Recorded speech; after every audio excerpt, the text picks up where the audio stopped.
LY4, we will be doing a live analysis of the game between RRQ and SRG.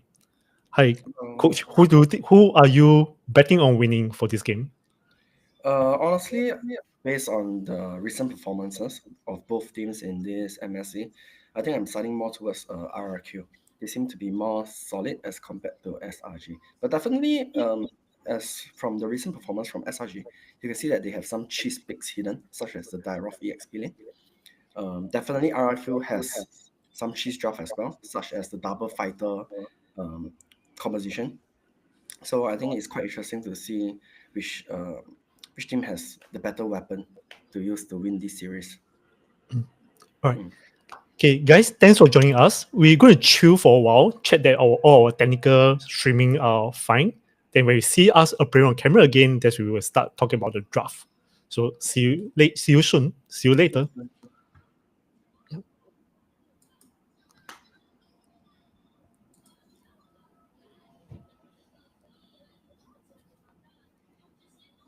So is wait. Okay, we can check the link now. Okay.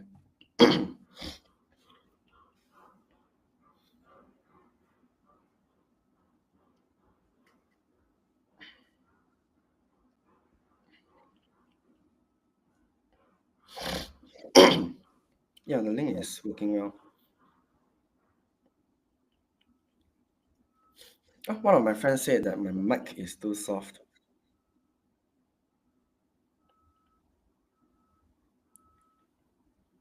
After bouncing back against CFU and qualifying for the knockout stages, can SRG, the team, get their dominance that they need to be one step away in defending the crown and defending it for their nation?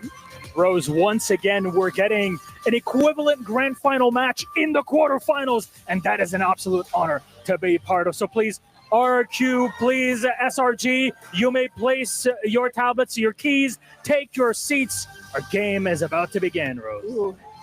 I love the audience today. Yes. The energy is there, but you want to know what? The battle in the Land of Dawn is about to be hotter. The games hasn't started, and I'm already sweating. Well, I can't even imagine what it's like to be players in this case. Let's send it over and get our match started. It's time to go to the Land of Dawn.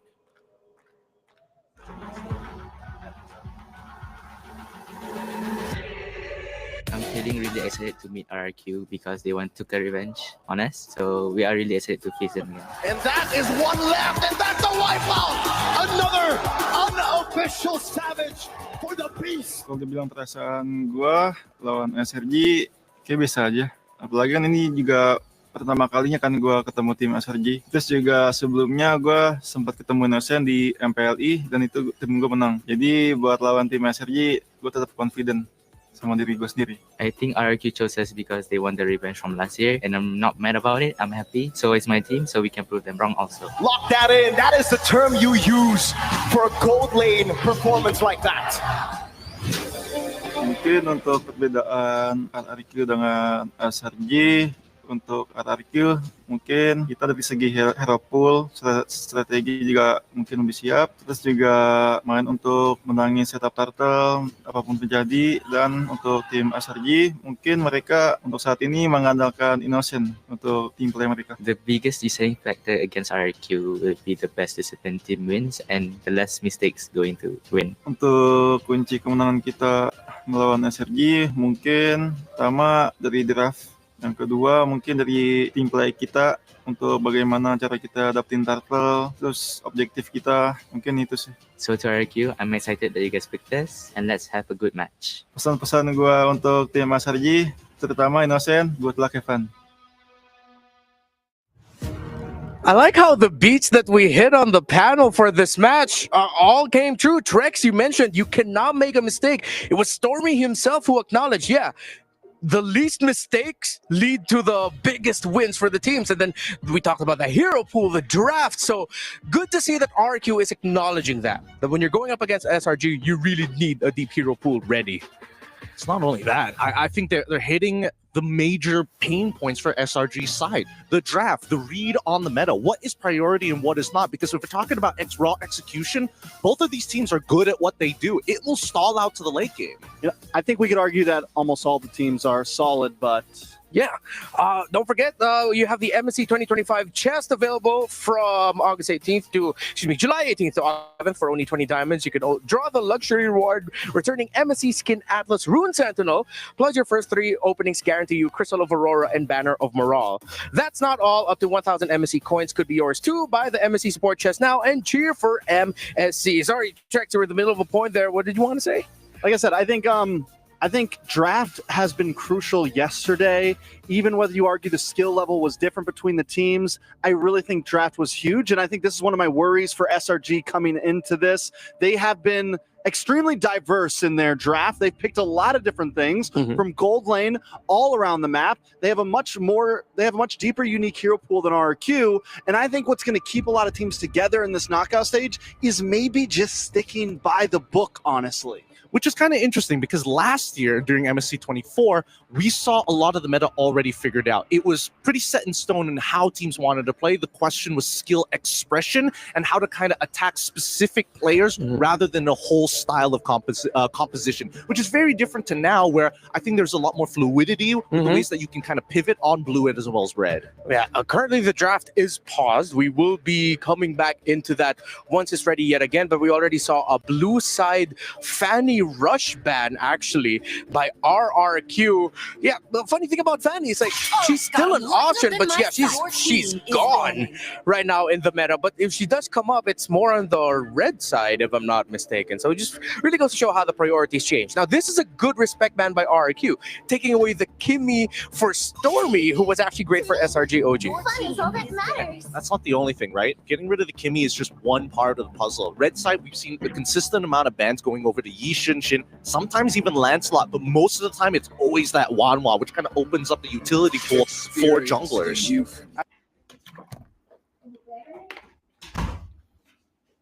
Hello. Can you hear right? Okay, the draft has started. Yes.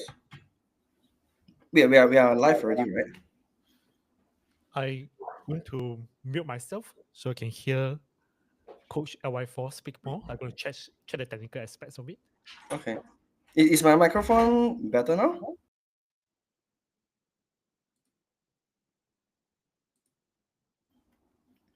Yes, we are live now. Hello.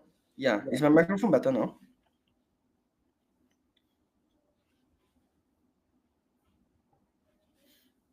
So I think quite interesting draft.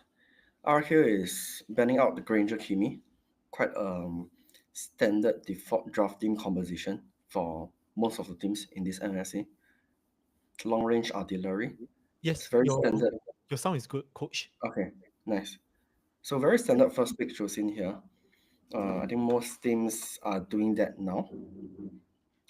It serves more. So the reason why teams are first picking choosing is actually more of fending off against the Lancelot pick. Choosing is one of the mage that is very good into Lancelot. So what's happening now is because Lancelot got buffed in this patch, and you can see that a lot of junglers, they are picking up the Lancelot, especially in the first 3 picks or even the first pick. So I think nowadays the draft is leaning towards whether you want to fight the Lancelot or you want to play the Lancelot. And for RRQ side, I'll say it's more of a draft that is wanting to fight the Lancelot or even fighting assassin jungles. You can see that Badang, Fredrin, Jusin, they are very good deterrences against assassin junglers. So SRG, on the other hand, very standard Moskov Kalia pick. And then because with the Moskov pick, they can... It opens up options for them to go for tank jungle here as well. Yeah, so I mean, if you are smart enough, okay, not smart lah. Okay, yeah, so this was what I meant. They had 2 options here. One is to play the tank jungle to fight against another tank jungle, or they can still pick the lands and try to out-mechanic into this draft. So even though choosing Fredrin Badang is very good deterrences to Lancelot, but honestly, it still boils down to the player playing it. If his mechanics is very good, he can still carry the game and sort of do stuffs that turns the game around. So I think RRQ here, they are looking for a goal laner and probably an EXP lane. I mean, the Baron can be a flex pick. So definitely SRG here, they'll look for goal lane bands or probably like EXP bands. Yeah, that's the Marsha band.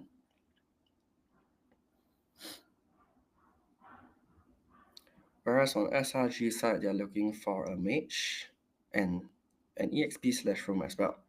So RRQ here, I think probably they will most likely ban mages out. Especially, I feel Stormy is quite a good target to target on. Like if I'm the one drafting for RRQ, I'll target ban Stormy as well, because I feel he's like, I would say one of the weak link in SRG. I mean, that's what most people say as well. So I think it's going like what I predicted. I think they ban off the Eve. Eve here, why they ban it? Because number one, Eve has very good laning against Chusin, and also Eve is very good against tank junglers. So banning the Eve here is a very good choice coming from RRQ. Okay, CC ban from SRG. That's very good as well. CC now, in this patch, after the buff of Warx, he's honestly like one of the strongest EXP lane. And that's why you can see that a lot of teams are banning or picking off the CC. So I think here RRQ might just ban one more mage. Probably a Kadita or Fasa, I would say. Yeah, that's the Fasa ban. Very standard bans. Why they want to ban Fasa? Because Fasa has a very unique passive, which transforms him into a bird, and then he can rotate very quickly into the side lanes. So Farsa is a pick that usually good teams, they want to close it off because it helps the enemy have a very good early game pacing. Okay, Phobias picked up as the EXP lane. So honestly here, usually the standard counter pick, I'll say, into Phobias would be Glue. But because they have already a tank jungler and a Barang EXP, so they will not be picking a tank EXP here. Yeah, so I guess picking the Lapu up is the answer. Cloud here, good. Reason why they want to pick the Cloud here as well, because when you're playing tank jungle in a draft, you don't have someone to do the split push, to run the 4-1 team composition. So you need a hero that can be the one. And usually, there are a few options other than the jungler to do that. Usually, either you pick a damage EXP, such as Esma, Uranus, or Benedetta, Paquito. All these can do the side lanes. If not go lane, you can also pick like Claude or Moskov, or even 1-1. So here they are definitely looking for the Claude to do the 4-1. Oh, 13. Interesting. Are we surprised by the 13 pick? I'll say kind of, because I mean, before this MSC, I have scrims myself as well. So in the scrims, a lot of teams, they are practicing a lot of 13. And honestly, it worked out quite well. I was quite surprised that in MSC, it wasn't a very popular pick. I think it was because of his mobility. He's not as mobile as other majors. But definitely, it's still a very good pick. The ultimate is global and has a stun, very impactful in team fights. So yeah, I think we'll see how the game turns out. I'll say probably RRQ has still a slightly better draft. I wouldn't pick a 13 here into a Cloud, honestly, because Cloud, it is very easy for Cloud to reach the 13 and to get the 13. So usually what teams want to do here is they will pick a mage that can like protect themselves, like a Valentina or a Kalita. And SRG has a more mobile lineup. SRG has a more mobile lineup. I would say quite even. Yeah.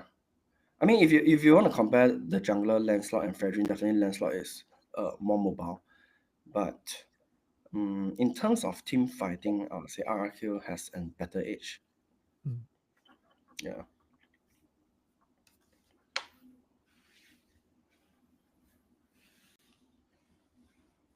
Okay, very standard 2v2. You can see in the top lane, I think Dyrennn is kind of losing the 1v1 to Phoveus, which is a very huge problem. Okay, not so bad. Not so bad because he's still got the EXP cannon. But what's going to happen next is bad because the Phoveus managed to freeze the lane at the EXP side. So before the camera got panned off, there was a leftover EXP cannon at the lane. What the Phoveus is going to do is to freeze the lane here. There, you see. And then the Lapu is going to miss out a lot of EXP. So this means that RRQ, on the very first starter fight, this Lapu might not get level 4. Yes, I see Phoveus is already level 3. Lapu just reached level 3. Yeah, 3 and going to a half. Yeah. So for the first starter, very important. Your EXP, your mage must get level 4. And because this Lapu lost the 1v1 early, you can see that it's snowballing. Now the Lapu is not level 4, whereas Phoveus is already level 4. And Juicing is level 4 as well. Yes. So they are all trying to... So now RRQ side, what they want to do is they want to drag this turtle fight and get the Lapu to level 4 first before the fight starts. Whereas SRG, they want to rush the turtle now because they know that Lapu is not level 4. And yeah. Yeah, Lance dot the. Oh, okay. Phoveus got killed. Yes. So I want to explain what's happening here is that, okay, definitely from what we saw just now, SRG has the upper hand, 100%, because Lapu wasn't level 4, whereas Phoveus was level 4. But what turned the fight around was that because Toyy, as a cloud, he rotated from the goal lane all the way to the total fight. So I think RRQ sort of knew that they were going to lose the total fight because Lapu wasn't level 4. So they caught Toyy to came over, and the fight ended up a 5v4. That's why RRQ had the winning fight. Yeah, so very good rotation coming from Toyy. And I think Innocent missed his Spear of Destruction as well. That's why SRG didn't had a very clean fight.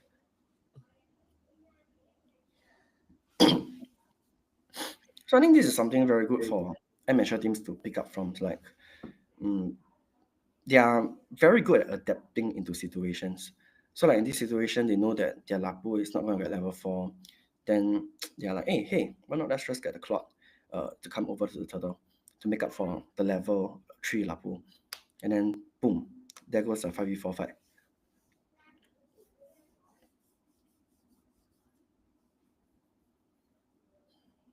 Okay, very standard, puffing, all playing towards the goal lane. I think it's going to be quite a stalemate now until the next turtle, which is like in 25 seconds. Probably we'll see another fight coming up soon. So what I want to point out here is also that Stormy is playing the Zetian very well. He's 201 KDA.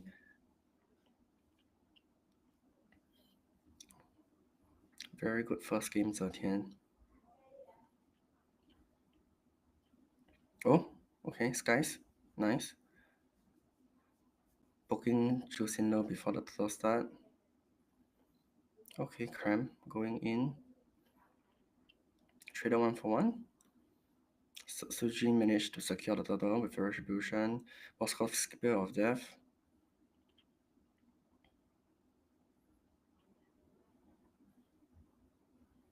Oh my god. Okay, it looks like SRG got the better trade off this turtle. Still a very even trade, I'll say. And honestly, they are not... I'll say RRQ is kind of not playing their draft well. Because picking all these picks usually is to deter against the Lancelot. But they are not shutting down the Lancelot off, which is a very big problem. And why they're not doing this very well is also because if you look at the start of the team fight, Yams playing as a Kalia, he will go for the Badang first. So if the Badang is dead first, then they will not have enough crowd control for the Lancelot. So in order for the Fredrin, Banal, and Jusin to work into the land slot. All three of them has to be alive when the land slot enters the fight. But if the Banal, the main crowd control hero, dies first, then the land slot has more space to play around the team fights. So they really need to make sure that the Banal is alive before the land slot can do anything.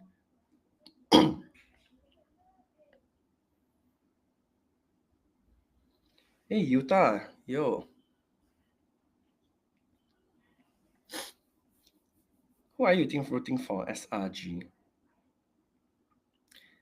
Honestly, SRG is looking quite good now. Sekyss on the land slot 313, showing the RRQ draft is not working well. Also, if we were to drag this game into the late game, I would say that SRG probably has a slightly better draft because land slot and Moskov is scaling. Okay, a catch on Krem. Not looking good. Krem only got chunked 50% of the HP. Yams got chunked as well. Okay, oh my god, Dyrennn doing a lot of damage. Nice. Idok did a 3-man wall stun. Okay. Sadly, Sekyss managed to secure the turtle. Sutsujin died. RRQ or low in HP have to start running away. So I think the start of the fight is very good. You can see that Dyrennn is chunking a lot of them. Idok landed a 3-man stun as well. But the thing is that there is no follow-up. I feel that RRQ is very tunneled into securing the turtle. They should have went for the hero first and follow up on Idok's wall stun. Like Idok actually did a 3-man wall stun, but very sad that there wasn't any follow-up at all. Shall we invite Utah to join the stream too? Come Utah, duck cock a bit.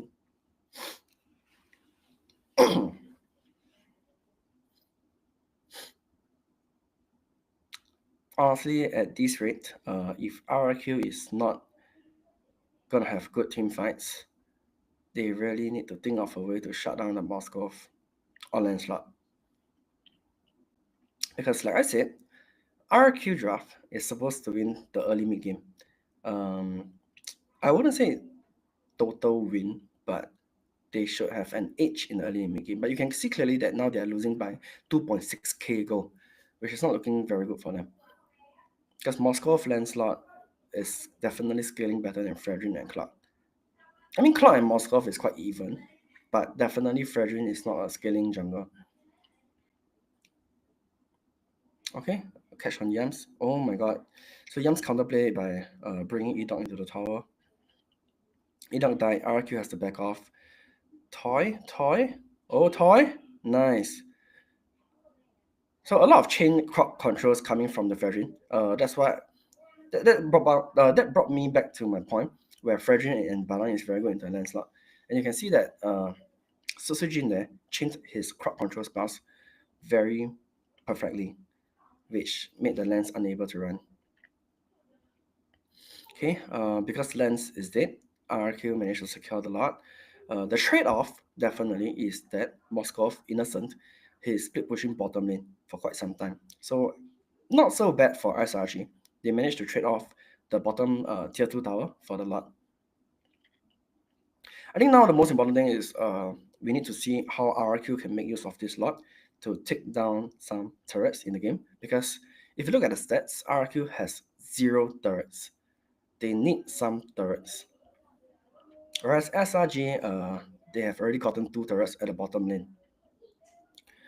So if I'm RRQ, what I'll do now is to make use of this lot to take all the tier 1 towers or even tier 2 towers. Okay, this guy's trying to go for Rinz. Got countered by Sutsujin once again. Idok. Oh my god, Idok. Damn.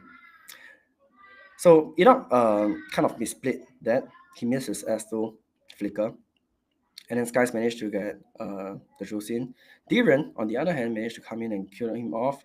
Okay, this is looking very good for RRQ. Dyrennn managed to clear 2 off. Toyy also came in to wipe out Krem. So I'll say the fight could still be better if Idok didn't miss his S2 flicker.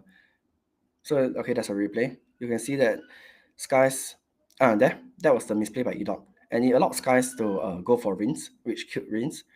But Dyrennn is still doing a lot in this fight. You can see that the Lapu is savaging this fight. Okay, raping everyone. So I'll say the MVP of this fight is really Dyrennn. Honestly, his Lapu is doing so much. And you can see that Stormy, Zetian, in this team fight, he's kind of falling off. Okay, another team fight happened. Idok got caught off. Oh my god, this is looking very bad for RRQ. RRQ has to back off right now. Oh my god, Dyrennn is still trying. Okay, Dyrennn.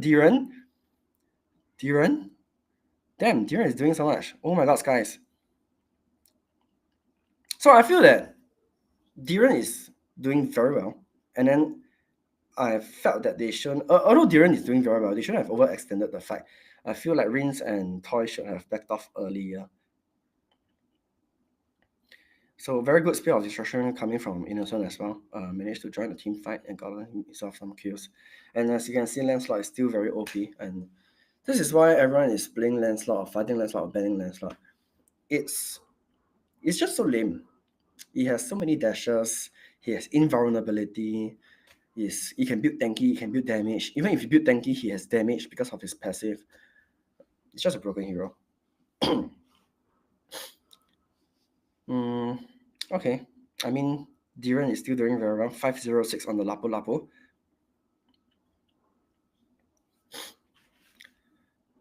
Oh, okay. Nice S2 from Yams. Jump on Sutsujin. Okay. Nice. So RRQ is actually winning this team fight. I think the start off was good for SRG. Okay, I wonder if there's a replay later, but if you can see that the start off was very good. Cramp initiated a pick off on Sutsujin. But what they did wrongly was that a lot of SRG members started to clutter together. They started to clutter around an area together, and they all got into the AoE of like Dyrennn and Idok and Rinz. All the mini AoE, RRQ actually managed to chain them together into their heroes. And that's why SRG ended up losing the team fight.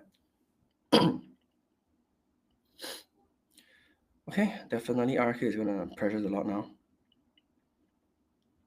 So if you look at the mini-map, RRQ needs to fix that bottom lane first. The bottom lane wave is very bad. Okay, they have sent Clock to deal with that. So now RRQ needs to drag this lot or fight this lot 4v5. They need to buy time until Toyy is able to reach. SRG is not letting them to buy time. Okay, started a fight, forced the lot, took the lot. Looking good for SRG. Okay, no, Dyrennn is still alive. Dyrennn, the MVP. Okay, Stormy. Damn. I swear this whole fight, no, not this whole fight, this whole game, Dyrennn deserves to be the MVP, man. Like you can see that all the fights, RRQ is losing very badly at the start. But you can see when Dyrennn starts to jump in with his ultimate spell, casting that 3 simultaneous combos. His burst damage is just so high, and he's not dying at all. He's so tanky. Okay, speed of destruction by Innocent, trying to pressure RRQ off the lot. Okay, Toyy went in. Nice. Innocent is dead. Okay, Rinz is trying to get Yams as well. So I think that is a very risky play by Innocent. I mean, sure, he tried to do something. He tried to make RRQ back off with the lot, but definitely RRQ is not going to back off. Instead, they went in to fight and went all into the Moscow. RRQ cooked, no late damage late game. I'll say it's not so bad. Rinz and Toyy is still doing a lot, and I'm very sure that Dyrennn has built some damage on him because the damage coming out from his Lapu is not what a normal Lapu should do. I feel he's probably building like 1 or 2 damage items. Okay, Sekyss tried to go for Toyy, didn't manage to get a kill, but Idok managed to catch Sekyss, taunt, S2, nice. Sekyss is dead. It seems like RRQ is turned the tide around here. Yes. After doing Lancelot. I'll say it's more of a mistake from Sekyss, where he tried to go for Toyy and ended up getting caught. So definitely this will give RRQ some space, but it's very hard to say that Oh, okay. RRQ is trying to extend their lead. Diving into Stormy. Stormy is dead. Yams is dead as well. Damn. RRQ is now definitely turning tide.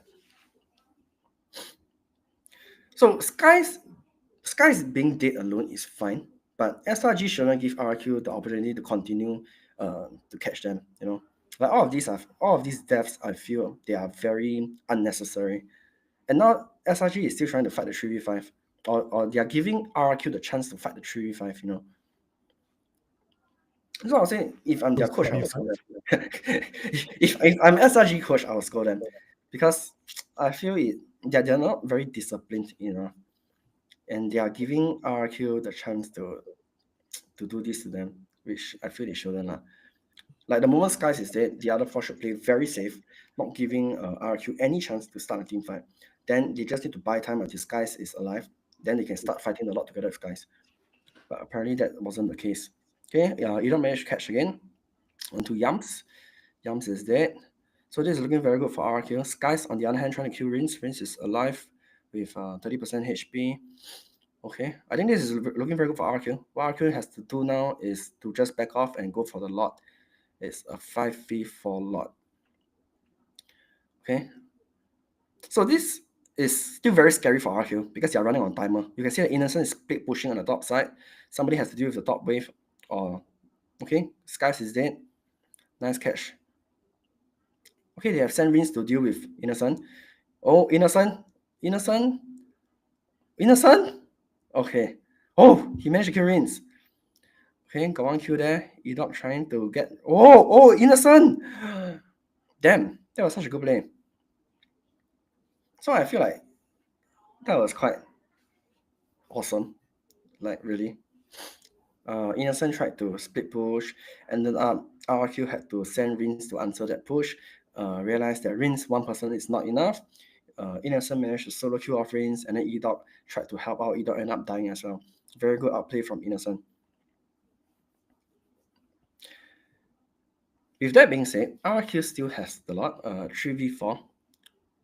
Probably RRQ could get the top tier 2 tower with that, but I don't think they can get tier 3 towers with this. Very hard for them to do it. It's a 3v4.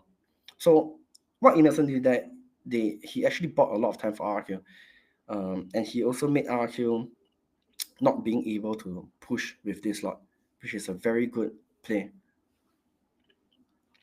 And you can see that Sekyss is starting to slowly fall off because of this whole draft that RRQ prepared for the lane slot, which is the Fragile, Chusin, and Balan. You can see that the crowd controls from these 3 heroes, they are really deterring the lane slot from doing a lot in this game. Without these 3 heroes, honestly, the lane slot will be out of control. So in the early mid game, we can see that this draft didn't work out very well into the lane slot. But in the mid to late game, it is working very well now.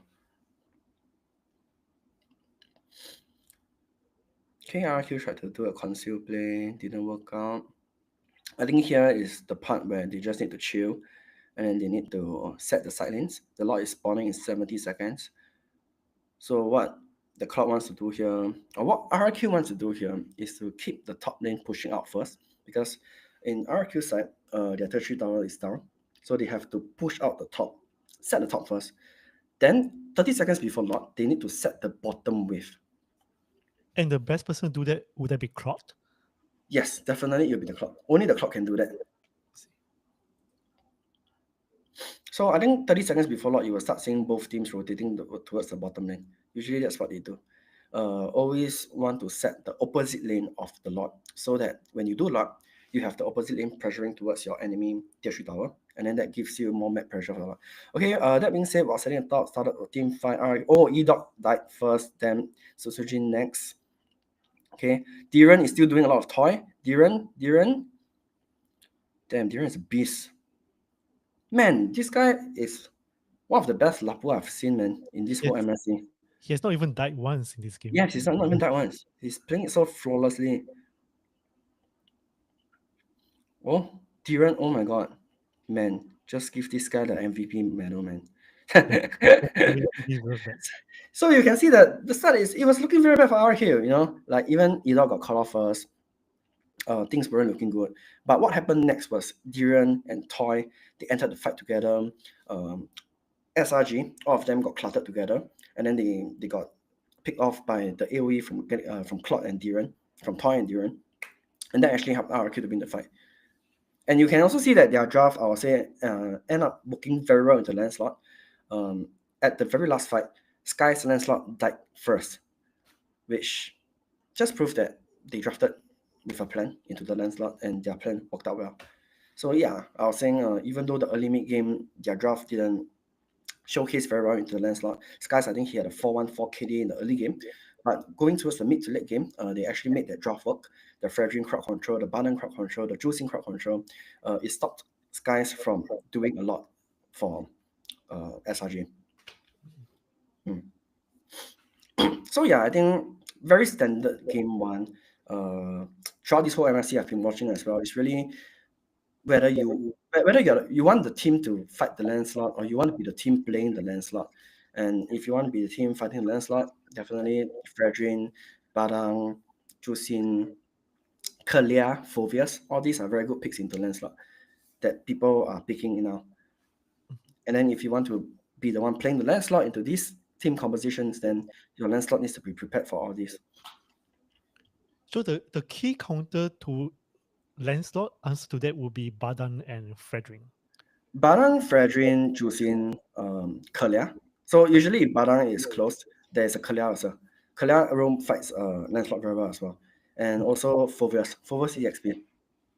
But in this case, Kalia is picked up by Lancelot's team. So yes, Badang would be their only other choice. I mean, the other good choice. Yeah. I wouldn't say only good choice. I'll say Badang, Kalia, both fights Lancelot very well. But maybe Idok here prefers Badang more. And I would say Badang probably has a better team fighting team fighting potential as compared to Kalia as well. And that's why they decided to go with Badang. So I think what SRG did very well this game was, even though they were winning and then started losing, but Moskov did very good split pushes. You can see very good plays coming from Innocent, getting the top tier 3 tower of RRQ and even managed to 1v2 and kill off 2 person before dying. Yeah, so I think that's the highlight for SRG. So I think in order for SRG to win the next game, they really need to plan whether they still want to be the ones playing the Lancelot into all these heroes, or instead they want to play the Fredrin and fight the Lancelot. Or they can just ban off, like Lancelot, YSS, and play something standard. Yeah.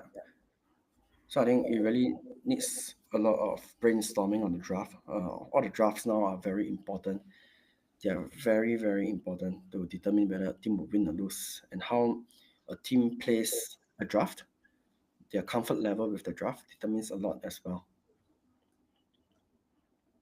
So I think when RRQ picked Juicing, Badang, and Fredrin, definitely SRG had the option to play tank jungle as well. So I was thinking maybe if they didn't pick the Lancelot there and they pick something like Akai or Baxia jungle. I wonder if Baxia is banned, but Akai definitely is open. Perhaps it might be better for them. Yeah. Because they already picked Moskov. And what Moskov can do for the team is Moskov is a very good split pusher. He can do the 4-1 split push. So definitely I feel like for SRG side, they don't really have to pick an assassin jungle. They had the option to go for tank jungle. Yeah. And then what I want to talk about is this Sutsujin pick as well. This Sutsujin pick, I feel it was very good in the early to mid game. But when it comes to the late game, when Toyy and Dyrennn, Claude and Lapu, when they have their items up, it's very easy for them to reach the Sutsujin. And you can see that the Sutsujin has, there wasn't really any impact on the Sutsujin in the late game. Yeah, so I feel like, I'm still not a very good fan of this pick. Who would you have picked for the mid lane for SRG instead of Sutsujin? Honestly, they can sort of do things like a Faramis.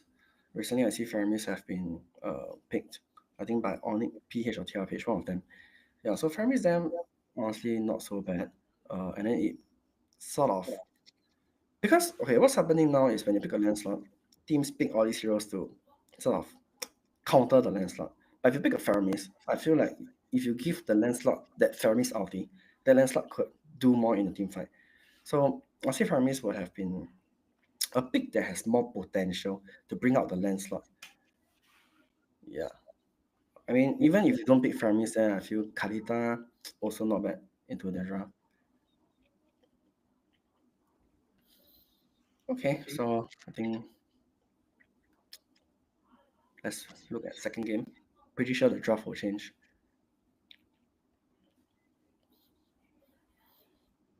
So I think RRQ is the favorites, but definitely I feel SRG should take at least one game. I mean, it will be quite sad if they don't take any game at all. Yes, especially after yesterday's game where it was a 3-0. Was it a 3-0 all the way? Yeah. Not only that, but SRG used to be the I think what you say, the MSC champions, right, last year. Yes, Yeah. they were the champions last year. And honestly, I was I like their goal a lot, Innocent. He used to be very popular on his Roger and Moskov. His trademark heroes are Roger and Moskov. Yeah, I mean, because I myself, I like to play Golden at times. So two players I always watch in my free time is actually Kara and Innocent. So maybe a part inside me, I want to see Innocent do well also. I'm new to the game. In fact, I started MLBB only last August after the last year's MSC. So between Innocence and Kara, I mean, is it a very close match between them, or is one significantly better? I'll say their play styles are very different. Innocent is more of a risk taker. Kara takes calculated risk. Yeah, and I'll say their hero pool is very different. Like for Innocent, honestly, his trademark already is Roger and Moskov, these two heroes. His other heroes probably Granger, also not too bad. Yeah. But Kara is just on a whole new level. Kara, he plays like Harif, he plays like very good Irrital, Beatrix. So I think both of them, they have different hero pools and yeah, different gameplay. But as a new player, it's always good to watch like every pro player, and then maybe one day you can blend them in together and be a better player. You know, who knows? Yeah. Oh, a question about Beatrix that which I learned from yesterday's live analysis. It was mentioned that Beatrix is a high risk, high reward, as in if you play Beatrix and you make a mistake, it's going to be a very major Correct. bad. So yeah, Beatrix is a hero that if you are behind or you fall behind, it's very hard to recover. You always need to be ahead. It's something similar to Granger. But why Granger is more popular than Beatrix is because Granger can take Purify. Whereas Beatrix is a hero that you don't really want to Purify on him. So if you look at this current meta, a lot of heroes can easily catch Marksman if they don't run Purify. And that's why I think that brings down the point that Beatrix is a very high risk, high reward player. You need very high mechanics to dodge spells, and your positioning in a team fight needs to be very on point. You cannot get caught. Yeah, once you get caught, you die instantly. And this is why not many players pick Beatrix, especially this MSC as well. You know. But I think the most interesting team so far was Aurora. They like to play the Ixia go lane. If you realize, yeah, they are the only team that play Ixia go lane and Clint go lane. And I think their Ixia actually won one of the game against Onyx Philippines. So yeah, pretty interesting.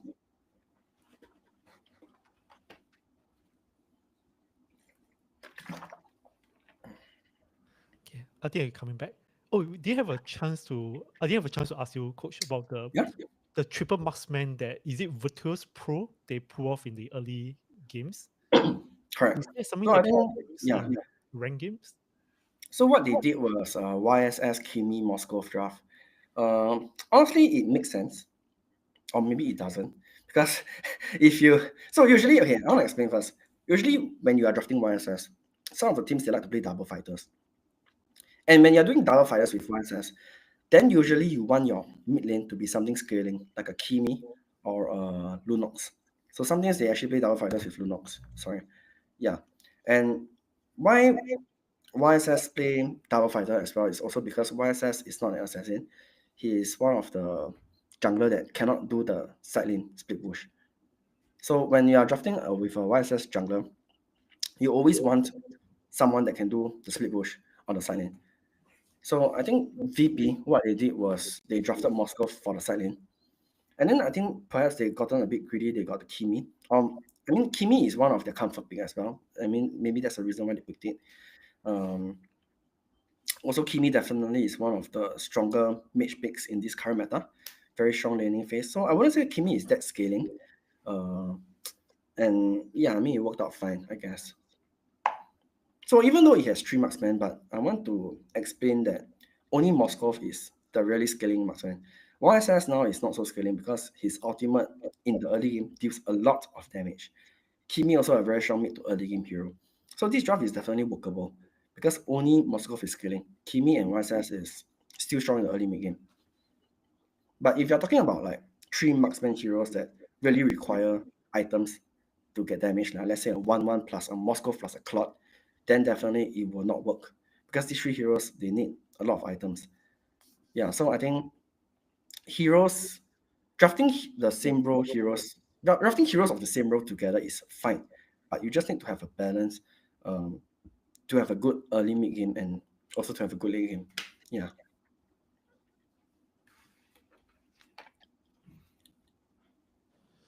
Beast at the gate.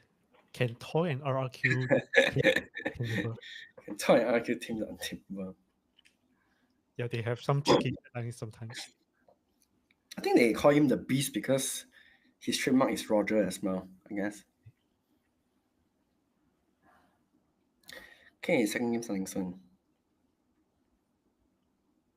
Okay, wait, just give me 3 minutes. Hold on.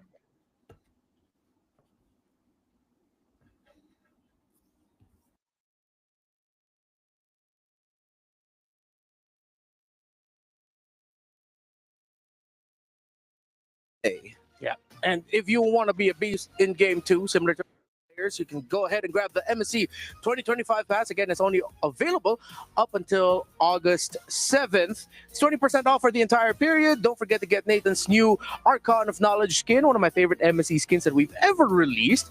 And you can also get MSC coins, the battle mode, the returning skin of Atlas, the Jawhead Space Explorer skin, and many more rewards. You do not want to miss out on that. All right.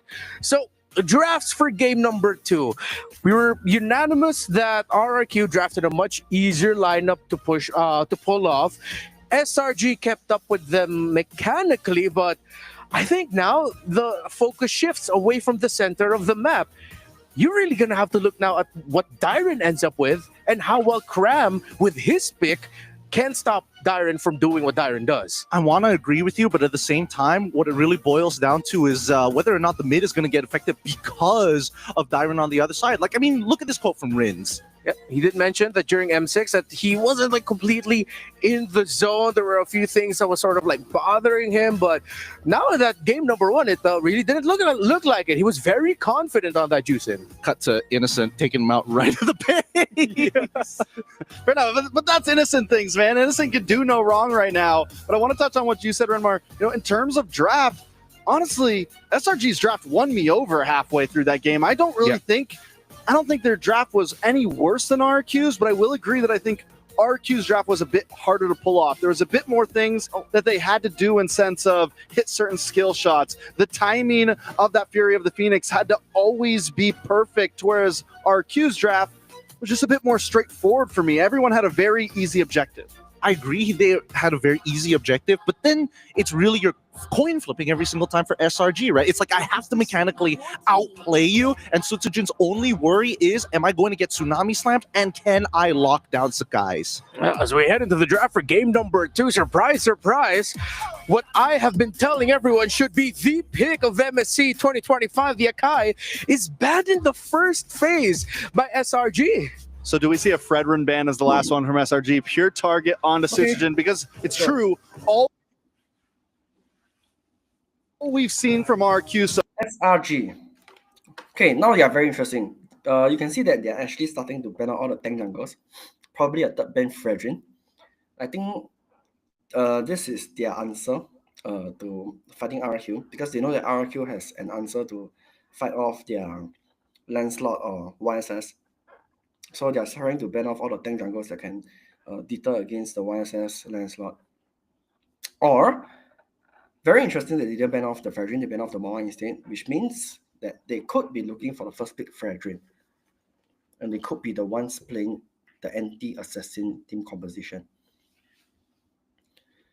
Okay, Fanny, Kimi, Ruby, Bentao. I think Coach Cascute.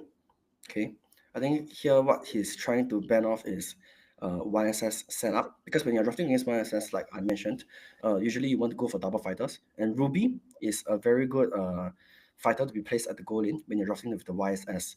And also, like I explained before, if you're going YSS, you want something to be scaling at the mid lane, which is the Kimi, which got banned off. Okay, still very interesting. SRG managed to SRG decided to go for the YSS first pick. So very interesting first pick here, because I really wouldn't think that YSS might be that ideal here with the Ruby and Kimi bent out. But what they might be drafting with the YSS is a standard team composition. I mean, usually nowadays teams picking YSS, they just do normal team compositions as well. So RRQ, same thing, picking up the anti-assassin, or I would say anti-non-tank jungles stuff like the Jusin and the Kelia, like I mentioned before. Barang is still open here. SRG might or might not take it. Okay, definitely not the Barang. CC, good. So I think CC here is a very value pick for SRG. What happens here is CC, when playing with a YSS jungle, it can be flexed into the goal lane as well. A lot of teams now, they are doing CC goal lane.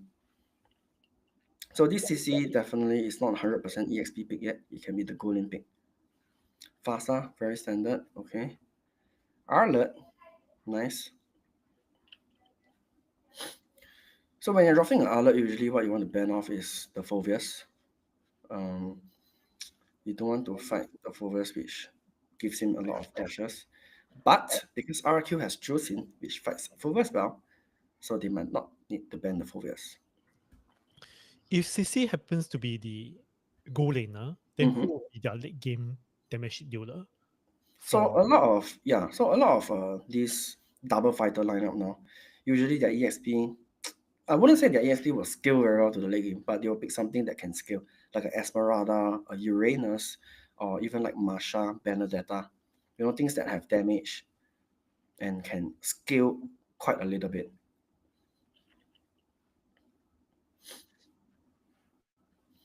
Okay, Granger being banned. Fredrin banned. So I think SRG here, they managed to ban off all the tank junglers. I don't think there's any more tank junglers for RRQ to play, maybe except a Guinevere tank that can still be played.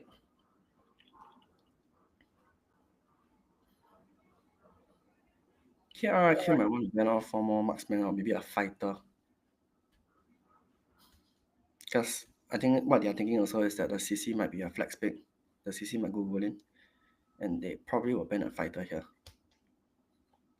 Esmeralda, Uranus, Paquito, Masha, Benedetta. Oh, okay, they still ban off the Phoveus, which I told you. Phoveus into Arlet. But usually teams, they wouldn't ban Phoveus if they have the Jusin. Because Jusin is one of the mage that actually fights Phoveus very well. But I think they still ban it out of respect. They don't want the Phoveus to have like some problems into the Arlet. So I think what we can see next is SRG might ban a jungler, or they might ban a goal lane. Either one of it. Honestly, maybe Joy Hayabusa or Moskov. Either one. Yeah, Hayabusa. So the reason why Joy and Hayabusa are favorites to ban when you're having a YSS as well, because these two heroes fight YSS very well. That's why teams usually will want to ban off Hayabusa and Joy. Harif, interesting. Harif now is, I don't know, I just don't feel it that overpowered anymore. And if you are watching recent MSC games, a lot of Harif have stopped building the Stallion Scythe build. They are now building the book, the purple book. I forgot what's the name for it, but yeah, they have totally changed their build. Because Stunner's Life is nerfed this patch, so Harif cannot really fully utilize Stunner's Life, and that's why they are switching item builds now. Which then brings to the point that Harif is not that overpowered anymore, but still, I guess it's still viable. Would CC be a good matchup against Harif if CC is used for golding? Honestly, I have not experimented CC Golin a lot, but I think CC will still win Harif. Yeah, CC usually level 1 will win a lot of Goliners. But still very interesting that SRG opt for the Clot to fight the Harif. So what we can see here is that very okay. I'll say standard, but not standard, because usually when you draft a YSS pick, you wouldn't want another very scaling goal laner on your team. Yeah, so this is very similar to what Virtus Pro actually drafted, which is the Moscow, Kimi, and YSS. But this is more YSS Farsight Clock as a double marksman with one scaling marksman. And okay, RRQ decided to pick the land slot. Now, the problem now is the difference between game 1 and game 2 is that when when RRQ picked the Fredrin, when SRG picked the land slot in the first game, RRQ had a lot of deterrence into the land slot. They had the Fredrin, they had the Baran, they had the Jusin. But the difference now is that when RRQ picked this land slot, SRG don't really have an answer to the land slot. They don't have those hard crowd control heroes or those heroes that really shut down the slot. So I'm really doubting, like, why would they open the land slot here? Maybe they should have closed the land slot instead of the Hayabusa. They have really not much things to shut down this land slot. And this smells trouble for SRG because Sutsujin lands might just go on a rampage this game. So I think what SRG really wants to do here is get Sekyss level 4 as soon as possible. And probably he will start to gank the mid lane or the EXP lane first.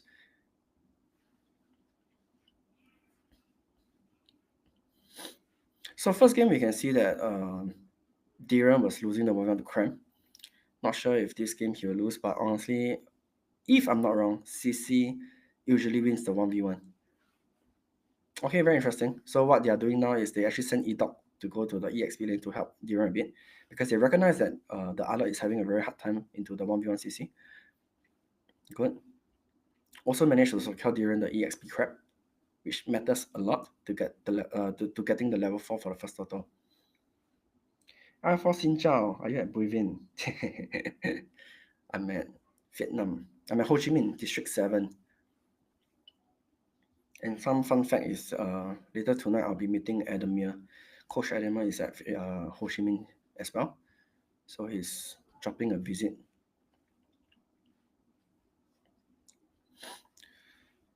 Okay, so Sutsujin into the jungle, trying to get a lizard. Yum's trying to protect it, but nope. So you can see that most of the times RRQ is sort of doing a 2v1 against the CC. I think this is their plan for the CC early game. I'll say it's a very good plan, and most of the teams are doing this as well, because what they recognize is that CC 1v1 potential is too strong, and they do want the CC 1v1. Oh, okay, nice setup by Dyrennn. Ulti flicker. Managed to catch two of them. Stormy is dead.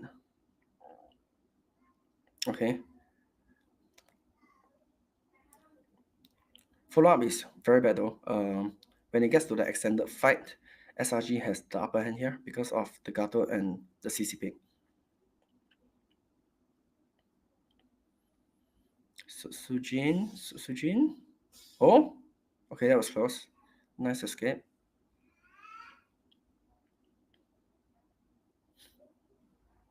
So I'll say it was a good start from Dyrennn, but I think it took him quite some time to like kill off Stormy.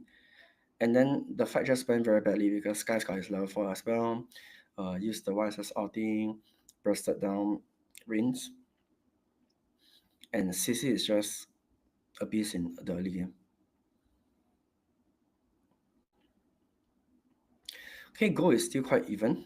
8.8k to 8.8k. Okay, we can see a top catch here. Dyrennn instead. Damn. So this is a very big problem for RRQ now. Okay, 1v1 at the goal lane. Innocent versus Toyy. Okay, quite a fair trade. Yeah, so back to my point. When you're fighting against CC, you want to really help with the pressure against CC and not let the CC snowball. Now that the CC is 2-0, he probably has a very good time against Dyrenn's outlet. And with that, I will say that the EXP lane is very much in trouble. Okay, nice catch by Idok onto Yams. No damage though. Can't really do anything to Yams. Whereas Sekyss come to counter gang. Okay.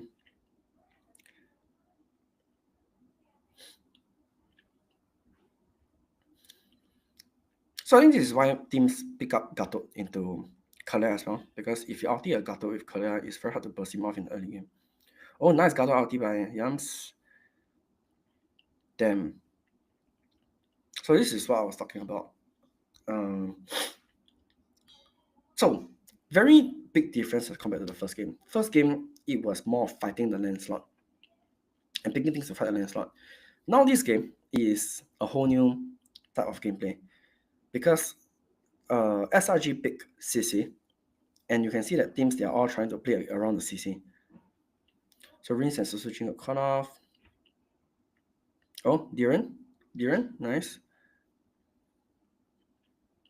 Okay, Toyy is here for the fight. Innocent is here as well.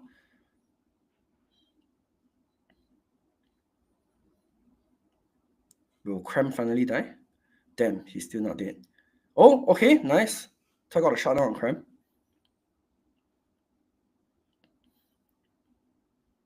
So I think RRQ managed to cut down their losses because of Toyy joining the fight. And Toyy actually managed to get 2 kills off that fight, which is very good. Even a shutdown on Cram. So you can see the start from Sutsujin with his devices ulti, and then Stormy S1, S2 on the front side, managed to chunk down Rinz and get Sutsujin low. But follow-up on Dyrennn managed to get off Sekyss and continue fighting with Idok. Then Toyy and Innocent came joining the fight from the goal lane. Okay, another fight. Yeah, so okay. This whole game, very different from the first game, as I was talking about. When a team picks CC, usually you want to snowball off the CC. And because RRQ knows that SRG wants to play around the CC, RRQ is playing around the CC as well. So this whole game actually rotated around the EXP lane instead of the goal lane, if you realize. The goal lane was kept quiet the whole good 5 minutes of the game. The first 5 minutes was actually played around the EXP lane because of the CC pick. So one wanted to relieve pressure from the CC and one wanted to help the CC to snowball. And I think it turned out into SRG's favor when CC managed to get a 5-0 start. That being said, Toyy managed to jump in on the turtle fight and got a shutdown on Crab. So I think the CC pick worked out very well for SRG, but now the question is whether it can translate these kills, this lead, into a greater snowball. Okay, turtle is up. It will be a 5v5 fight. You can see both goal lane rotating to the turtle. So this is still a problem for SRG. Oh my god, Toyy. Okay, there goes RRQ. So the team fight is very straightforward when a goal laner dies immediately.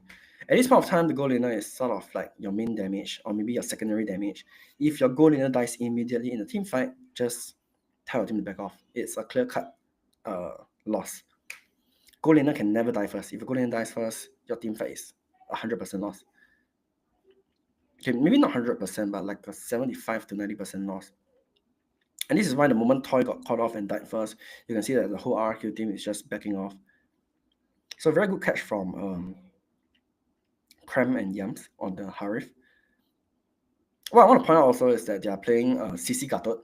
CC Gatot is a very default team composition or team combo, whereby the CC throw the ultimate spell and then Gatot just chain it up with his ultimate spell as well. So managed to catch Toyy with that. Okay, Dyrennn getting cut off again. Damn. So I'll say this draft, although they have no answer to Lancelot, but they are picking off people very easily with the overfed CC. Cram is 7-1 on the CC, and this is why he can do so much with the Gato Gacha.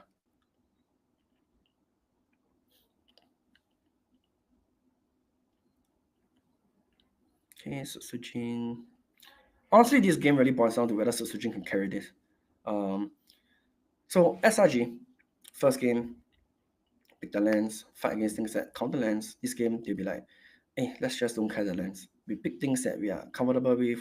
Let's go for the CC team composition. Let's snowball Cram. And let's just team fight and let's just ignore the lands, which they are getting kills off. They are doing very well with this CC draft. But what's the scary part about this draft now is if Sutsujin manage to farm up and get to the late game, they honestly have no answer for this land slot. So it really boils down whether Sutsujin can come back, can farm up, and can carry this game. I'll say it's a Sutsujin game. Yeah. Looking for SRG. RRQ Dyrennn is not doing so well this game. Is it because Sorry? of RRQ Dyrennn? Dyrennn. RRQ? Yes. He's not doing so well this game. He has Correct. 5 death as compared to 0 death the previous game. Yes. Is it because of the hero choice? Yeah, like what I mentioned, CC fight alert, usually CC has the edge. And you can see that in the first 5 minutes, the whole team has been playing off the EXP lane. And that's why Dyrennn is so behind.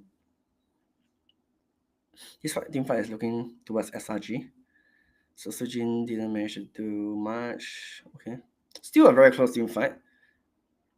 But still, SRG managed to win off the fight. I think the goal lead is too high as well. If you can look at the kills, it's 17-5. I think before this team fight is 12-5. Funny that CC is the one taking a lot. Yeah. So Idok tried to start the fight. Managed to get Sekyss low. But then they still didn't have enough damage. They were too far behind. Yeah, so I think the whole gist of this game is snowballing the CC. And this is why Dyrennn is at 2-5, because you can see that the first 5 minutes they were really playing off the EXP lane, and then they were trying to shut off Dyrennn, and then RRQ side they are trying to help Dyrennn. So it's really the battle of EXP lane, I'll say, for this match. And Cram is 11-1-3 now, which shows that SRG draft is really working very well.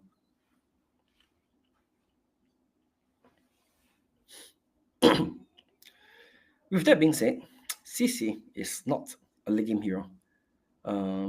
It can only scale until the mid game. Definitely RRQ still has a chance to come back if they manage to drag this game for another good 10 minutes.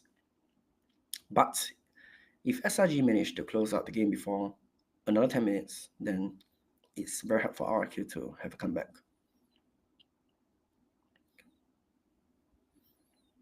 Okay. SRG tried to do something with this lot.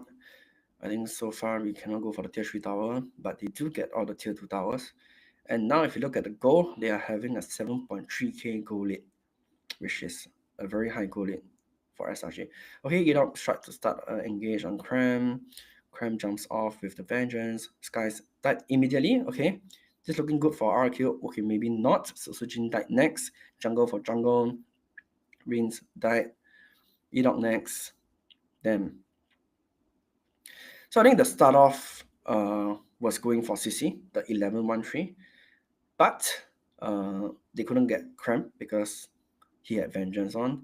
And then they switched target to Sekyss. Sekyss died. Sutsujin, I'm not sure how he died because honestly there's nothing to kill him. But maybe he just didn't play well the fight. So jungle for jungle. Sorry, jungle for jungle and mage. And also they lost tier 3 tower from that. So things aren't looking very great for RRQ.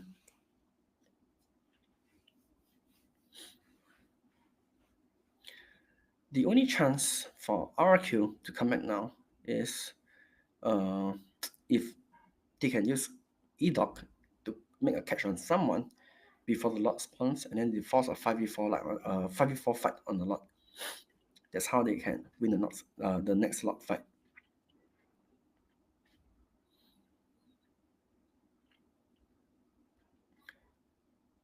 Lot is spawning in 20 seconds. Okay. I feel like this lot will be the game decider. If SRG wins this team fight and get this lot, it is very high likely that they will end the game. But if RRQ manage to catch off someone and manage to grasp this lot, then RRQ might have a very good chance of winning. Okay, this is what I was talking about. Idok managed to catch Krem. Krem Astu jumping away with the vengeance. Idok died instead. Not looking good for RRQ. Toyy got caught as well. Sutsujin next. Died. Okay, I think that's game. Yeah. So I think like what I mentioned, that was their best bet. Idok has to catch someone off before the lot spawns and then do a 5v4 lot, which they tried but didn't work out. And yeah, I guess that's game.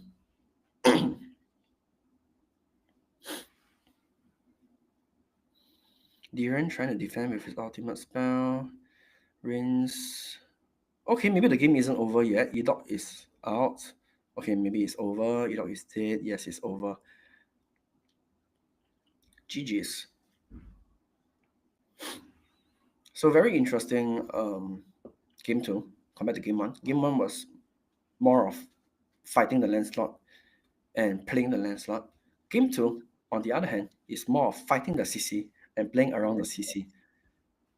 Yeah, so game 2, honestly, you can see like a lot of EXP plays, ganking the EXP, rotating to EXP. Very different gameplay. And I'm glad it worked out very well for SRG. For the third game, do you think the emphasis will be also on the SP lane? I feel because of how this CC performed this game and how their team played with the CC this game, 90% sure that RRQ is either going to pick or ban out the CC. They won't give SRG the CC anymore. And with CC being taken out, then I feel they wouldn't play the EXP lane anymore. Yeah. So the gist about CC is that because CC has a very strong lane dominance, and this is why good teams, they always provide support to their EXP lane when fighting against a CC. But because SRG knows this as well, SRG know that RRQ is going to play around the EXP lane to help the Dyrennn against the CC, Dyrennn against Krem, and that's why they rotated to the EXP lane as well. And you can see that there's a lot of mini team fight, a lot of skirmishes in the EXP lane because of that. Yeah, and definitely I wouldn't say that it really boils down to their skirmishes, their different heroes at the mid lane, and to see like which team plays the team fight better. And in this case, definitely SRG played the early skirmishes better and managed to snowball the CC, which worked out very well for them. Yeah, so I'm very 90% sure RRQ will close the CC because the CC is quite game changing, and it also changes the whole gameplay where everyone needs to play the EXP lane, which I think RRQ is not that comfortable with it. So if I'm the coach of RRQ, next game definitely I'll close the CC, or I'll even pick the CC and play myself. I have an extended question from yesterday game. There was a game where the CC's job was to hold back Lapu Lapu. Okay. Because if Lapu Lapu is allowed to join the lot fight, it has Yes. a bigger impact. So, I mean, in terms of a lot fight, is a Lapu Lapu more useful than a CC? Honestly, it's very debatable. You can see that. Okay, Lapu. I would say Lapu is much more easier to execute and to have the impact easily in the total fight. But CC, if you play it well, if you use your ultimate spell, chain it with their jungler and with their mage, and you combo everything together, the impact can be as high as a Lapu. And in this case as well, SRG actually paired the CC with a Gato. It's a very it's a trademark combo lah. CC plus Gato. Yeah. So you can see that every time the CC uses his ultimate to link someone, the Gato will immediately ulti in and jump in that 2 targets. So it's a chain CC. And this is why they sort of make the CC shine in this game. Yeah, with the draft and the playstyle. So definitely 100% RRQ will take out the CC of NCC. It's giving them too much problem. Yeah, so it's very interesting. Like, even though this game SRG has no deterrence into the land slot, but the land slot couldn't shine all because before the land slot could farm or do anything, the EXP is getting shut down too hard, and the CC is just snowballing everyone. Yeah.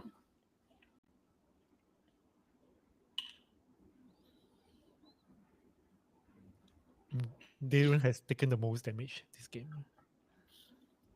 Yeah, definitely. Oh yeah, what I want to point out in RRQ's draft as well is that they don't really have a hard tank. Yeah, so hard tank, usually there are stuff like Katokacha, Tigro, Minotaur, Phoveus, Hilda, stuff like this.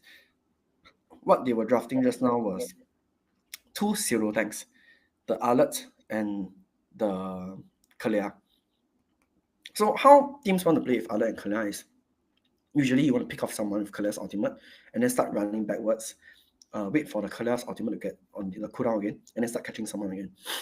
But the downside to this is that the things for Kalea to catch in that game are very limited. He could only catch the CC with the Vengeance or the Galakasha. YSS, if it's a very skilled YSS, he could easily use his S1 to dodge the Kalea ultimate. And I think the Mage, Farsa, Stormy, and who's that? Innocent, they were both on Purify. So Kalea was pretty doing nothing there, Like he couldn't do any catch in that game. That's why you can see that the pick Kalea there wasn't doing very well. Yeah.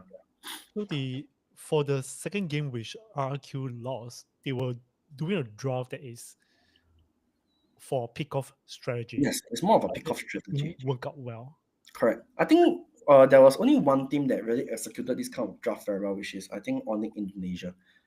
Yeah, I think one of the recent game Onyx Indonesia actually played Kalea with CC. They didn't have a hard tank as well. But you can see that the way they play with Kalea is really very slick. Like they use conceal with the Kalea, ulti catch someone, then immediately after they catch that person, all of them will start to back off with maximum discipline. They do not overextend the fight, and then they wait for Kalea's ultimate to get back on the cooldown. Then they start hunting people again. So that's how you want to play Kalea. You want to catch someone, back off, catch someone, back off. You don't want to go for overextended fights. Yeah, because the moment you'll use Kalea to catch someone, all your team heroes, all the ultimate spells will be thrown at that fella as well. So you burn all your spells on one single target. And this is why you need to start backing off. Because if the other allies of the enemy team starts to come over, you will not have any more spells for the extended fight. So I think Onyx Indonesia actually executed the draft very well, catching someone, backing off, then catch again, then back off again. So that's how you want to play with Kalea. But the Kalea didn't work out very well here because honestly there weren't any targets. Or maybe I'll say that they don't have damage to follow up the Kalea to kill off the targets that were vulnerable to his ultimate, such as the CC and the Katukacha. Yeah.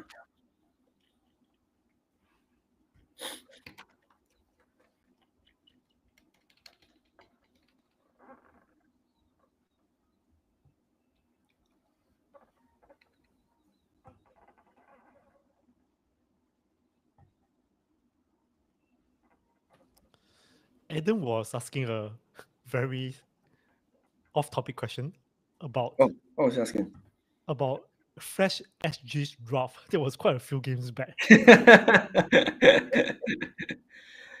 I be a hard tank? Sure. So, okay, going back to MSC Flash SG versus Aurora. I feel first game's draft was fine, although there were a lot of uproar, like why pick like that, late game no damage, no kind of stuff. But first game it worked out very well. I just felt that there were mistakes here and there, and we just couldn't close the game fast enough. And also, I think Aurora had the Moscow, which was split bushing and scaling very well in the late game, and it posed a very big threat to us, and subsequently we just lost because we couldn't end the game. And definitely, when you're going for the kind of draft, our late game is 100% lousier than the enemy because we are drafting 2 tanks, and I think the goal laner was a Granger, and yeah, there just weren't any scaling heroes. I think the mage was a Jusin as well. So definitely, if we were to bring the game into the late game, 100% lose. But what they did very well was the early mid game snowballed very hard, and we actually managed to empty Aurora's base in the first game. But yeah, I mean, unfortunately, we just couldn't close the game. So when it reached to the late game, it's just very unplayable with that draft. It's a hit or miss draft, I would say.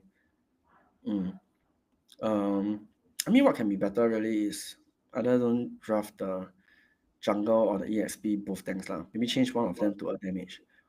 Yeah. And then game 3, I am not very fond of the Estes pick because I just feel like they have Selena. And usually what you want to fight Selena with is that you want to pick things that can force fights. Because the longer you drag the fight, I mean, even though you are playing with a healer, the more you drag a fight, the more space the Selena has. He can just stand behind, have his own free time, keep shooting arrows, stunning your allies, damaging your allies. It's not that ideal to pick a Selena. It's not ideal to pick an Estes in a Selena. Yeah, and not only that, but I feel like, I don't know, they just shouldn't pick the glue as well.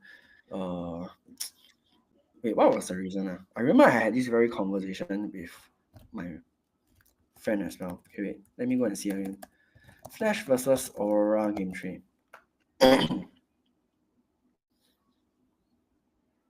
Okay, let me see the draft again.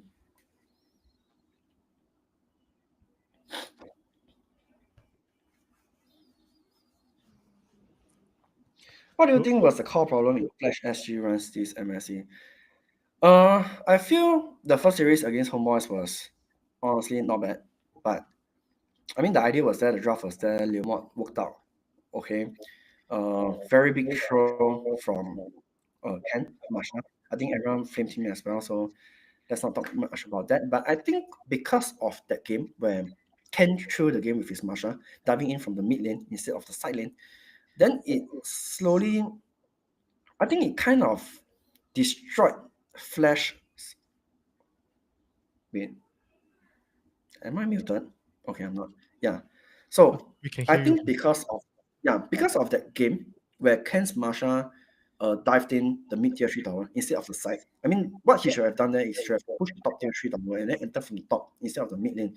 No Marsha should enter the fight from the front. Okay, but with that being said, I think because of that loss, Flash started to lose confidence in Ken playing the damage EXP, and that made Flash, I would say, going into the next series with a handicap where I feel like they are not drafting Ken anymore EXP lane, and that's why you are always seeing Ken playing the tank EXP most of the times. Yeah, so I feel even though Ken made a mistake there, but perhaps shouldn't scrape off all the damage EXP because it's really a very big handicap. Perhaps should, I don't know, give him a second try if he's still confident with it. But I mean, it's hard to say because I'm not the player or the coach or the management from Flash. So, I mean, Ken himself might be feeling very tilted after that match, and he might not have the confidence to play damage EXP anymore as well.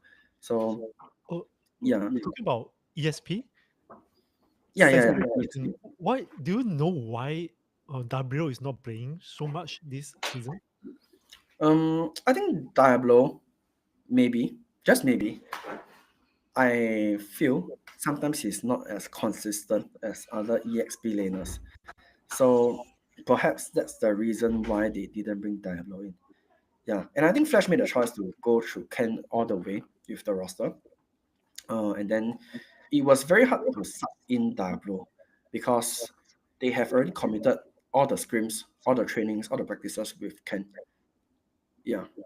So in order for Diablo to sub in, if Diablo suddenly joins into the team, they don't have any synergy, chemistry, or like, trainings together. And that's why they didn't sub in Diablo.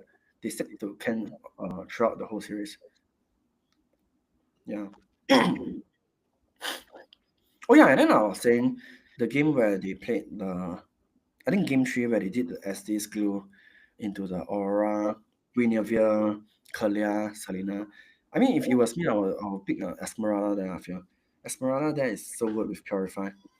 And then by picking the Esmeralda then I can pick another frontline for JPL, which I feel JPL shouldn't play healer because, I mean, he has been playing for so long. Okay, definitely his Matilda is good, but I feel he's like 150% heroes are all the hard tank heroes or initiators. I mean, I feel one hero he should have picked up this MSC. It would have been Akai lah. I feel Akai would have been a good pick there, but not so bad pick. Or maybe give him his Cho, which probably might not be that good into Kalia Guinevere. But yeah, I don't know. I just feel Akai is very good into like Kalia and Guinevere. Like if I could pick Akai, then I would have done Akai plus Esme. We Yeah. see Zhu Xing and Fasa pick very often in these games. Yeah, so I think this game is boiling down more of like game 1's draft, where it's the Lancelot versus the anti-Lancelot. Because you can see, like what I mentioned, RRQ closed off CC on the third band. They are not letting SRG play the CC anymore. So yeah.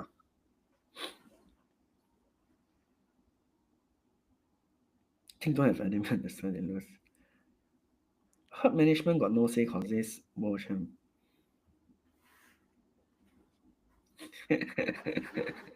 Trollers. But yeah, I mean, I wouldn't say this is bad because honestly, I liked how this brought in the Leomord pick. The Leomord pick was very interesting and somehow it worked out very well.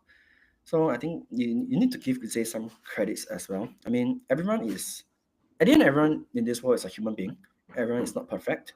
We have our flaws. Everyone makes mistakes. I think sometimes we just have to accept it. Yeah, like I mean, everyone not only Zays has mistakes. Can make mistake in game 3 as well. Then I think maybe because of that mistake, then somehow it affected Zay's plan for the drafting in the future games. Then Zays have to change his plan a bit. But yeah, I mean, with that being said, I'm still not very fond of the assist pick. But yeah, I mean, what's done cannot be undone. We just have to move on and look forward to the next MPL. We're also seeing Akai play more often recently. Yes. In tournaments and ranked games as well. Yes, you see, this is why I mentioned Akai. Honestly, Akai is a very underrated pick, I would say, especially in this meta. Akai fights Kalia very well, also fights 1-1 very well, although in this scenario, 1-1 is banned. And Akai can be flexed into both the roam and jungle role. Yeah. So everyone who has teamed with me will know that I love Akai. I always draft Akai for my teammates. Really feel like it's underrated pick. I'm very happy to see RRQ play Akai because it's something I really like as well. Yeah, let's see how they perform with Akai. Yep. So this time around, I mean, in the first game, you see that they picked the Fredry in the first 3 picks, but now they changed things up. They went for the Akai instead. Both this time, SRG know that the Lancelot is not that easy to play, so they are not picking the Lancelot in the first 3 picks. Yes, I think they want to see out more picks first, whether to decide where they want to pick the Lancelot or not. So in the first game, if you remember, SRG was very hasty. They picked up the Lancelot in the first 3 picks, and they wanted to test whether the Lancelot can fight against the Badang, the Akai, and the Zhu Xing. And clearly it didn't work. So in this third game, they know that it didn't work out. So now they are leaving the Lancelot into the 4th and 5th pick, or maybe they are not picking Lancelot at all. Very good chance that they might also pick a tank jungle here, where Baxia, okay, sorry, not Baxia, but Fredry is still open.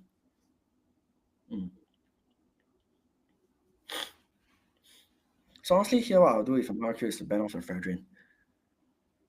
Because I'll say that RRQ's draft is very good to fight into assassin jungles. I would want to fight assassin jungles. All I'll do here is I would ban off the Fredrin. But I'm not sure. Let's see what Cascade decides for the team.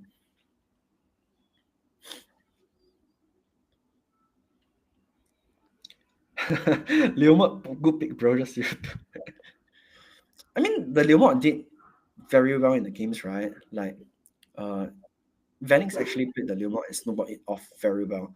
I think he had KDA like 6-0, 7-0. And it wasn't really his fault or the pig's fault that they lost, I'll say. Yeah, so honestly, the Leomord pick did work, but they just didn't manage to end the game.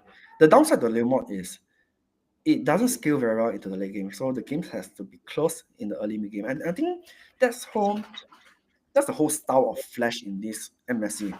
And that's why they are not very solid as compared to other teams. Because I feel that all the planning for Flash in this MSC is that they are planning very well for the early to mid game. They plan drafts to snowball the early to mid game, but they don't have an answer to the late game.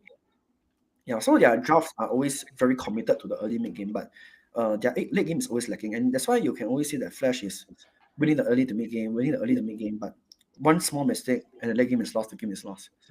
And Yeah. they don't have any late game insurance. Correct. Yes. And I think that's the flaw of Flash in this MSC season.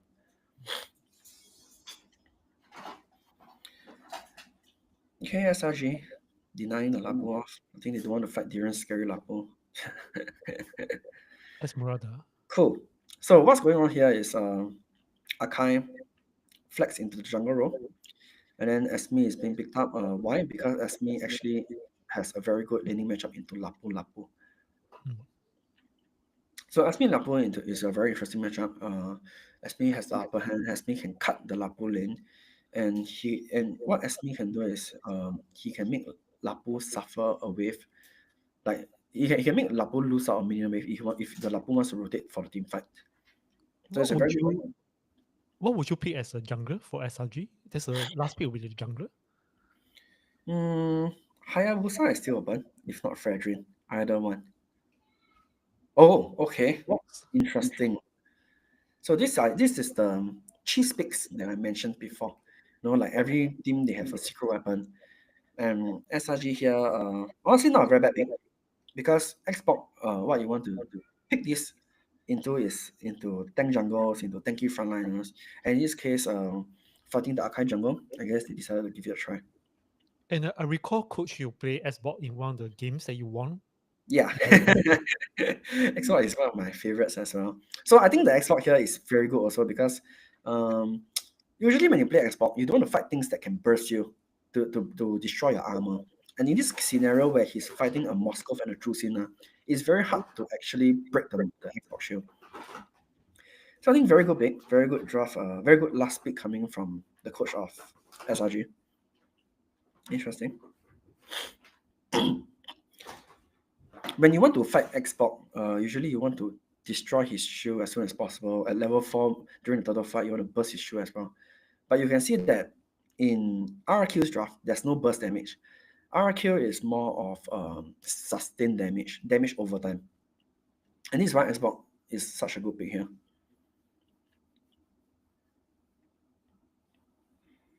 Every time I thought I should explain. I thought I got repair this shield to what sweat. I swear the Xbox, if they don't deny him early, like now, what they're doing, okay, which never do much as well. Honestly, SRG has a very good chance to win this game. I'll say that SRG's team fight in the early game as well is definitely much stronger than RRQ. With the Xbox Lapu Farsa, a lot of early burst damage. And you can see that RRQ is like all damage over time. They don't really have any burst. So what RRQ wants to do is that they want to avoid the burst and play extended team fights. Whereas SRG, they want to catch someone with the Kalia, burst someone down, and keep doing that, not going for the extended team fights.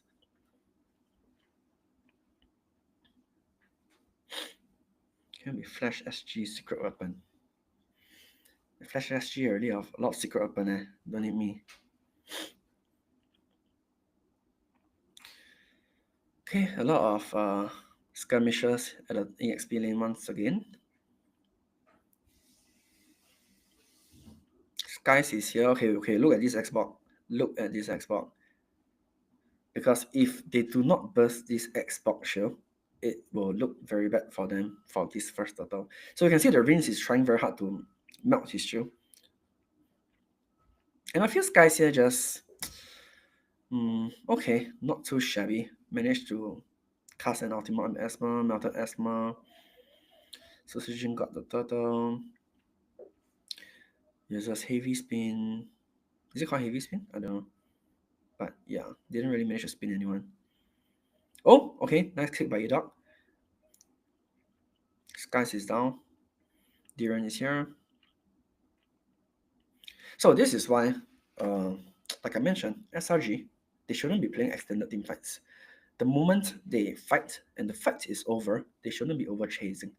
They need to reset, and then they need to start making use of, they need Yams to get level 4. And once Yams is level 4, then they should be playing Yams. So the moment the objective is down, the total is down, they shouldn't be overextending fight and chasing this all towards all the way into the RRQ's purple buff. Should have just resetted, wait for Yam's level form, play with Kalea's ultimate, and then just burst people down, catch people. Nice game by Sutsujin. So I think like what Sekyss did not too well was that he was getting poked by Rinz in the early fight as well before the first turtle, and then he was then forced to use his ultimate on Asthma, which I don't know by luck gotten him that kill, but still he didn't have ultimate for the turtle fight, which was quite huge. And this is why the mod should have just back off. Okay, nevertheless, it's over. 30 more seconds to the next turtle.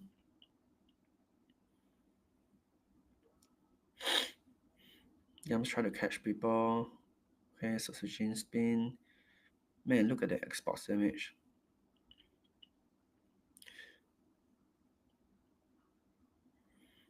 So this turtle isn't looking very well for RRQ because Sutsujin don't really have his ultimate spell, whereas Yams still have his ultimate. Sekyss also is gonna have his ultimate soon. So this other fight they are playing without the Akai's ultimate, and Idok doesn't have ultimate as well. Okay, Idok ultimate is up. Okay, Sekyss got the turtle. Can Dyrennn do anything? Nope. Okay, so you can see SRG, now they have changed their playstyle a little bit. Compared to the first turtle, after second turtle, bursting everyone down, they recognize that they shouldn't be playing over extended team fights, so they started backing off and resetting. RRQ, on the other hand, because they are low in HP, they cannot go for extended team fights as well. Both teams reset. Okay, start going back to lanes.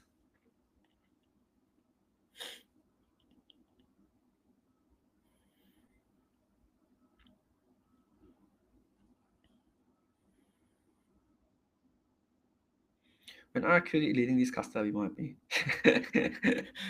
No, I'm a fair caster. I mean, I was happy that SRG won one game.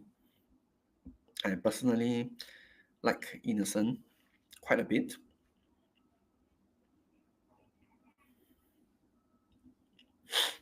Toyy 1v1 Innocent. Okay, Idok trying to catch him. Oh, okay, kick. Purify.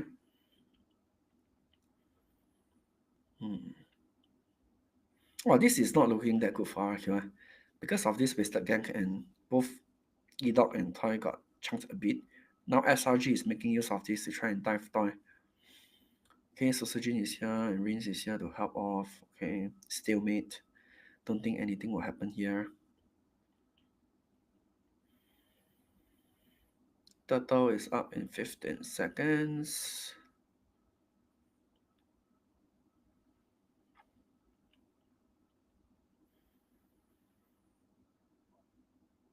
So the very good thing about RRQ is at least they have two side laners that can sort of split push, the Moskov and Esmeralda.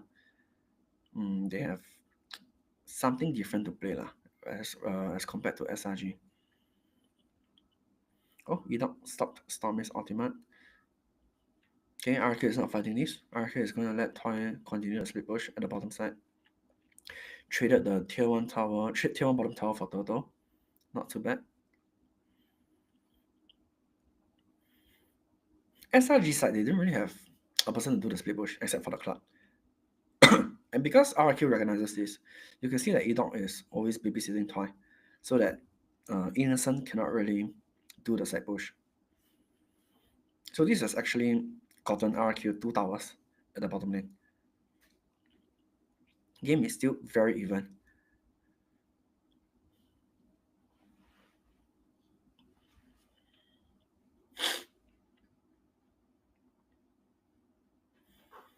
Oh, Rinz. I think here what Toyy want to do is that he wants to swap the bottom lane into the top lane. If I'm this Moskov now, I don't really want to be at the bottom lane because... Okay, maybe don't need to go now, but 30 seconds before Lord. Number one, because bottom lane has no objectives anymore. Tier 1 and Tier 2 tower is down. Also, you want to be the one playing at the opposite lane of the lot so that you can make use of a Spear of Destruction to enter the lot fight.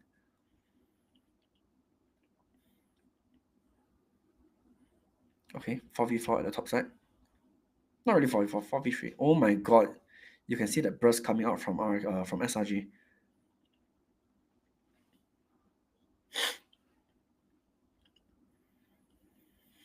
So RRQ here, they really have to dodge all these burst spells or cancel the burst spells by breaking the Xbox armor or cancelling Stormy's ultimate. Then they are able to win the team fight through extended fights. Extended fights versus burst fights. Instant burst fights. Cram getting poked, sorry. Okay, lot is up. You can see that the Moscow is playing topside now. Honestly, it's not so bad if RQ gives this lot to trade 2 towers at the top. I will say that is quite okay. Don't really need to contest this lot. Okay, they are contesting. Dyrennn jumped into Stormy. Spear of Destruction has landed. Damn, look at Dyrennn. Look at Sekyss, sorry. Sekyss is just burning everyone. Okay, Dyrennn is dead. Toys behind. Toys? Wait, Toy? Damn. Toy is carrying this game.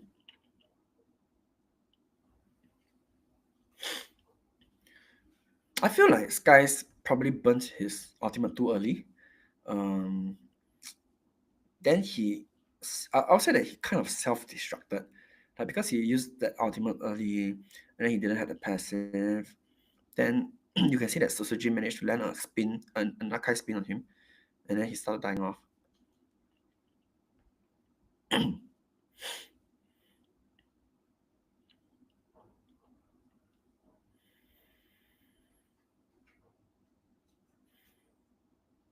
Toyy is playing very well in this game. I'll say this is looking much more into RRQ's favor now, because when it gets to the late game, usually burst damage is not so impactful anymore because you start to build tank items. And when you build tank items, burst can only do so much. Of course, with that being said, Innocent is still scaling very well on the clock for that damage over time. Toy getting cut off. Will he die? Cram is chasing him. Okay, he's dead. Traded his life for the top tier 2 tower. Don't really find that it's worth it. Felt that he shouldn't be dying there. Then again, the lot is in 1 minute 20 seconds. Still have a lot of timer. Okay.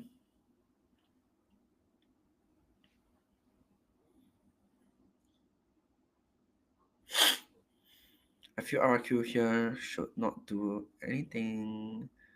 Okay, maybe they can because Toy is spawning soon and he has the Spear of Destruction. SRG started a team fight on Idok. Idok got caught. Spear of Destruction landed. Sutsujin using his ultimate.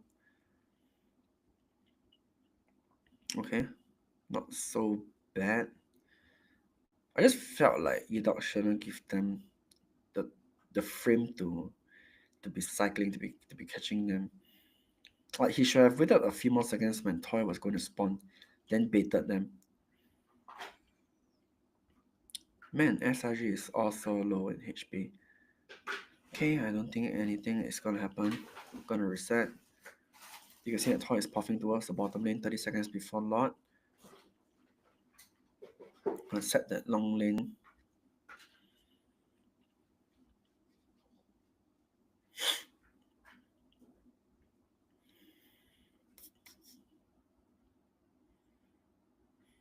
You can see that every tank on RRQ is getting blade armor just for that clock.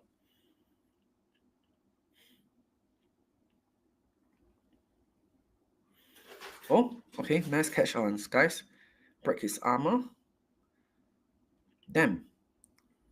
So the good thing is they managed to catch Sekyss, but he still managed to cast his ultimate. Okay, Cram got out of position. Cram died. Sutsujin. Oh, Innocent. Man, Innocent carried the fight. This is looking very badly for RRQ.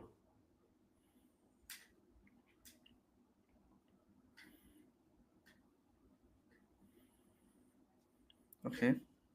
I think the idea was there to catch the Xbox and break his shield, but the execution wasn't there. Like you can see when they tried to break the shield, they didn't manage to break the shield in time, and Xbox still has his ultimate spell. Sutsujin then started to melt. And then Innocent did a very nice play going for the Moskov, which got Toyy. Okay, now SRG is leading. 2.9k goal. Let's see what they can do with this lot.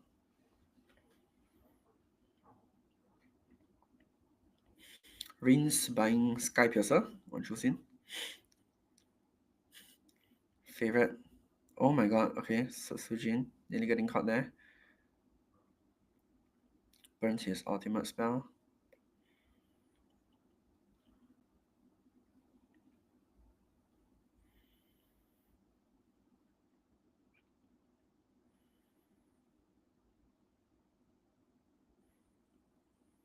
Okay.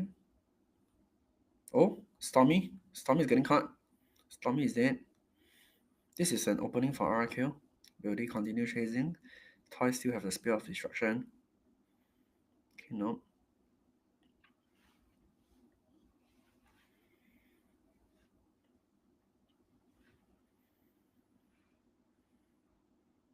Okay, they try to go on Dyrennn, but Dyrennn purified. Oh, SRG is still so strong with 4v5. Oh my god, Sutsujin getting melted. Idok is slow as well. Trying to kite backwards. Oh my god, Sekyss. Sekyss? Man. Sekyss actually managed to use his ultimate to land on Toyy. I think this should be game for SRG. I don't think RRQ has any ways to win this. Yep, GG. So I think, like I said, the Xbox pick is very good in that scenario. It was very hard for RRQ to burst the Xbox shield.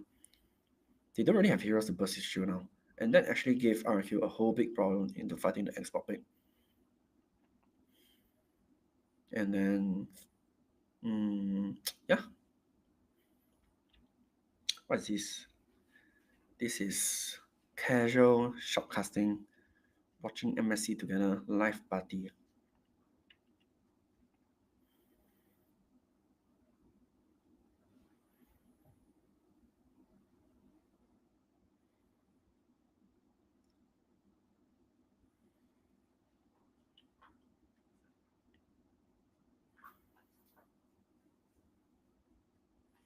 Okay, we shall take a short break before the next game starts.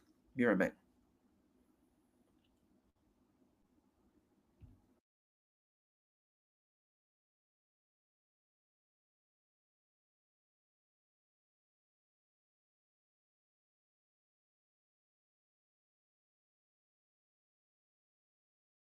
Guys, that thing looks sexy. It looked really good. And I think a lot of it just boiled down to, like, can you break the Firaga armor? Yep. I think we saw multiple times that RRQ made some pretty good attempts, but as soon as the War Axe after the BRB got purchased, it became really hard, right? Because Dyrennn already took 2 deaths prior to that fight, and then Sutsujin, as much as that heavy spin is such a powerful tool, they're kind of waiting on SRG to make that first initial move, which again, they held until the very end to make it happen.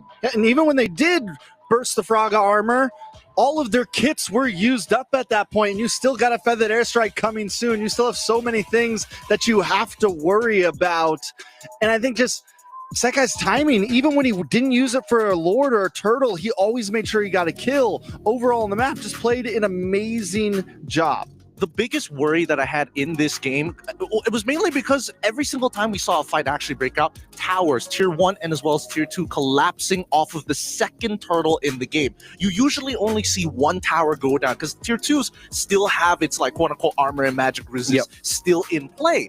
In that sense, we saw that Toyy was walking away with a full item ahead of Innocent. That Winds of Nature was supposed to be the big game changer during that first and second Lord, but it just didn't matter because he ended up dying over to the raw true damage from SRG side on a fully stacked up War Axe. Yeah, and this is where we revisit one of the key ideas for drafts, especially here in MSC, your damage profile. Yes, utility-wise, everything looks great for RRQ. You're playing around the Moskov, but at the end of the day, SRG just had like raw brute force damage across the board. Yeah, just about every type of damage you could think of, from burst with the Farza to true damage with the export to shred with the Claude. They checked every single box in the book, and that was something that we saw from RQ in the beginning, is how are they going to deal with some of these heroes? They were just lacking in certain departments. I think a lot of it was just on Toyy, right? Toyy was the only person realistically who can kind of not only break the formation, but like hard carry these fights, especially if it's a traditional front to back. Yep. True magic, physical damage, true damage, physical damage, magic damage, all now leading to emotional damage for RQ, as SRG are now at match point. One game win away from securing their slot in the semifinals and eliminating RQ Hoshi, the team that selected them for this matchup. So we're going to go on a quick break and let's see what will happen in game number 4.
Hey everyone, it's Eterna here at the Key Wall, and this is where all the teams' keys will be stored before and after their match. Now you can see here, all the keys are here for everyone to see, whether you're still a contender or if your keys have already been crushed. Before every match, each captain from each team will be able to pick up their keys to bring it over to the stage. As you can see here, RRQ's and SRG's keys are not available because that's the upcoming match that we're going to be seeing in just a bit. Now, after we figure out who the winner is, the winners get to come back here and place their keys back onto the wall. However, the losers, their keys will be crushed for everyone to see. So the big question now is, whose keys will be able to be stored back onto the wall, whose keys will be crushed by the end of the day, and finally, whose key will be finally placed into the final totem to be crowned at the MSC 2025 champion.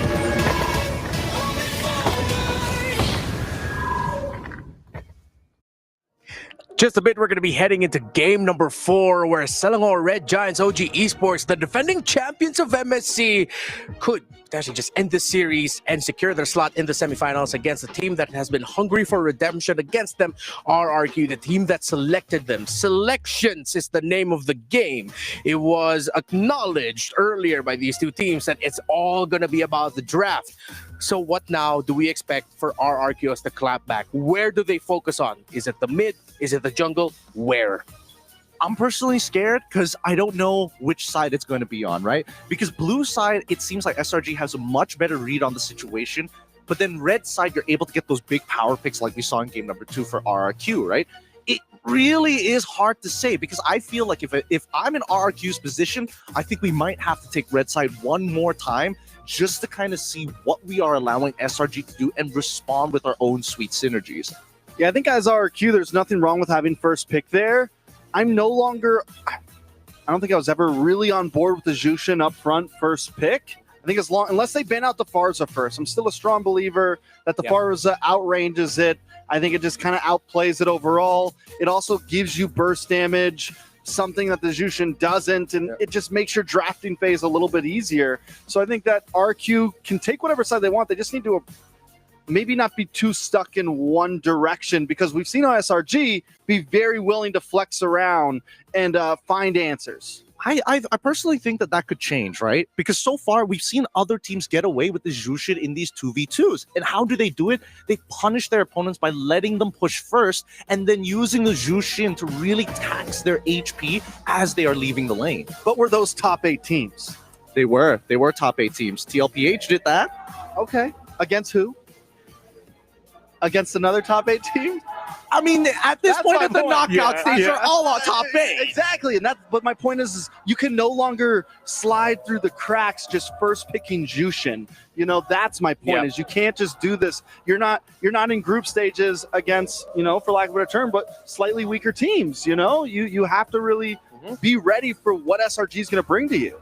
And I'm all for that, honestly. Just consider changing your priorities on the Jushin while we prioritize getting sweet new skins in the game, as the Metro Zero skin line is coming soon. It's arriving at the MLBB battlefield with a stunning new series of skins. What visual wonders await as cyberpunk meets traditional culture? Stay tuned for the upcoming Metro Zero cinematic trailer if you haven't seen it yet. Wake up, Samurai. We got a spirit to ignite. I missed that one. I missed that one, boys. I was waiting for your contribution, man. But it's all right. You already knocked down like the best contribution that we've had heading into this game number 4. Take that Jushin out of the picture for RRQ. It's like, yeah, I gotta agree with you. They were focused a little bit too much into one direction. It's like they're insecure, and I don't know what for about their damage profile. They're leaning a little bit towards like utility, slow chip. We need to see RRQ bring out bursts. And when they did that with their Lapu Lapu, that's when it worked out very well for them. Yeah, what do they have? What do they have in jungle in game number 1? They had Claude. They had RQ. It was RRQ was playing. RRQ was playing Claude. Fredrin in game 1. Fredrin. I mean, what did they have in their gold lane? What was their gold lane? Claude, Fredrin, and they had the Lapu for some burst damage. Something there. I mean, they did make it work in game 1. They are going to swap over to red side this time, but I will say SRG didn't have the Farza in game 1, and SRG quickly found some answers, I feel like. RQ, though, on red side, on second pick. SRG doing the same exact draft they did in game 2, except this time their third ban is a little different. Oh, now it's on RRQ's hands if whether or not that Farsa Kimmy trade will be committed. Because if it's open for SRG, they can lock the Kimmy first pick. Then RRQ will have to pick up their Farsa in the first phase of their draft. No, I'm also worried about YSS, like Tex mentioned here, right? That's what SRG picked first up last time. And that's why they banned out the Basha Kai. It's like, listen, we're going to make you do it. RRQ does ban out the YSS this time. A little bit of a fun fact, though. Yuumi now holds the most total assists in MSC history. Is that 418? Yeah. Is that your new nickname for Yums? You call him Yuumi now? I just said Yums. It's my American accent. I'm sorry. That's pretty impressive because think of it. Okay, this is game 4. So I think game 4, in reference to game 2 just now, what SRG did was that they first picked YSS and played the CC draft. So RRQ now, knowing that they are good with that, they banned off the CC and YSS. limiting SRG's options. So I think this game we can see something very new. Maybe not the Xbox anymore. RRQ will know that if they pick the tank jungle, SRG has the Xbox as an answer. So RRQ probably will leave their jungle pick into the last two picks. Or they can pick the Fredrin. Okay, never mind. They actually picked up the land slot. Not too bad. Because SRG is not playing the juice in. Kimi is something Lancelot can fight very well. Glue as well.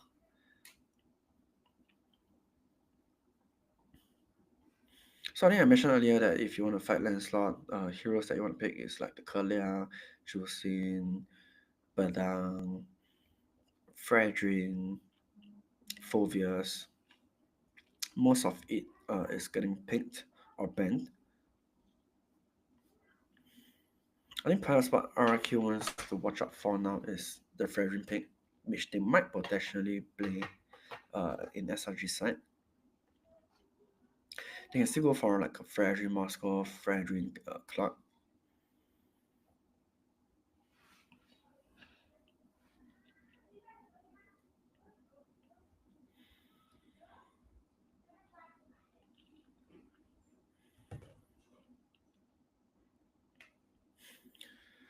Okay, SRG banning off the goal laners. I think both teams now, RRQ is looking for a goal lane and a roam, whereas SRG is looking for a jungle and a goal lane. Both teams are looking for goal laner picks. Very interesting. RRQ now, I think the question is whether they want to ban the Fredrin, or if they are confident fighting the Fredrin with the Lancelot, then they would not need to ban it. Perhaps here what they can look out is to ban a Moskov, or they might ban a Hayabusa, which probably not because they have Phoveus. So yeah, I think probably a Moskov or Fredrin ban.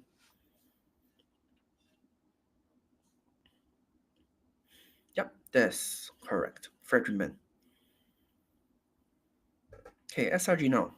What they want here is, I mean, after they ban this, they have the option to pick the goal laner immediately. So they can continue banning the goal lane, and then they can pick a favorable goal laner hero for themselves.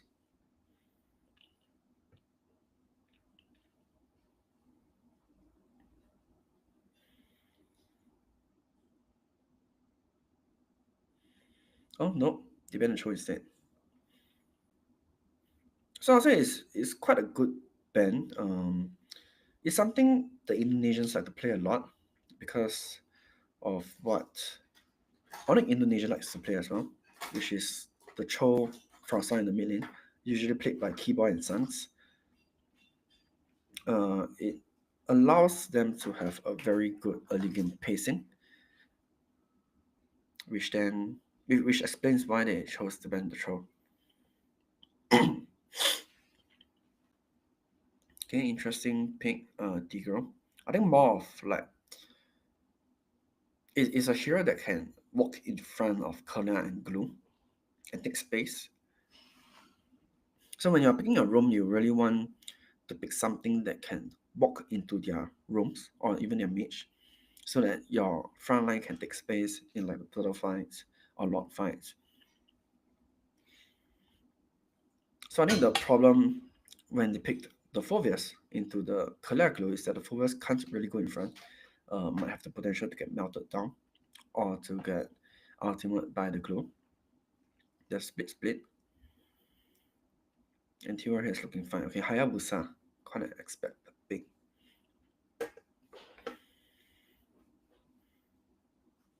So it's very interesting that they leave the goal lane to the last pick, because what I'll do here is actually I'll pick the goal lane first, then the roam.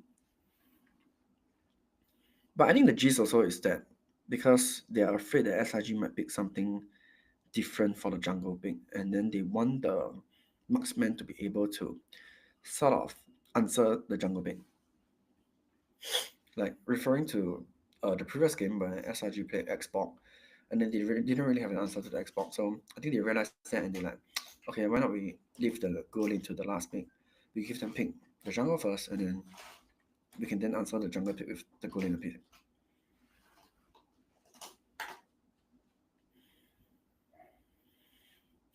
I'll say both drafts are quite even. And then, actually, I'm more in favor of RRQ's draft this game. Hayabusa, Moskov, early game not really that strong. I mean, if it scales to the mid-late game, then definitely SRG will start to win.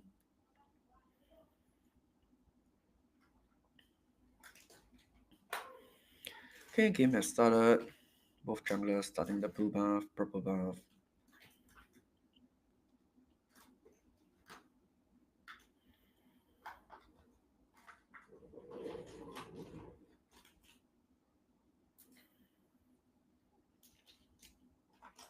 You can see that Sekyss, it has a very interesting jungle route, jungle pathing.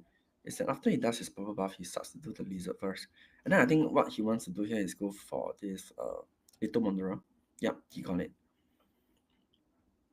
So it's a very risky move to retribution the Little Wanderer. Why? Because if you do that, if your mid lane is losing, it's very easy for the enemy to run into your jungle, especially if burnt retribution. But why Sekyss can do that confidently is because their Kalea Kimi is sort of pressuring RRQ's mid. And that's why he can burn that retribution off the Little Wanderer. If not, please don't ever do that.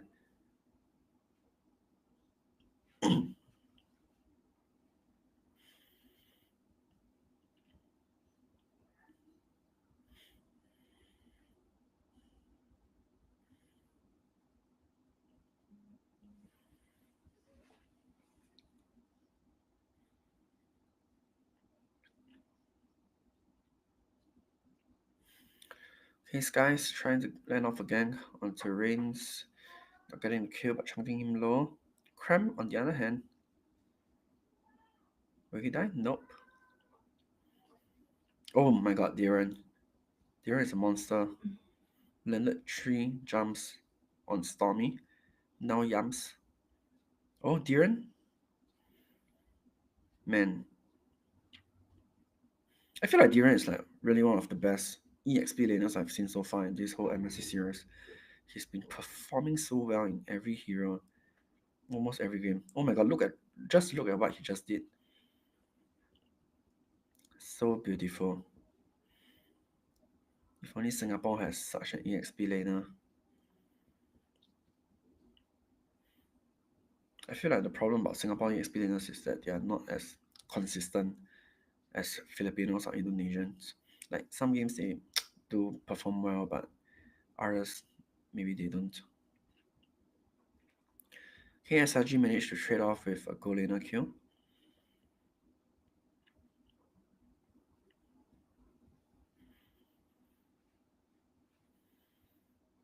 So although it's looking very good for the EXP side, but Toyy is honestly not farming that well. Oh, Rinz? Man, I think Rinz just sort of did a 1v2 in the mid lane.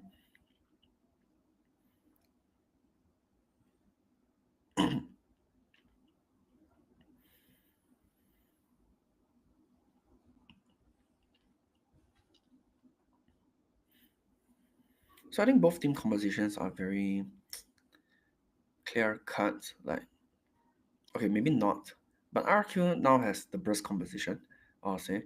Whereas compared to SRG, they want to be more. They want to play more extended fights. This also boils down the question of the Kalea pick, because here, okay, you can see that the Kalea managed to land an ultimate spell, but they don't really have a burst follow-up damage for the Kalea's ultimate spell.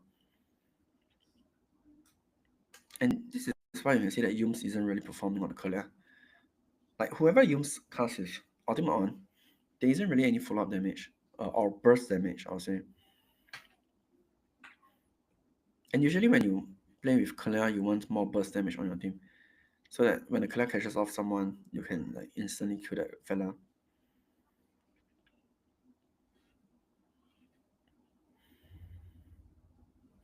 Okay, RRQ securing this turtle.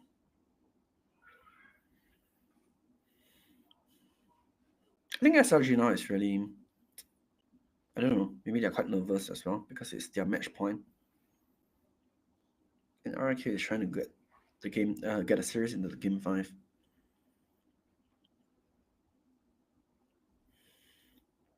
So you see, same thing. Young's clear cast the ultimate spell, but don't really have like any follow-up burst damage. And the very bad thing about this SRG's rotation from Innocent is that he tried to rotate mid to help, but then he couldn't get off anything, he got chunked low, and now his whole top lane is gone. So I'll say this might be a very one-sided game from RRQ. If SRG don't manage to catch anyone with the clear, it will look very bad on this game. What SRG wants to do now is really to just farm first and get some power spike, so that when the clear ultis someone, at least they have like follow-up damage.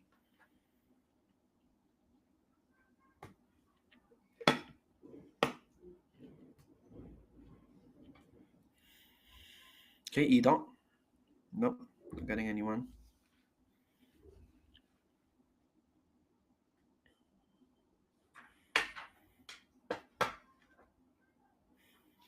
RRQ is leading 3,000 gold at 6 minutes. I wouldn't say it's a huge lead, but it's somewhat a good lead, but not a huge lead. Yeah.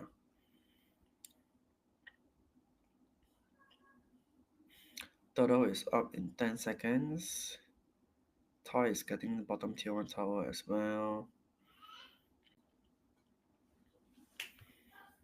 I feel the other way that SRG can win in this game is really for Innocent to just split push with the Moskov and then play the map, play some macro, scale into the late game.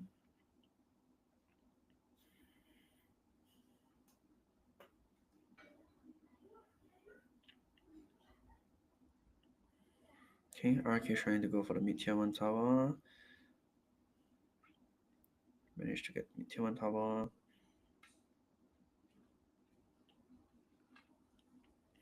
This isn't looking very good for SRG. 3.7k gold lead from RRQ now.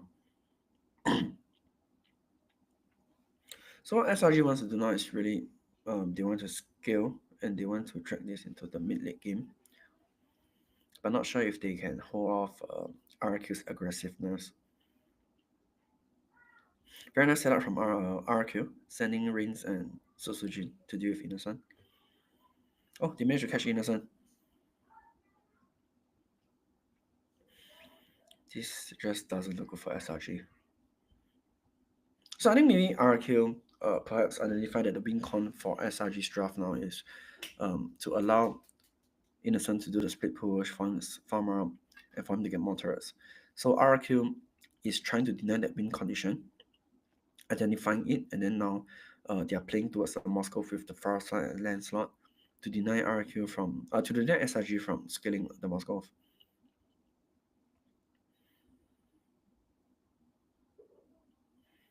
Oh my god, look at the damage from Rinz. Nearly one-shotted Stormy. Okay, Sky's trying to go in. Going for Rinz. Rinz survive. Cram managed land on the ulti on Idok.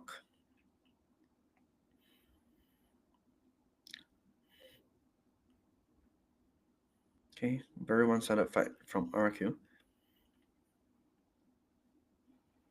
So I think what's happening is that RQ's hero has a lot of burst damage, and when these heroes snowball, it's very easy for them to burst people down and get even more kills. And you can see that on SRG side, their team don't really have any burst damage, and they really need to scale to get all those damage going on.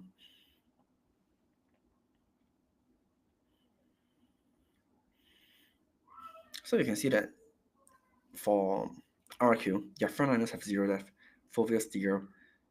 They don't really have an answer for the Foveus 0. Young's on the Kalia can't really catch anyone as well, even able to catch, but no damage to follow up. Very, very one-sided game. 90% chance this will end up in the game 5. So I guess we'll be having the first game 5 of the top 8 match. Oh, okay, managed to catch on Idok. So I think this is the first successful clear ultimate to catch on Tigre, but at what cost? All spells have been used, RRQ counter engage, Frost on ultimate, Everest loan HP. Yep, booms. I think probably this should be the end. Honestly, they have a window of 10 seconds to try and they don't really have wave clear on SRG side. Yep. Moskov is dead. Dog is dead. Yep, game ended. Very fast game from RRQ. 10 minutes, 25 seconds. Okay, interesting game 5. So I think it escalated very quickly from the Lancelot fighting the anti-Lancelot, and then the EXP lane battle with the CC draft, and things started to change when one team played the overextended team composition, fighting the burst composition, and now we get to see that RQ are the ones playing the burst, which then worked out very well with them. So I would say it's more of answering the clear now and having an answer to the clear, which RQ did very well with their draft. Clear here, I mean, it's not really the clear's fault also. Like the clear could catch targets, but they could only catch the Tigre and the Phobias, which maybe explained why RQ picked 2 hard front lines into this clear pick, so that when the clear ulti the front line, it's very hard to kill them.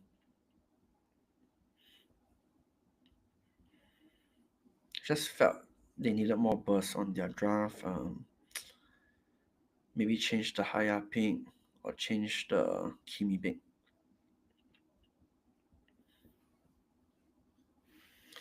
Nevertheless, we are going to a game 5.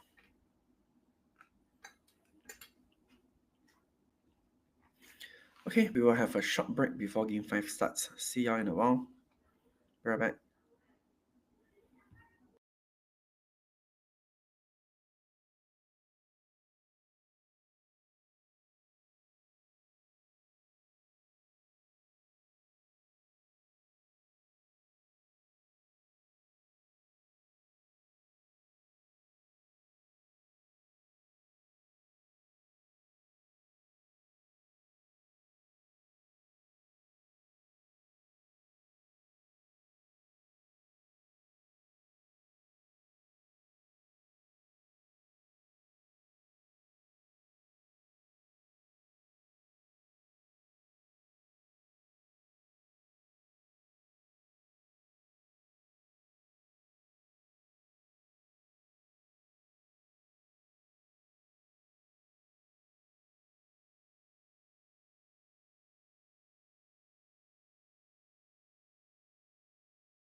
Is the carry, most damage dealt on the way to redeem himself. That's poetry right there. Yeah, you couldn't have written it any better way. The fact that happened for him, so I feel like he's already gotten his redemption.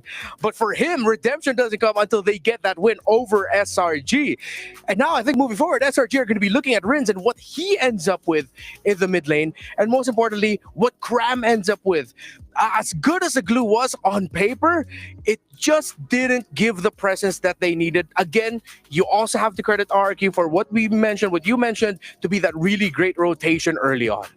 I mean, the brass tax was already paid, and it costed them everything. They could not break out of that poverty line for so long in the match, and you could tell because of the items that they had, they could basically kind of walk around and do whatever they want, right? I will stat check you each and every time unless I make a significant mistake, but it's really hard because we saw the snowball of Dyrennn, I get a lead, and therefore I will protect Rinz. Rinz gets his lead, now both of us will go down to Toyy. Now Toyy's protected by 2 people, now everybody's having a good time. So I got a question. Do we think like the 2 most important lanes right now, the 2 most important positions right now to focus on in draft are mid lane and EXP? Yeah. Is that what are we on board with that? I'm on that. I think red side, best side right now.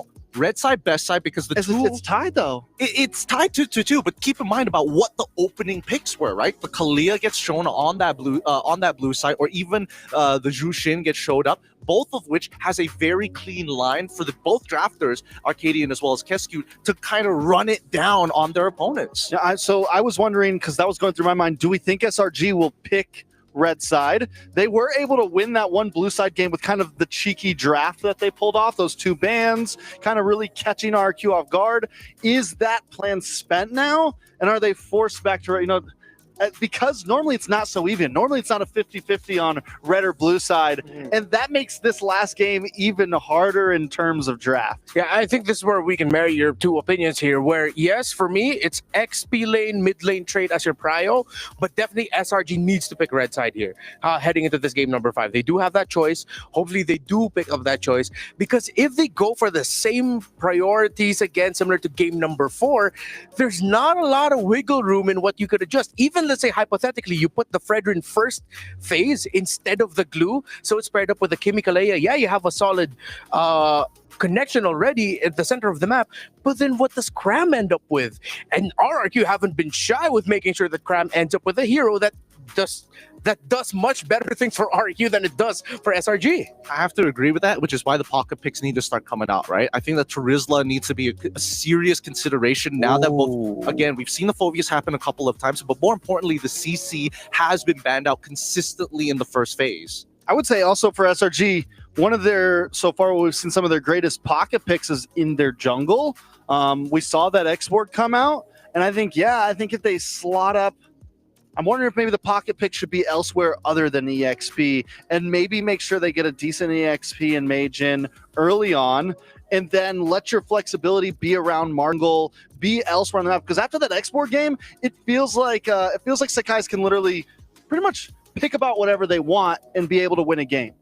Yeah, I think outside of the usual Farsas, Juicins, and Kimisa we've been seeing really have a great time ever since the group stage here at MSC, these 2 teams are going to have to consider heroes such as like the Valentina and Faramis coming back as options, especially the Faramis. We've seen a couple of games, even in wildcards, where Faramis comes in big for a team that their opponents didn't expect it to come out. Suddenly, they're so aggressive in the early because they know they can play around the Nether Realm, and then the opposing team gets rattled.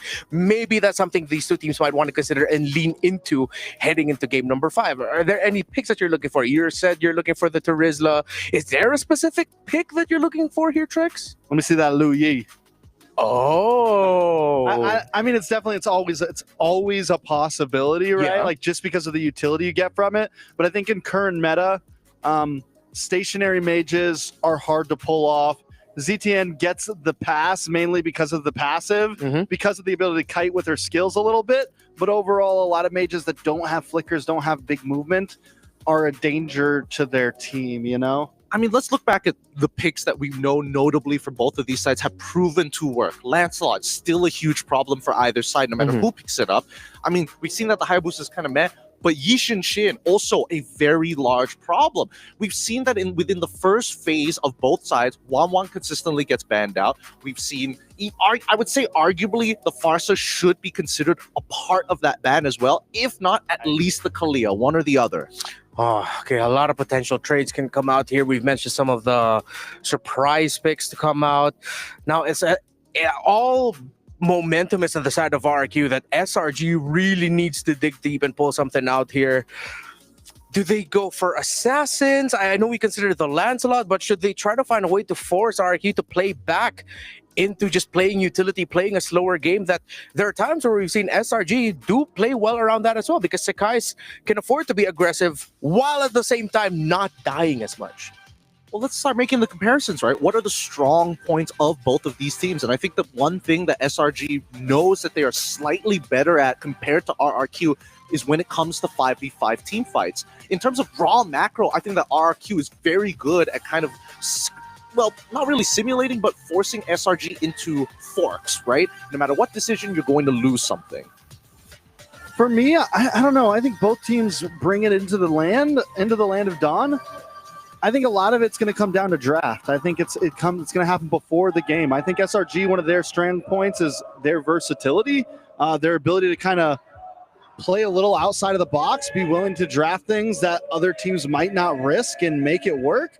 Whereas RRQ, one of their strengths still is we can keep it simple, and we know how to hammer that simplicity in very, very well. You give us a straightforward draft with strong picks, and we are going to win the game with it. Seems like the more we discuss this, if anyone's going to be showing up any surprise picks, this might be on the side of SRG, as we see the RRQ fans in the arena just dancing on and cheering on their team. What's your command? All right. Oh, okay. There we go. For a moment there, I was trying to process it. Wait a minute. Did we just go back in time, or no? We're finally in the draft. All right. Game number 5. SRG takes red side. That's what I'm hoping for. That's what I was always looking for. Coach Arcadia knows what he's doing. And I think now that they've kind of played that mental chess game between Arcadia and as well as KSQ, they understand the power picks. I don't think RQ is going to change from their pattern in terms of bans, especially for the first two. Fanny's definitely going to go.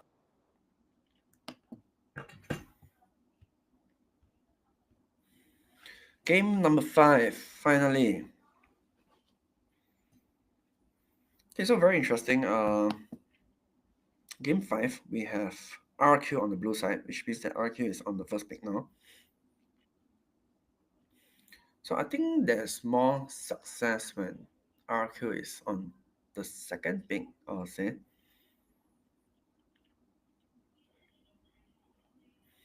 Okay, same bans as we can see after that CC game. CC is just getting banned every single game.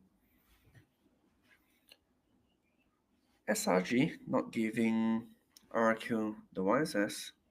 Okay. So I think after this game, SRG will need to consider a lot when picking the Kalia pick again. And they might not actually pick the Kalia anymore, because RQ clearly has answered for the Kalia. So I think two things they want to really look out in this draft is fighting the land slot or playing the land slot. That's number 1. And number 2, whether they want to give the Kalia or even pick the Kalia again. The Kalia is, I would say, it's a game-changing pick as well. Okay, very standard bans. 1SS, 1-1. RQ on the other side, banning the Jewel Sim, might look for a land slot first pick. Because honestly, I think what really went well for them in the previous game is that Lancelot managed to go on a rampage. Don't really have anything to stop the Lancelot. Josin was taken out from the picture as well.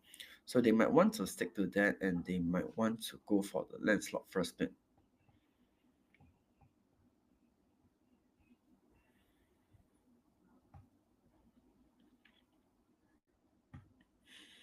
Xia being banned, okay, very normal.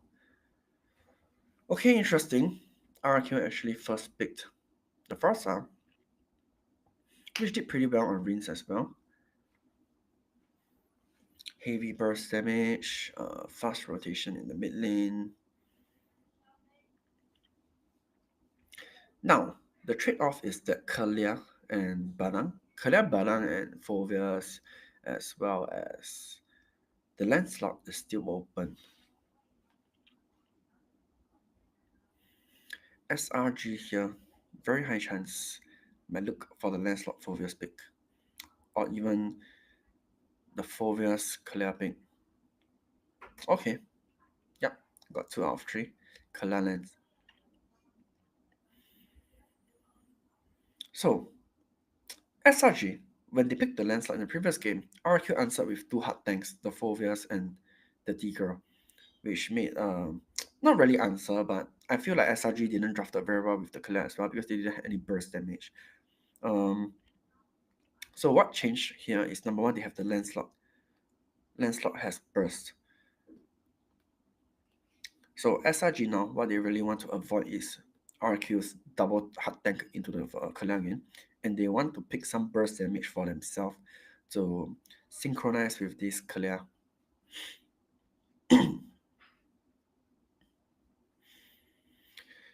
So here they have option to go for the glue, which is very good in Phoveus, or they might pick up a gold laner or mage before it is banned.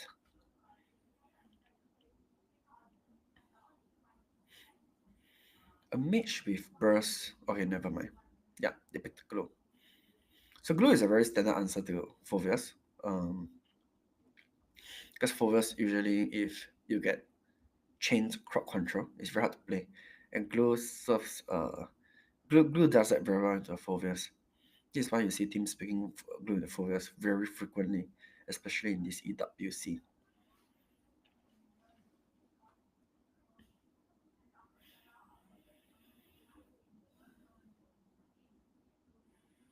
Okay, jungle and roam, that's what RRQ is looking at. If I'm SRG, I will ban off all the hard tanks if they don't have an answer for it, such as the Tigro, the Gato Gacha, and the High Loss. Okay, Fredrin. Good ban as well. Deterrence for Lancelot. Selena is banned. Very random. But okay. If I'm SRG, I would actually pick Kadita as a mage here. I honestly feel Kadita is so good with Kalia and into Frasa.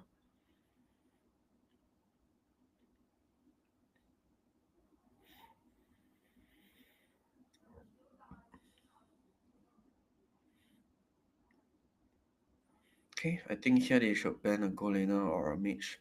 Oh, sorry, a gold laner or jungle. Oh, sorry, a roam or jungle. Yep, the Tigro. With that being said, even though they ban the Tigro, there's still Gato Gacha that RRQ might pick up. Or even a Kai as a roam. Kagura is banned. I'm really hoping to see a Kadita pick from SRG because I just feel that Kadita is so much of a value pick here. And it might be, it just serves as a very cheese factor as well. So probably they might last pick Stormy. They should pick their room. They should pick their gold laner here first.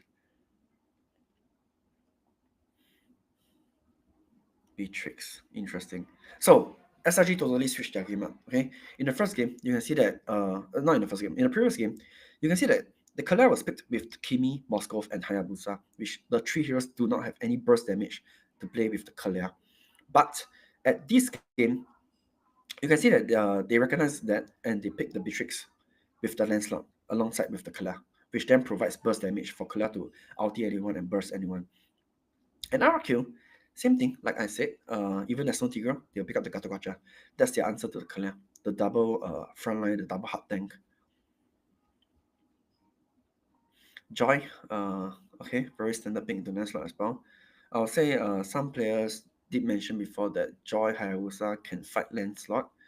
Maybe not on equal ground, but it's not too bad. But I will say that if SRG drags to late game, Kalia Beatrix is very damaging to the Joy pick. Not sure why they want to pick Joy here, but okay. Man, why would they pick Kimi here? This Kimi feels very underwhelming. I felt that the Lancelot Beatrix is so good for Kalia, but not the Kimi. But maybe they had to pick the Kimi so that their mid lane wouldn't lose. I think that's the whole reason why they picked Kimi for.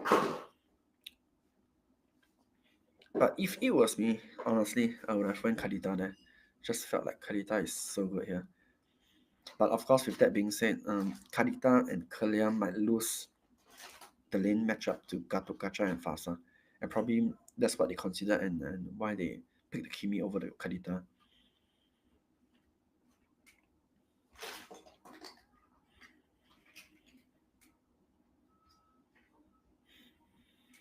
So, very similar draft to Game 4, with RRQ answering the Kalia pick with double hard tank, the Gatokacha and Phoveus. But the difference now is that SRG, they have the Beatrix and Lancelot to have more burst damage to combo with the Kalia.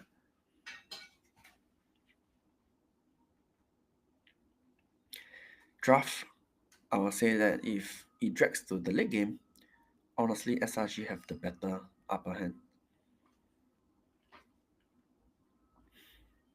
Yeah, I think that proved my point. Like, even with the Kimi and the Kalia, they are losing quite a bit at the 2v2 in the mid lane. So if they paired the Kalia with the Kadita, I'm pretty sure they would have lost the lane very badly. I think that's the whole reason why they picked Kimi here as well.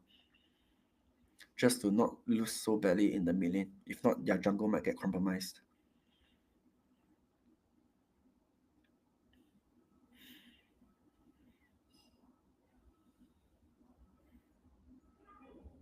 You can see that these two teams, they really like to play the EXP lane in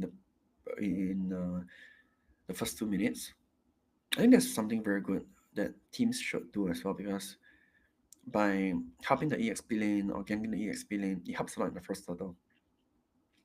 If you compare this with your usual rank games, usually people like to gank the gold lane. But in high level games, I feel that gold laners are not that easy to gank. And this is why they don't gank gold laner in the first 2 minutes. Always gank the EXP first.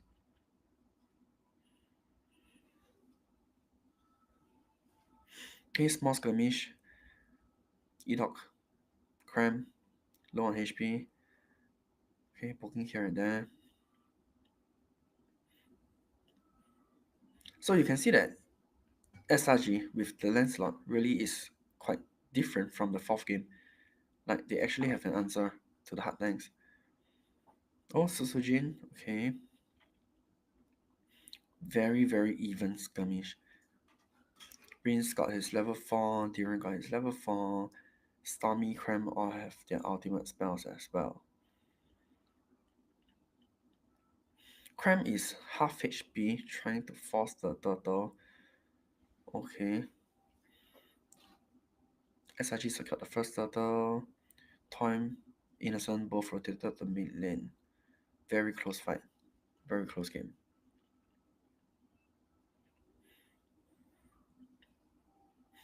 I feel like SRG's win condition now is really for Innocent to wave clear as fast as possible and to leave the lane to join up with the with Yumes.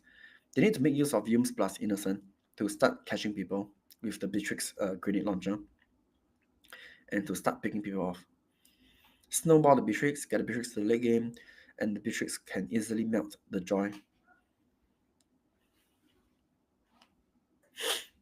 Whereas for RRQ, I'll say they are more early mid game.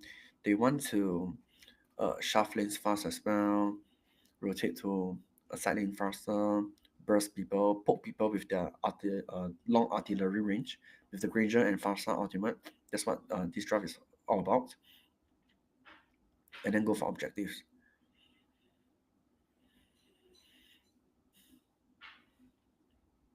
Okay, small skirmish at the top. Sekyss surviving with half HP. Oh, Dyrennn got caught. Nice.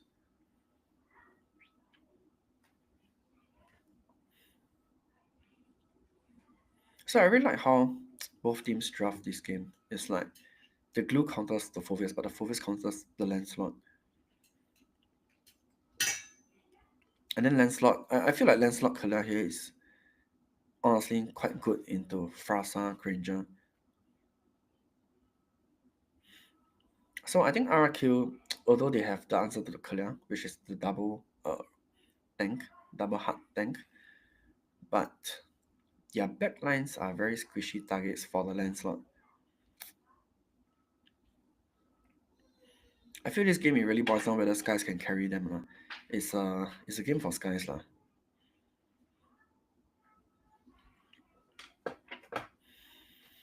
Okay, turtle fight, 5v5. Everyone has rotated. Okay, you can see here that Yums is 3/4 HP. Not the best. Sekyss secured the turtle. Grenade launcher. Link. Nice. So this was what I was talking about. Like Innocent has to start leaving the lane. And then once Innocent gets caught up with Yums, they can then do a catch with Beatrix Grenade Ultimate.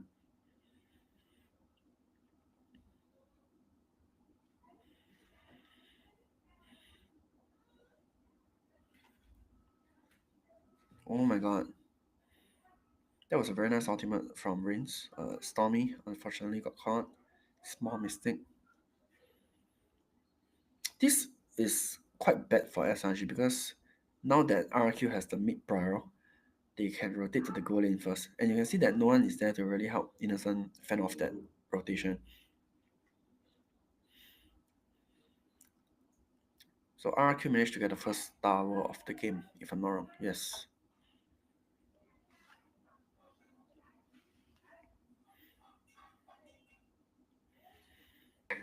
Okay, another call. Oh, hi. Why is there someone here? So I think they're playing very well with the Beatrix Kalia. I think that's what their whole draft is about as well.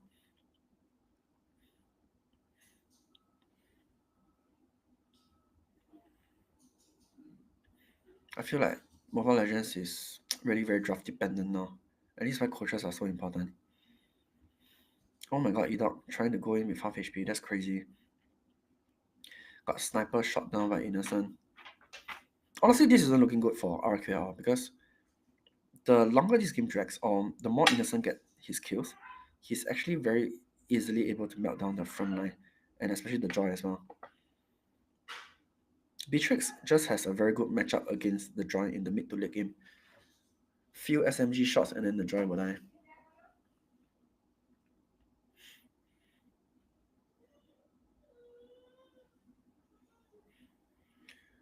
This isn't really looking good for RRQ. SRG managed to get the first mid tower, mid tier 1 tower. So I think RRQ had the whole impression that their double hard tank is doing very well into SRG's Kalia pick, but SRG improvised their Kalia draft with the Beatrix and Lancelot. Perhaps they should ban off the Beatrix. Oh my god, on the other side, Sekyss is winning the 1v1 against Sutsujin. Oh, so close. That was nearly a solo kill. You can see they are just making a lot of plays with Yums and Innocent. The moment Yums ulti someone, Innocent will throw his grenade launcher ultimate. And that's how they are getting kills, pick offs.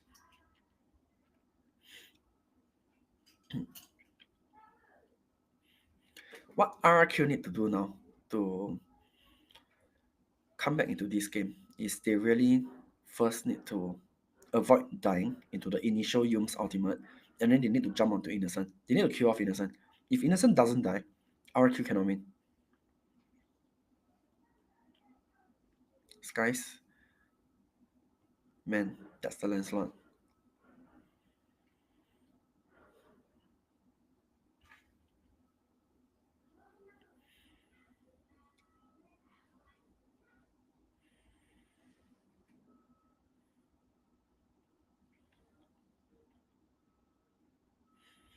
Lot is spawning in 10 seconds. You can see that SRG is playing the top side, setting the long lane first. Another Kalia ultimate by Yums, and then you can see the Innocent Grenade Launcher just melted Idok. It's pretty checkmate for RRQ at this point of time because they don't really have an answer for Kalia Beatrix. Like in the previous game, I think it didn't work out for SRG because they were playing Kalia Moskov and they didn't really have any burst. But you can see that every time Yums uses his Kalia ultimate now, it is so easy for SRG to just burst that target down.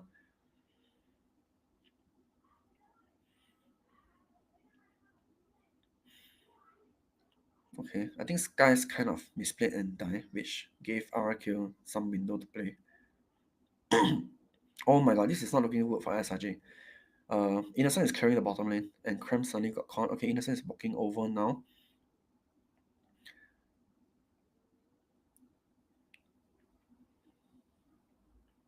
Okay. Downside is they had to sacrifice Krem. Will Krem die? Oh, he's actually survived. Yums managed to use ultimate, catching Idok again. Idok surviving, Yums surviving. No one has actually died. Okay, so Sutsujin making a play, trying to get some kills. Nope. Oh man, this fight is so extended. I think this fight lasted like a good 1 whole minute.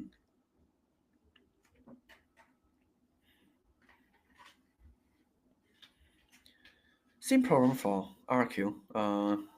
I mean, what can RRQ do now is also, alternatively, if they don't manage to catch the Beatrix, their Phoveus and Gatokasha can both buy blade armor. And once they have the blade armor, probably they'll do better against Beatrix. Oh my god, Toyy is dead. Not looking good for RRQ. 5v4 lot fight.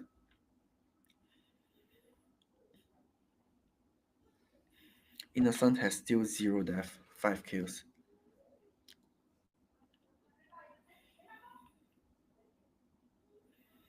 Okay, Idok is getting caught, Idok is low. Lens is scaling. You can see that Sekyss is starting to have the burst damage as well. Very bursty lineup from SRG. SRG managed to secure the first slot.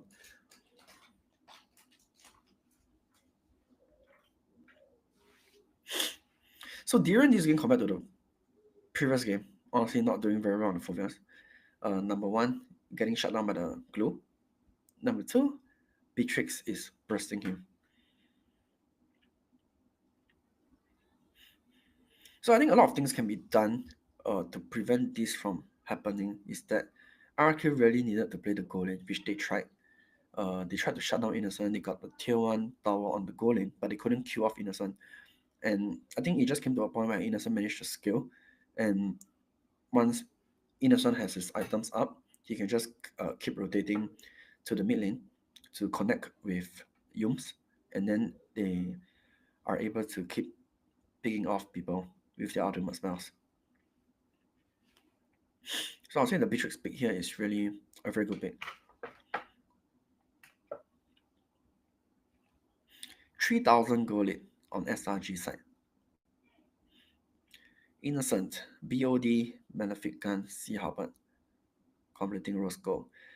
Oh, okay, you can see that the items, both Gatokasha and Phoveus, they actually bought blade armor early, which I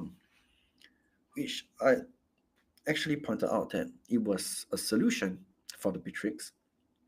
But the thing is, because they rush this blade armor, they don't have anti-cuirass. This is why they are somewhat squishy as well.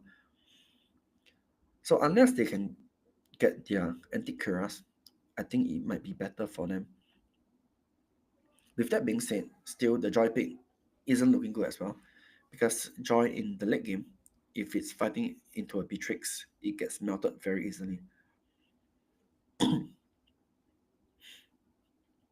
So I think the ideal team fight that RRQ wants now is Gatot being able to jump onto the Beatrix, Joy goes for Beatrix, Phoveus goes for Beatrix. If the 3 of them can latch themselves onto Innocent and kill off Innocent, then they are able to win the fight.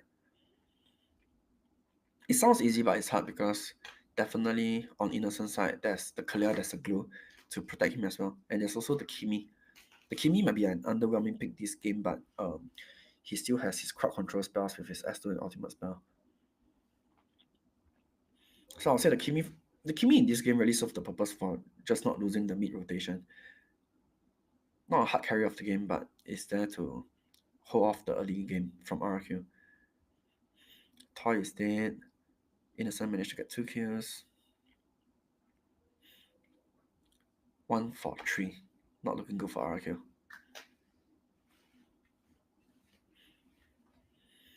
Could they actually end this game? Well, maybe they can.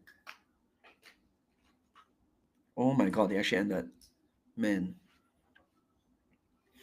So yeah, I think like what I said, to break down the game 5, very similar to game 4 draft, where they picked 2 hard tanks into Kalia. Game 4 draft, it worked out well because SRG didn't have anything to combo with Kalia with, any burst damage. But I would say that at game 5, they upped their draft. They drafted the Beatrix, they drafted the Lancelot, and it synchronized very well with the Kalia pick. So yeah. Hi Lance, anything you want to talk Hey, about? Coach, we have a friend joining us. He may carry on the game later, the one with Sure. Onyx. I'm not sure if he's going to turn on the camera, but let's see whether the audio and technical part will work for him. Hi, Okay. how should we address you, Epic? I have turned on your mic, you can speak. I mean, if you want to turn on your camera, you can do that as well. It's up to you. We can talk about this game that just ended. Okay, while he's doing that, at the top of the screen, at the center, I see those triangles. Do you know what that means, Coach? Sorry?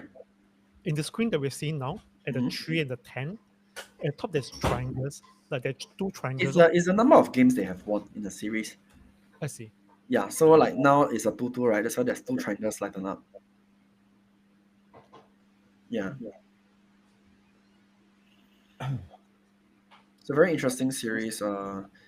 Didn't think SRG will be able to win RRQ. I mean, I did say that RRQ will be able to get 1 game off. I mean, SRG will be able to get 1 game off, but quite surprising they actually beat RRQ in the 3-2 series. Hi, APEC. You'd like to introduce yourself? Hi, APEC. Yeah, what's up? Hello, guys. My name is APEC. I'm just a streamer. Okay. If you guys want to know, I do stream on TikTok, and I used to play for a team that actually I committed with, which was 6GL. Not well known, but it's a kind of a community team.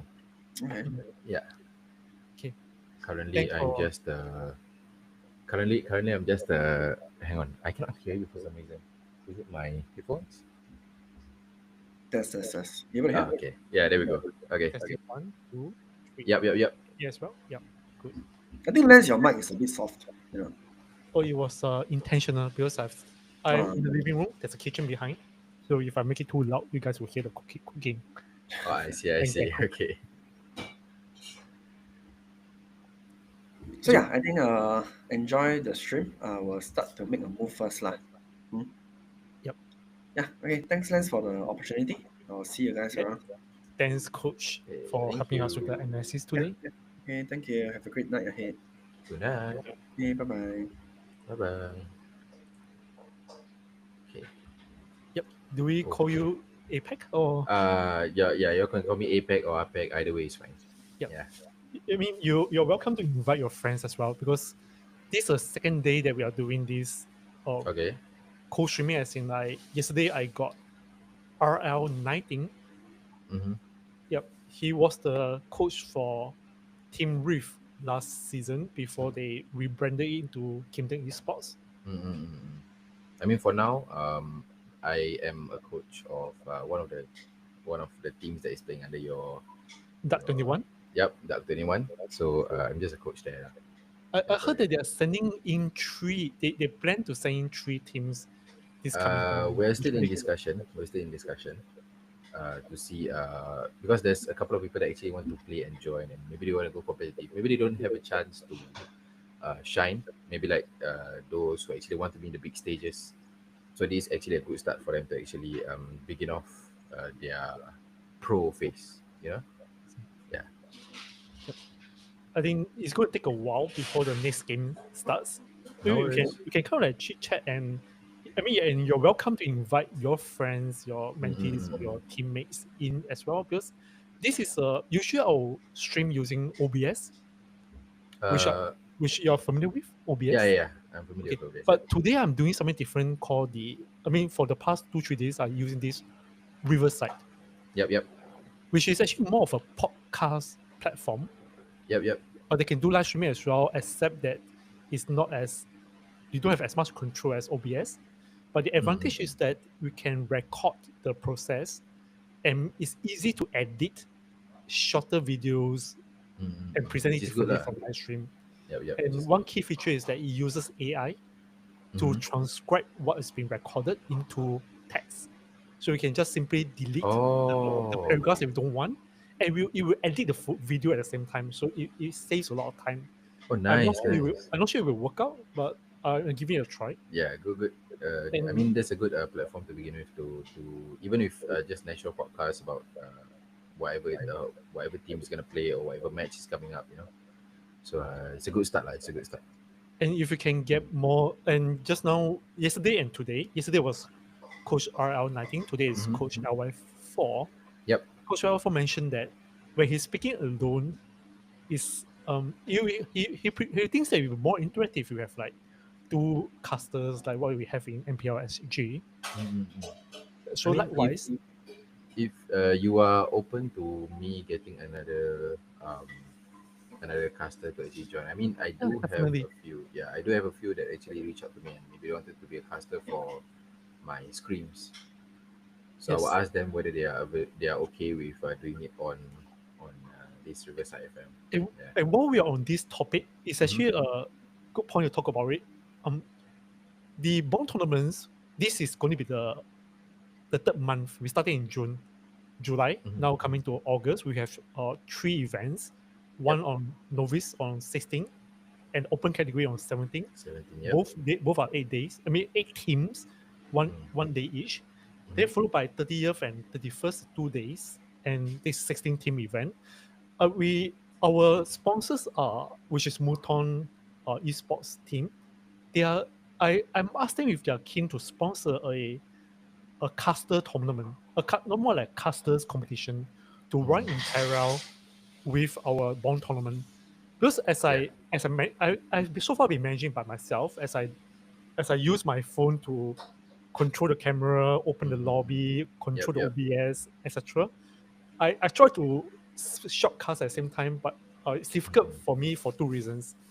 One is that as I'm managing the technical devices, it's hard for me to think at the same time what to say, what to analyze, what to comment.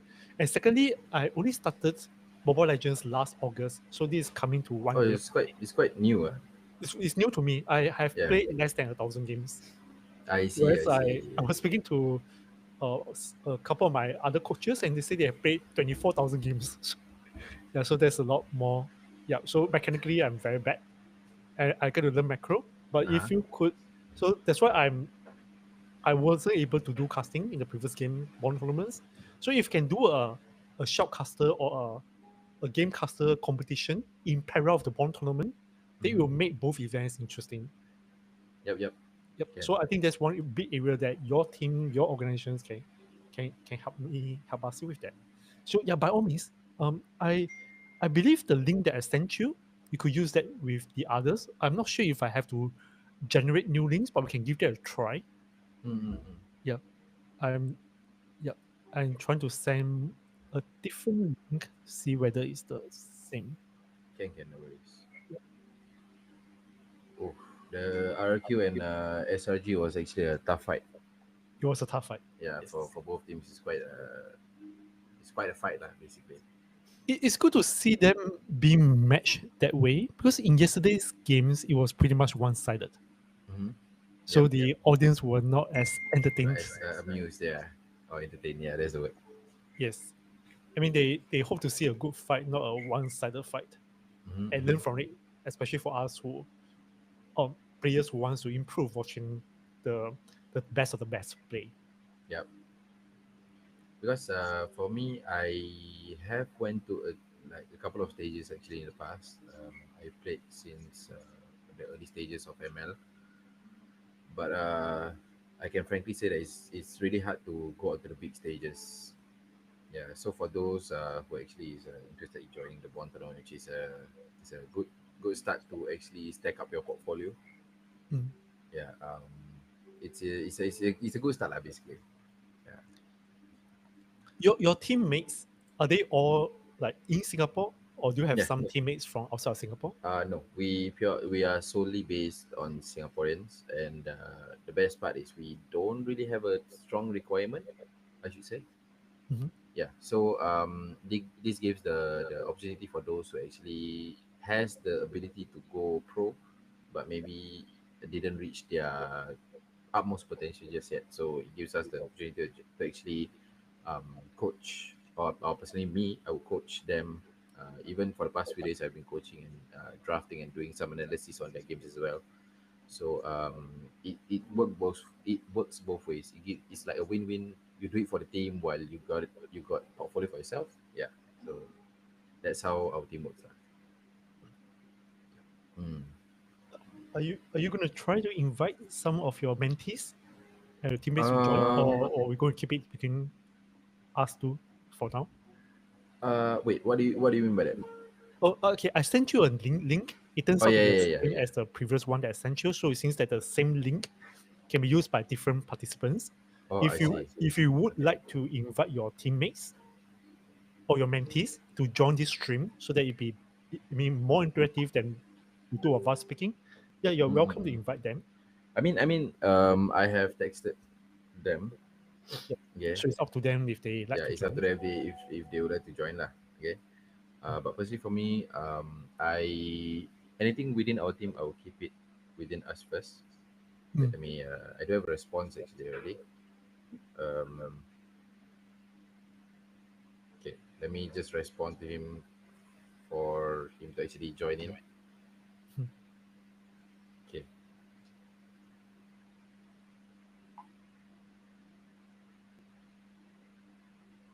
Okay, actually, I do have him to join in. Okay, I'm gonna send it to him. Let's see what is his takes in his options to go pro in ML. Mhm. For the next game, Team Spirit versus Onyx Philippines. Mhm. My guess is most people were expecting Onyx Philippines to win. Mm-hmm. How about you? What's your take on it? Okay. As I said, they are all on the big stages. It's a really big fight, I would say. Team Spirit has their own capabilities. Onyx also has their own capabilities because um, everyone would agree.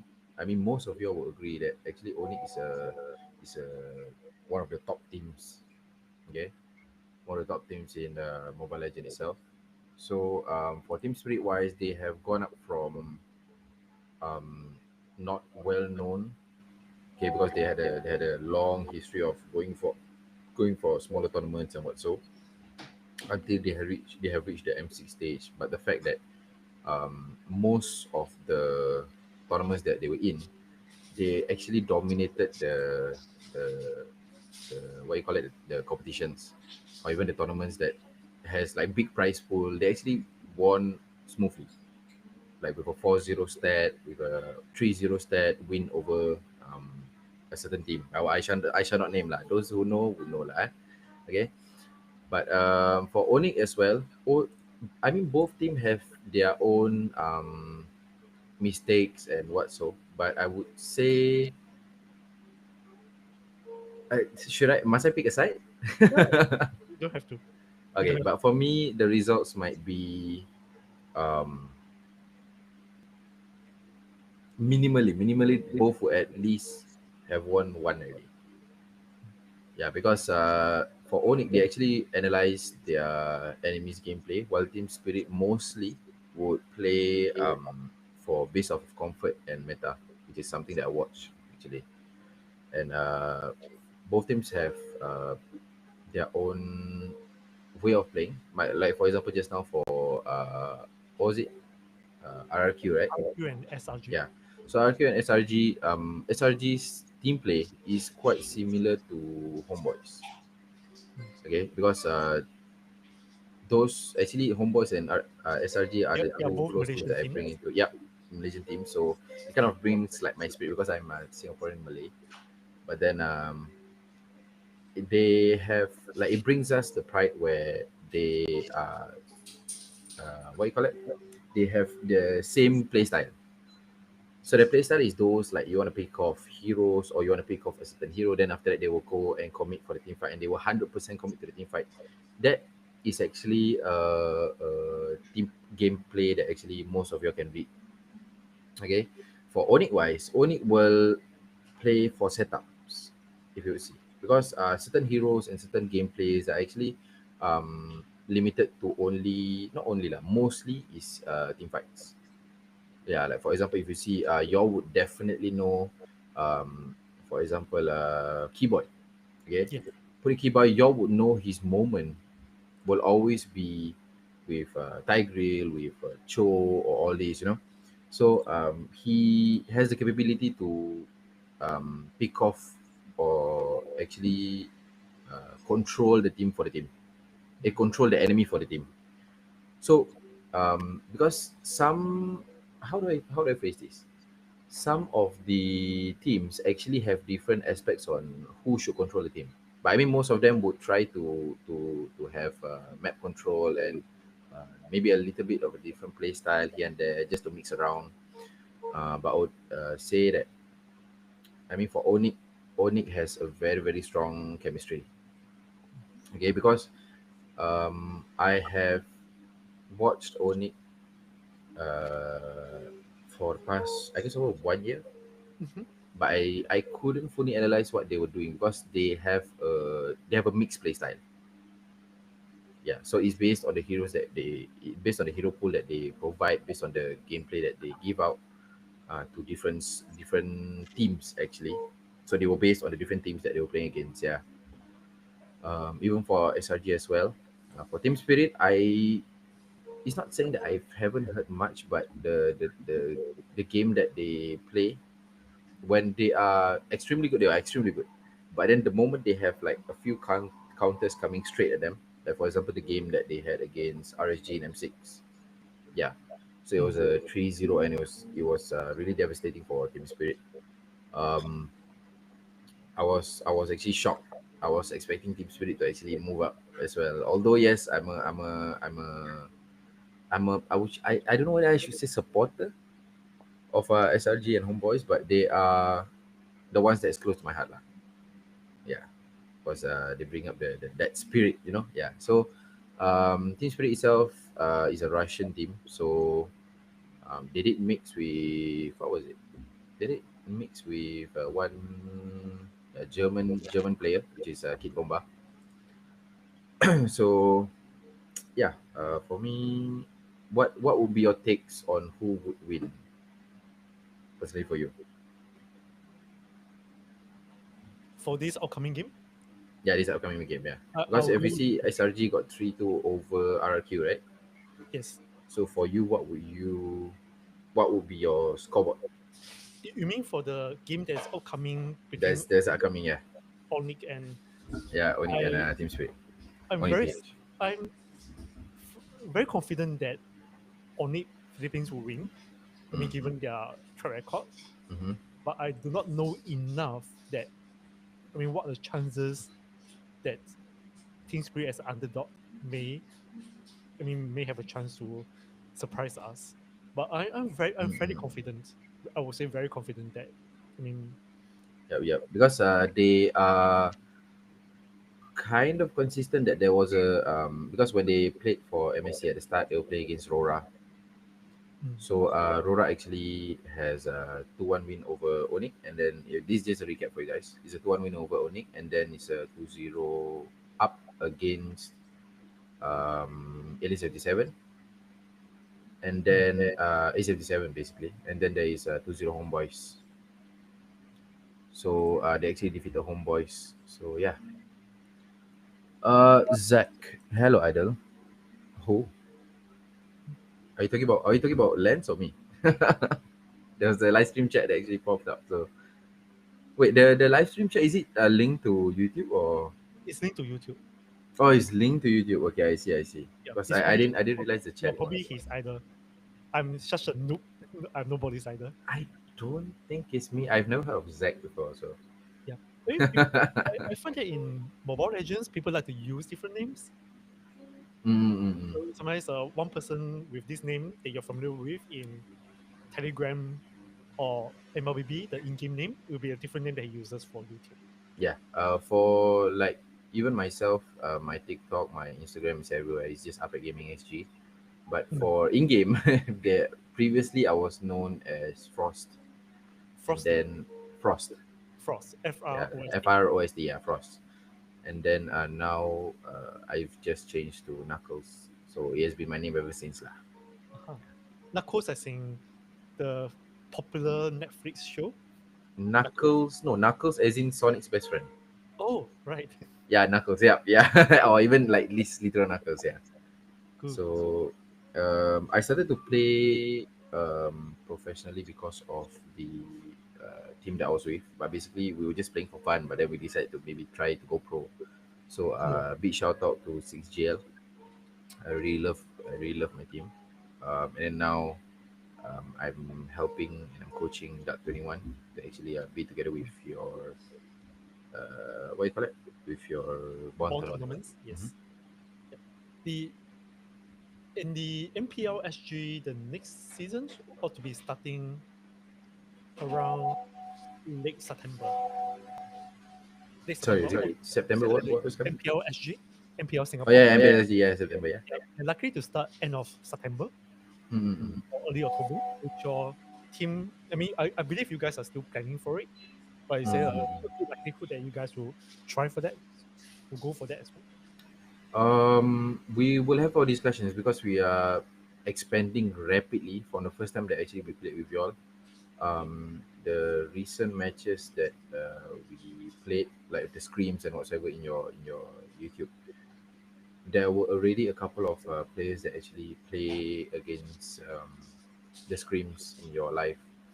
So that was actually most of it was me and the owner of Duck 21, which is Key, or people call him Sage. Okay, so me and Sage basically try to work out who's going to be playing for which.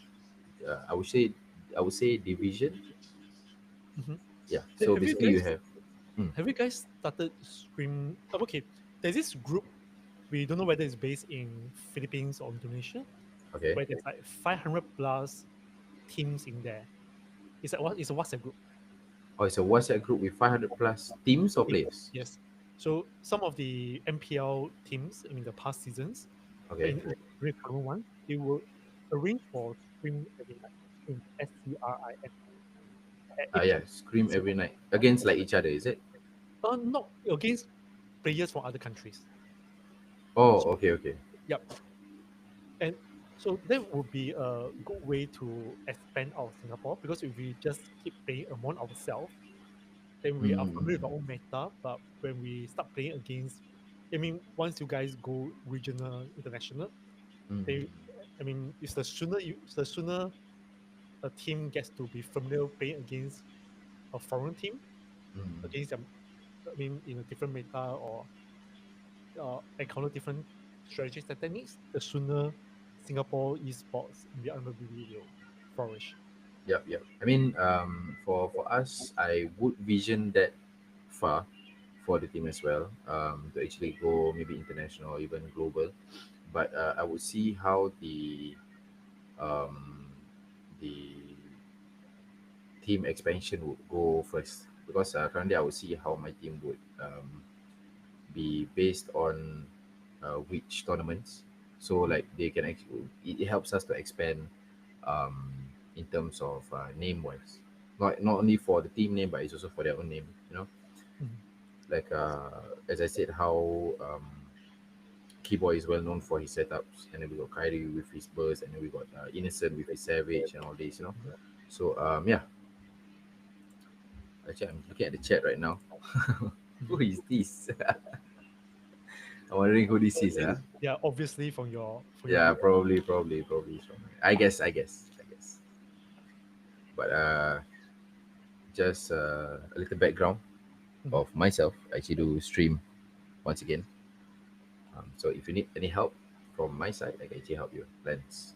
Yes, I'm looking at maybe starting Sunday, because MSC will end this. The finals is this Saturday. Yep. I mean, if your group and yourself is available Sunday, we can start going there, because I work on shift. Yep. I want to push our YouTube channel and our group, my schedule makes it difficult for me to commit to a regular basis because I work on shift like say 8 a.m. in the morning till 8:30 p.m. at night. So by the time I get back home, it's like almost 9 plus.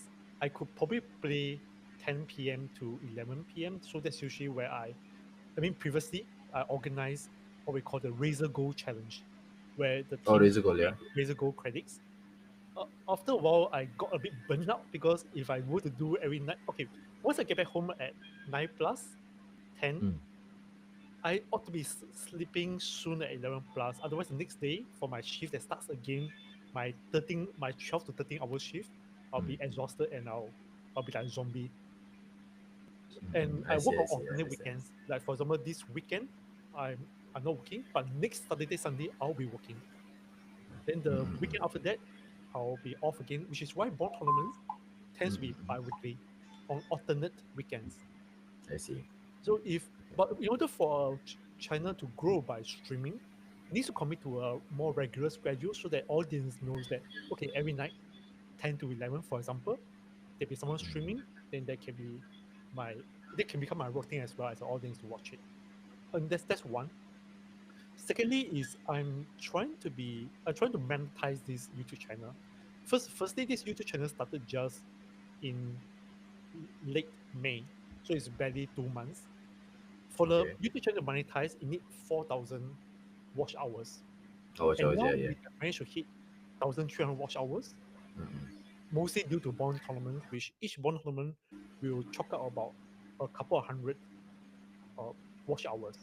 So the watch hours is actually based on per person or per? It's based on the number of time spent watching the video. For example, if it's a live stream that's 1 hour and 10% watches it, that's 10 watch hours. Oh, I see. Okay. And it's based on live stream and long form videos. So if I have a long form videos of like say 10 minutes about say the top junglers for this meta season 37, 10 minutes. And if 6% watch it, that's 1 watch hour. And if 60% watch it, then I get 10 watch hours from that video. I'm making this YouTube channel more as a platform for our community, such that if we can monetize it soon and whatever AdSense revenue from YouTube comes in, I would like to use that revenue as cash prizes for our bond tournaments. Oh, the bond tournaments, yeah. And also I to support fellow streamers and content creators to come together, because I believe when we come together, it's easier to make things happen. Like what you're doing with Duck 21. Duck 21, yeah. I see. For example, the criteria from YouTube that need 4,000 watch hours. So if I stream on my channel, I only get 1,000 watch hours a year, for example, and another friend gets only 1,000. But if we were to do it on the same channel, then we can hit 2,000, and that's like half the target. Or just to clarify, the 4,000 watch hours they count by on a yearly basis. It means you need to hit that target in a year. So the fact that we are able to hit 1,300 in 2 months, to me that's very encouraging. That's a good start already lah. I believe latest by end of October, or automatically if we keep going at this rate, it could be as early as mid or late September, we could monetize it, and then from latest by November we can start offering advertisers. Okay, I heard a few part of it because your mic got cut out. Oh yes, yeah. Yeah, you were saying late September what? Latest by late September, or as early as mid or late. Latest by late October, or as early as mid or late September. I believe we can hit the 4,000 watch hours. Yeah, so guys, support guys, okay? Your help, share and like, guys. That's my. Thank you. And when we achieve that, I would like to channel the AdSense revenue as cash prizes for our tournaments. And those of you watching, you guys also can join as well. Okay, you guys can join anything. You guys can just drop your whatever, just inform Lens and help share, help like, and also subscribe, guys. Thank you. Yeah, I think the game is going to start soon. Yeah, the game is going to start soon. There's already the lineup up already. Apart from that, I'm reading the comments. I might know who was that. Whatever. Yeah. So basically, that's my tagline whenever I play with them or whenever I I get kind of like upset. That's my line. So whatever. Okay. And let me take my buff radio. Whatever. Yeah, Zach. Oh, Zach Dreams. Okay, yeah. Zach is basically the ones that's commenting is my players. If you wanna know. Yeah. So Zach and this Muhammad is actually my player. One is a mid player and Zach. Okay, I got so many players to organize. I don't have it in my head, but I do have the drafts ready. My guess is you have 20 over players now. Let's see. I have yeah, put it. I got 20 players to manage. Yeah. Cool. Oh, it's gonna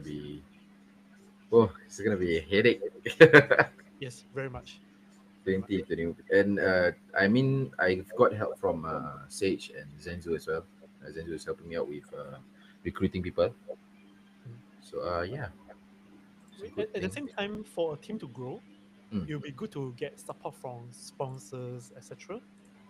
And Oh yeah.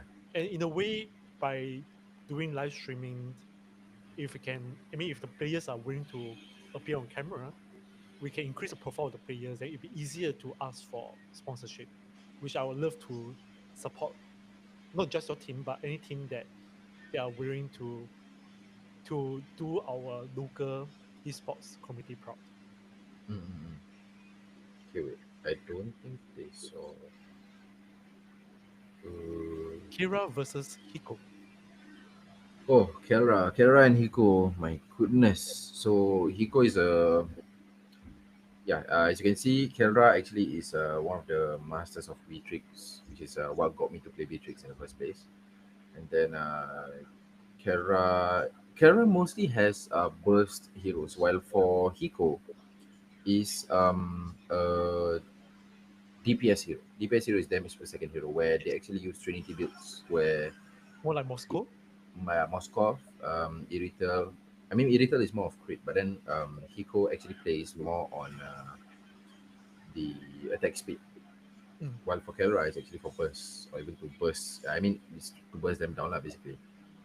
As you can see here, the KDA, I'm not sure whether there will be a what you call it.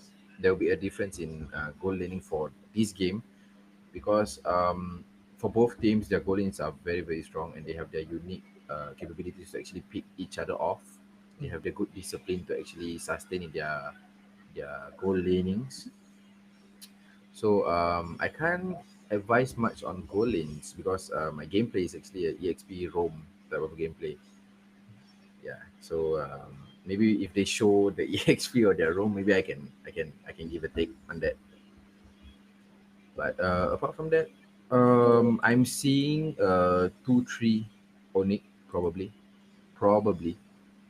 2-3 Onyx on the advantage.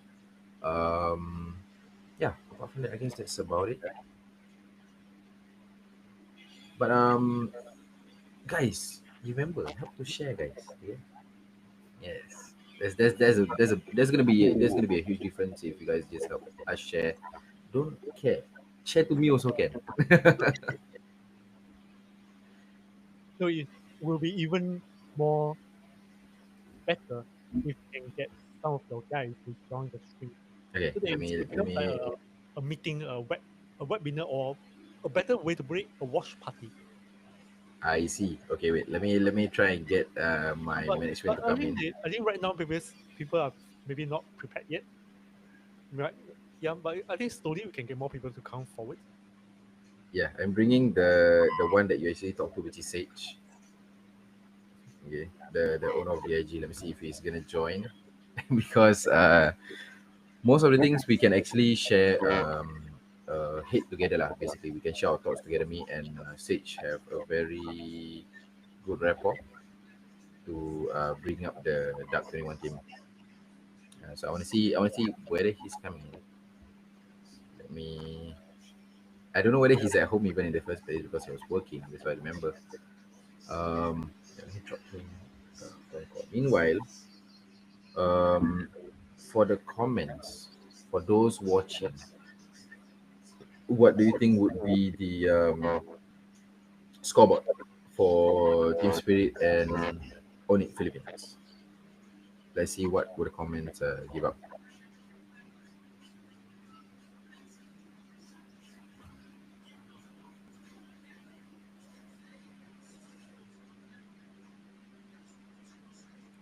Players are now entering the stage. Yep. So they're just getting themselves ready for. Oh, It's actually a very photogenic team. yeah, they're participating. Yeah, correct. I mean, they want to look good because they're all the way Riyadh. So.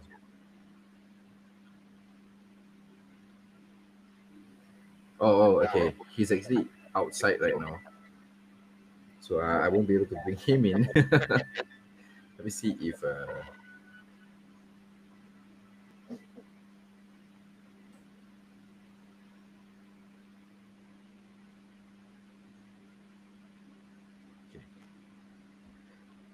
Yes, over here we see Onyx PH. Oh, crazy bro. Their merch is nice. Onyx PH, Onyx ID, they both. Let me see.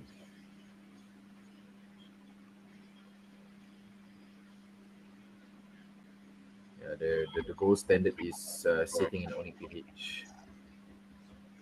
Yeah, he is the game changer, I would say, and also the what you call it, the follow up from King Kong as well.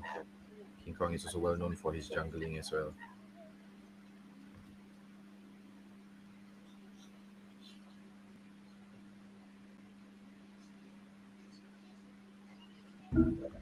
Nothing much here. Let's see what will be their draft for later. Most probably they will go for a very familiar or same pick. One of the highly bands that I would say would be Baxia, as usual. Baxia, maybe 1-1.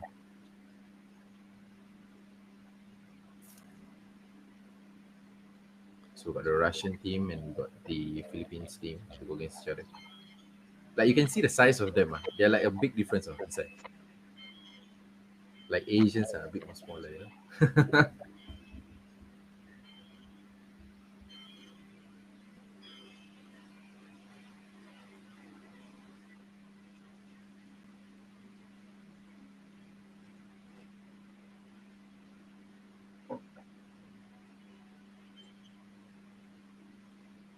So actually for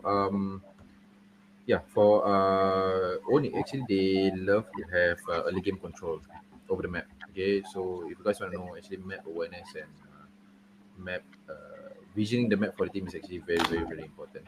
They like to snowball the game. Yeah, they love to snowball the game. Yeah, so their keys to victory wise is force King Kong off his comfort zone. Yep, exploit on his outdated draft pattern. Outdated is whoa. Outdated is a crazy word to use though. I mean only dang. Outdated is just a crazy word to use. But yes, King Kong has his playstyle of actually kiting. Kiting is basically pulling them into your team fights while forcing them to actually fight first, then they would follow up from there. Oh, what is this? Oh, let's see. I used to vision myself sitting on a stage like this some time back, but I didn't manage to go pro.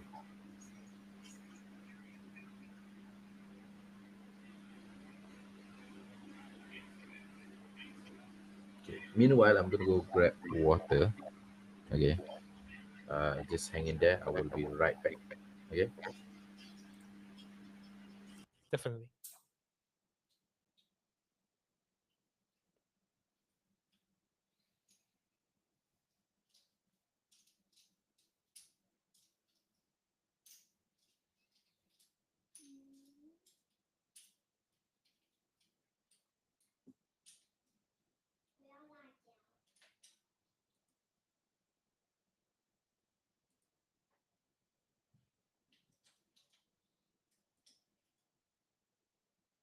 help him out. Okay, hello. So we are back. Now we are in the ban phase. As I said, Baxia is already a usual ban from Onyx PH. So we got the Alot ban by Team Spirit. Lancelot as well. Though they are banning all those that is already up in the meta. So basically, Lancelot right now they can actually play as the Lancelot tank, semi-tank basically. While you deal damage, you can actually sustain in team fights. So actually kite them in. Baxia as well. Baxia has good mobility, even as a roamer, as a EXP, or even as a jungle. For Alot, able to play tank, able to play damage, actually to zone, or even set up for the team to what you call it, to have a good moment. People call it, yeah. Uranus is good in sustaining team fights. Maybe actually, personally for me, Uranus would be better in jungler. Okay, because of the damage output, they actually remove the stack that Uranus could build in the bursting of damage for his first skill. But then he's still a strong hero to begin with because of his regen abilities. Because currently this season is a tank season, or it's a fighter tank season basically. Yeah. So Team Spirit carried on with the Kalia ban. Kalia maybe to avoid the pick off or even the healing capabilities of for the team. Kind of similar to Mino, but Minotaur is a AoE. For Kalia is actually a very strong pick off. Yeah. Kimi would be understandable why, because of the damage output and the CC that they bring out, but they have already picked off with Yi Shin. There might be a Joy pick over here, I'm not sure. Okay, not sure whether they're going for Joy or maybe Suyo. Because Joy is a counter against Shin, yes. Okay. I mean, not saying it's a direct counter, but it will be a comfortable pick to go against Shin, knowing that Shin needs to go back and forth, but all Joy can do is just chase. Yes. Yeah, and also the magic damage that Joy can bring up to chase with second ability. Okay, so as you can see, 1-1 is already picked by Kelra because maybe to avoid Team Spirit's marksman to actually pick. Okay, so which is Hiko. Okay. 1-1 is good early game. Yeah. So 1-1 and a Phobius pick would be ideal for them because Phobius can actually counter most of the dash heroes. Not say counter, actually sustain in the fights, knowing that there are a lot of dash heroes in the enemy. So to avoid that, they would pick Phobius due to the sustainability, lifesteal, shield, and 1-1 with bursting out backline as well. So maybe Hiko have gone, Team Spirit has gone for. Oh, this is a chase. This is a chase build. Not build. Sorry. This is a chase heroes that they have picked for the gameplay. Okay, Zushin able to control the map very well, knowing that you're playing semi-tank with your emblems. Moskov itself ready to split, even burst you down.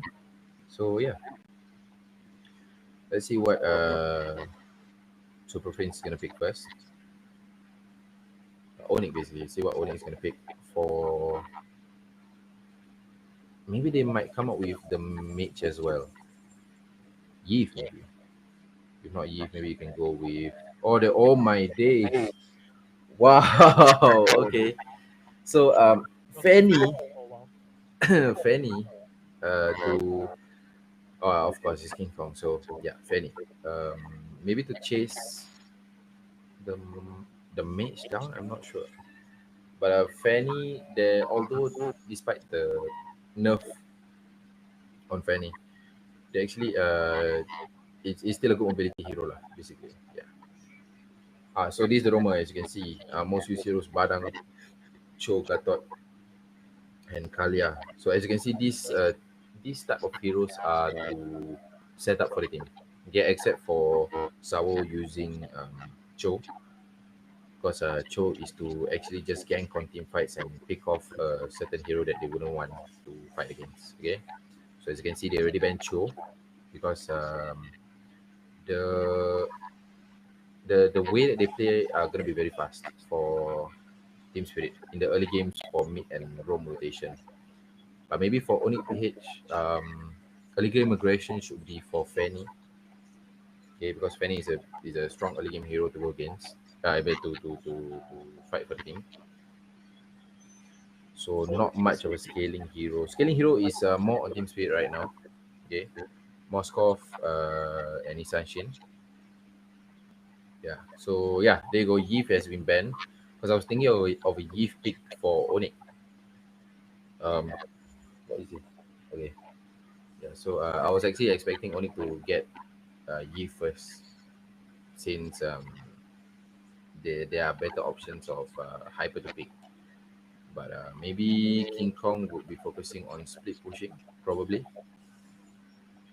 We're just gonna see what's gonna be the next ban. Yep, Badang. Badang. Okay, maybe to stun and catch the Fanny off guard, probably. So Selena has been banned immediately. Maybe to not get disrupted by maybe Team Spirit's heroes didn't want to get disrupted by Selena because of the long stun and the stack, the dashes to catch. So maybe Gatot. Oh never mind, Gatot is already picked by Onyx. Yeah, I was thinking actually Team Spirit to get Gatot, but I forgot Onyx was picking first. So yep, very strong team fight heroes for Onyx. Okay, let's see how Team Spirit will respond with Onyx pick. I don't think this will be a Tiger gameplay. Maybe they're playing with what is missing? Roman XP. EXP, yeah, okay, Kufra of course for Fanny and 1-1. Fighter, I'm not sure. Lapu is still open. Oh, they're gonna go with Blue. Okay, Blue is a very high pick in team fights. Okay, in actually even just to pick off as well, it actually controls the hero so much, provided they are playing in 5v5. Okay, so it actually gives them the ability to actually get one hero off from the team, knowing that they can sustain. But then Faramis is already the counter. For me, it's a good counter against Glue. Yeah, Faramis is a good counter against Glue. So with this draft right now, Lance, how would you team? How would you think the game would go up for the first game?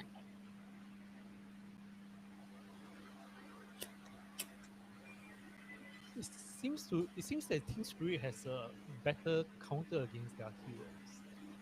Team Spirit has better counter against RRQ, is it? Kufra directly counters Fanny and 1-1, yep.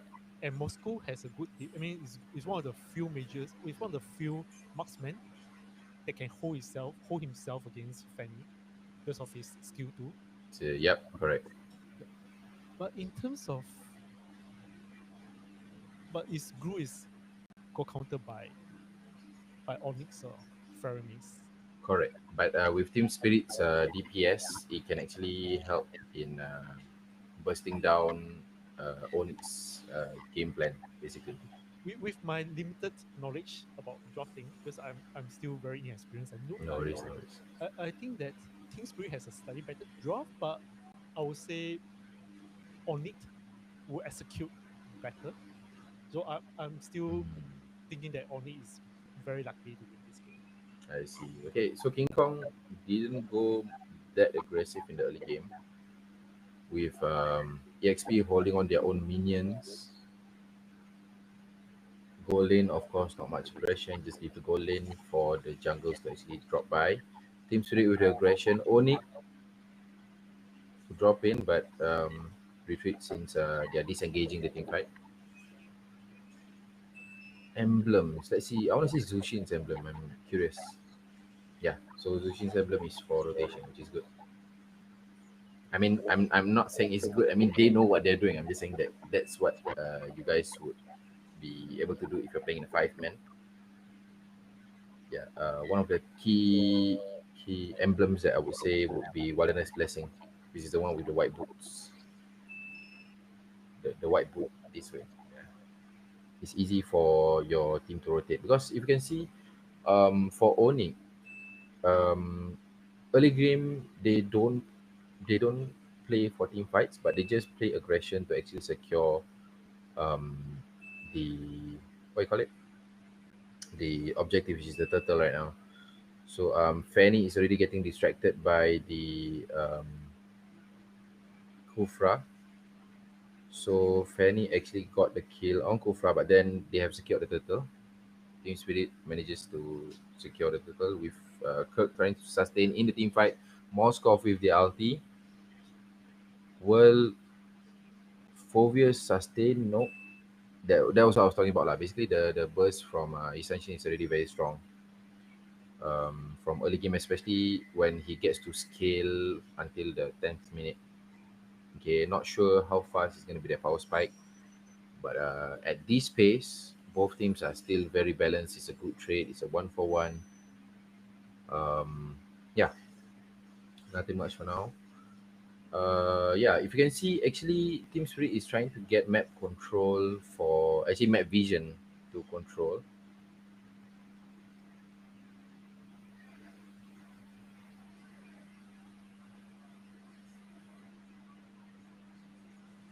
Super Fiends on mid. He's trying to gain his passive for his fast revive. I'm still curious on what King Kong is trying to achieve in this early game phase, or just to burst down. Okay, there we go. Just to burst down the what you call it, the glue, but then glue manages to focus on the Fovius. Most probably Fovius won't be able to survive over here. As I said, Zushin is a very, very strong control hero that can actually counter AoE heroes. Okay. So, like personally for me, if I were to draft, this would be ideal because I'm a player of team fights actually.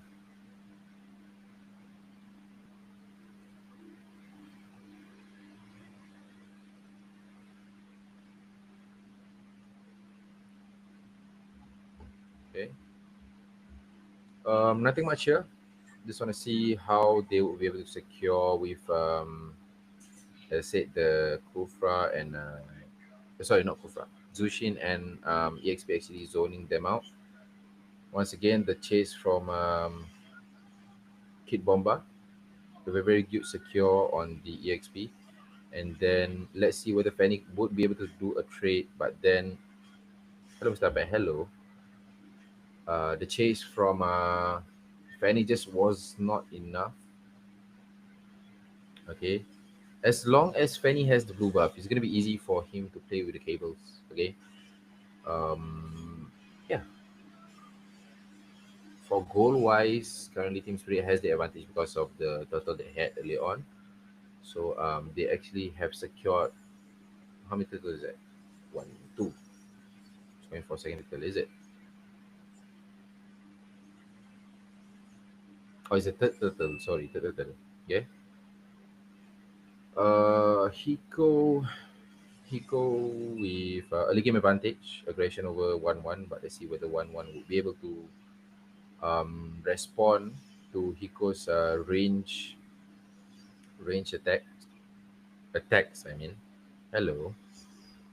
This might be my player now. I feel like you're my player. Are you my player? Are you Mizzy? King Kong trying to run away, but actually get pulled back by Kid Bomba, and King Kong did not manage to survive because there's no follow-up by Onyx. So Team Spirit, strong pick off over there. Strong aggression since early game, which is very, very good.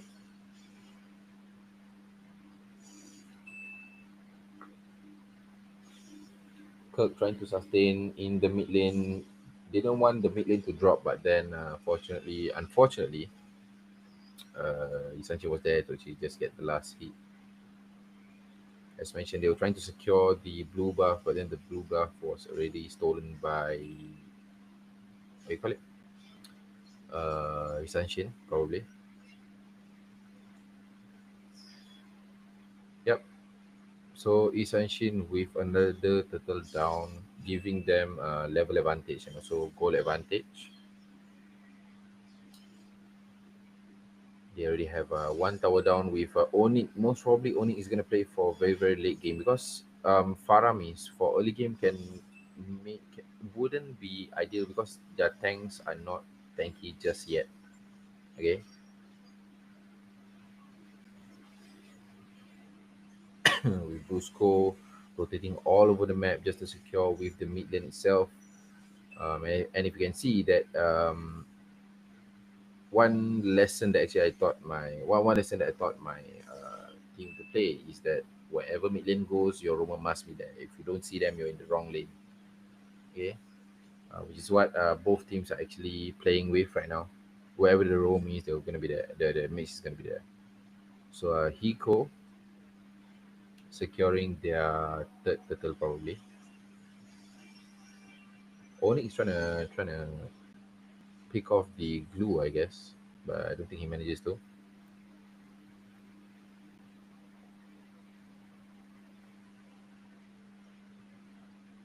Okay, so the team fight on the blue buff, the aggression is there, and then King Kong manages to steal their blue buff. Ulti from the Faramis. As I said, Team Spirit has a very, very strong aggression in early game and manages to secure 3 kills by one shot. Level 13 at the 8th minute mark. So most probably in 10 minutes, he's already level 15 for King Kong itself. King Kong wouldn't be able to pick off, and most probably he want to play for split push, which is what I would vision it as. For me, Fanny here wouldn't be a solid pick to go against Isanshin. I mean, if you were aggressive in the early game, most probably yes, you will be able to get the early game advantage.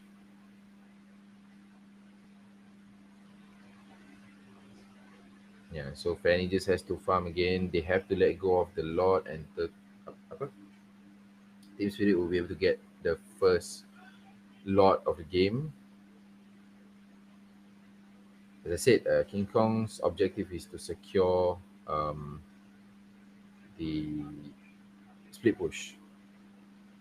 But it's going to be hard because Moskov is there. Isanshin is a hero that can easily open their map. So there's a 4 on Lord and then 1 on mid to actually not get the mid tower down. This is the EXP itself. King Kong trying to run away. I'm not sure if the blue buff is already taken. Yeah, blue buff is taken by Hiko. So he won't be able to cable as much because of the mana usage. BOD has already been bought by Essential, and that's going to be most likely it for team fights. He's gonna burst them down easily. Playing with his passive, playing with setups from Kufra as well. So King Kong getting bursted down by Hiko.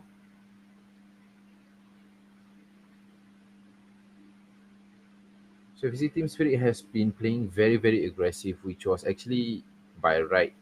For me personally, I feel like Onyx should have been a bit more aggressive in the early game to utilize the map advantage. Okay, we can see that actually they are everywhere. Team Spirit is everywhere around the map. Although yes, they do have Fanny to actually cable around, but then now they're already in disadvantage. It's already 10k goal difference with Moskov left with probably 1. Most probably there is 1 left with 1-1 trying to buy 1 as well. Oh my days. Yeah, as I say, if you can see, Team Spirit is trying to play aggressive, but Onyx is not responding to anything. Most probably they are waiting for the enemy team to blunder, which is Team Spirit to blunder. 8-1 scoreboard. Onyx having a bummer in the early game phase gives them a huge disadvantage. The miss from Moskov's ulti.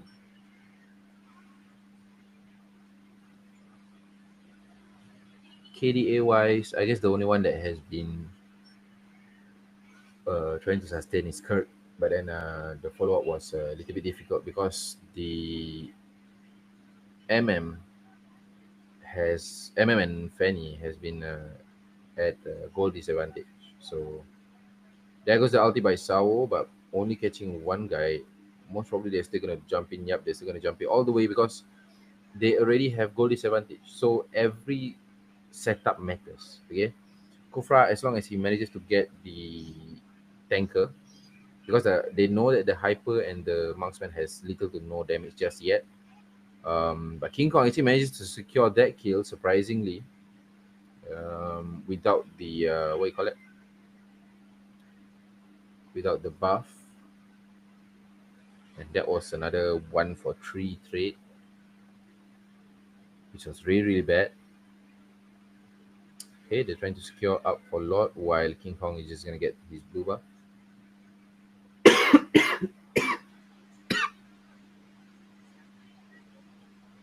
So now they are most probably gonna reset again.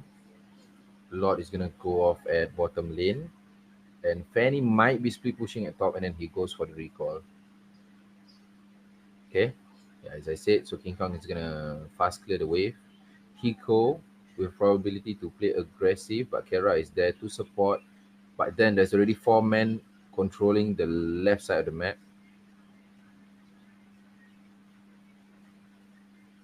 Yeah, King Kong, as I said, is trying to secure minion waves on the top lane, since they will be clearing off bottom lane. So he won't be able to push all the way, but all he can do is not get the top tower down. Okay, since there's only 1 minute left. Okay, there goes the ulti by Sao, and there goes Paramises as well. But then King Kong with little to no chance to survive there. It's a 1v3, 1v4 with team fight positioning from Team Spirit, and Team Spirit can actually get the win. Okay, so if Team Spirit manages to continue with this gameplay, I guess for Oni, I don't think they will stand a chance because the aggression on Team Spirit is very, very strong. Okay, Onyx should have played a little bit more aggressive, and the pick was for me personally, Fanny was not. That was not it. It was a surprise pick basically.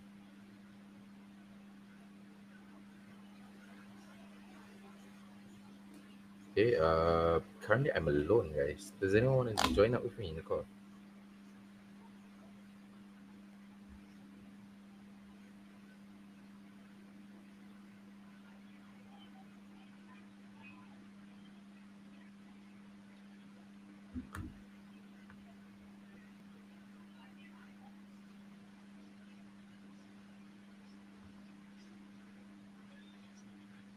Okay. Yeah, so the team fight here actually gave a turnaround, the one at the bottom lane, because this one basically, because there wasn't much follow up from 1-1 and what do you call it, 1-1 and Fanny over there. So the tank and the EXP is the only one that is following up strongly. Yeah, and the mage as well. Mage trying to hold them back with Faramis ulti, but then Kufra managed to jump in because probably they were targeting Glue in the early game, but then they weren't how do I say, they weren't focusing as much. Yeah. Yeah, see, I don't know what I said over there. Yeah, so that's the turnover. Glue, all he had to do was just sustain for the tower, and then Kufra is to dive in, and Zushin to control the team. Yeah, so for me, I would say wherever I would see Zushin and a tanker that can actually do setup and even sustain, it's already a good. It's already a good. What do you call it? It's a good. It's a good team fight hero to play with already. So yeah. Oh my goodness, 14k down in gold. Kelara should have been a bit more aggressive over there with the Inspire. Brusco with a little bit less on opening the map. King Kong tried to split. Super Friends tried to save Kurt, and Kurt was tanking the damage all the way. Kid Bomba actually did good in baiting, kiting basically. For one shot, strong in jungling, in what you call it? Rotating and jungling basically. For Sunset Lover, it is Zushin, good coordination with Sao. And for MM, good on split push. Yeah. Oof. There we go. Yeah, Kurt has been sustaining the damage all the way, and that was a bit heavy. That was really heavy team fight. As I said, maybe the Kufra pick was the turnover lah, because there was already fan and there was already 1-1, so they would bring the fear into Onyx team. Yeah. Wait, so Lens, the comments would come out in the right side of the thing, right? Is it Lens? Hello? Hello, Lens? Yes. Oh, okay, so the comments are all there, is it? On the riverside lah, basically. This is Lens. Oh, there's a. Are you seeing the same interface in the riverside? The live stream chat, right? Yes, they are in the YouTube. Oh, in the YouTube one, I can't see. Sure, riverside as well. There's.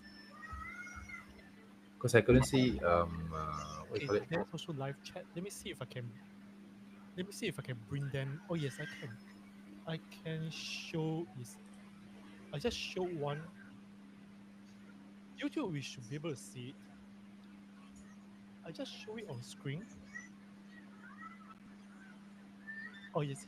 Do you see something that just pop up on the left? Yeah, on the left, yeah. Oh, that was a YouTube comment. Okay. Oh, okay. So this guy, the one that said hello, Mr. Apet, is the is that 21's owner. Okay. He's the founder. I didn't know because I only saw like a name. So yeah. Pardon me, there was a bit of a delay because I was using the wrong earphone. So what I was doing was like 10 seconds, what you say 10 seconds ago. Okay, I see. No worries. I use another device to make sure that we are all topic. Okay, I see. Got it. They have this feature where I can selectively highlight. Okay, let's look at this one. The one that your teammate say. Oh yeah. Yeah. Oh, you can actually highlight. That's cool. Okay. This is one of the interactive, but whatever. OBS can do a lot more. Yeah, OBS can do a lot more. Yeah. OBS can do a lot more with the strip. Yep. Yeah, but about the game just now, I totally didn't expect that. Okay. So because as you said, your Sound Team Spirit's hero pool is a direct counter for Onyx. So it was a good priority pick for Phobius and 1-1. But then they should have picked something to get early game control. Like maybe Faramis. Faramis is a bit hard for them to play with unless they're already in the mid-late game phase. I was thinking Yves. So Yves could actually poke the Kufra for momentum and movement, and also for Isanshin to slow down. Yeah, but then I mean, as usual, assassins would counter mage most of the time. But it was already a bummer for Onyx. Yeah. It was really surprising that the Onyx didn't play aggressive in the early game. Yeah, they should have played a bit more aggressive, especially Brusco. Brusco should start to roam around with. Gatot. For me, Gatot should have been EXP instead. Okay, but then there's already the. There are other tanks to play with. Maybe if he would have gone with maybe Chip. Okay, Chip or Matilda could have been a good pick to actually chase them down and secure the mid lane pressure. Okay, if not, There are also yeah, I can't think of much now because the one that I love to see is a Kufra and Zushin. Yeah. So yeah, personally that's for me lah. What would be Lens? What would be your favorite heroes to come out in a tournament? For the current meta, So what role do you play? I was a roamer main for the past 2-3 seasons since I started playing. Okay. This season I'm practicing jungler and go. I'm being Ooh. distracted by as in I know that to be a competitive player, I should just focus on one role. Mm. But my involvement in MLBB is somewhat different. I'm event tournament organizer, Mm. which So you're open to try out different Nila basically. yes, because like say I should try to know as many different heroes as possible. There's this saying that like Bruce Lee, you're afraid of someone who practice the same move 1,000 times Mm. instead of someone that practice 1,000 different moves just once.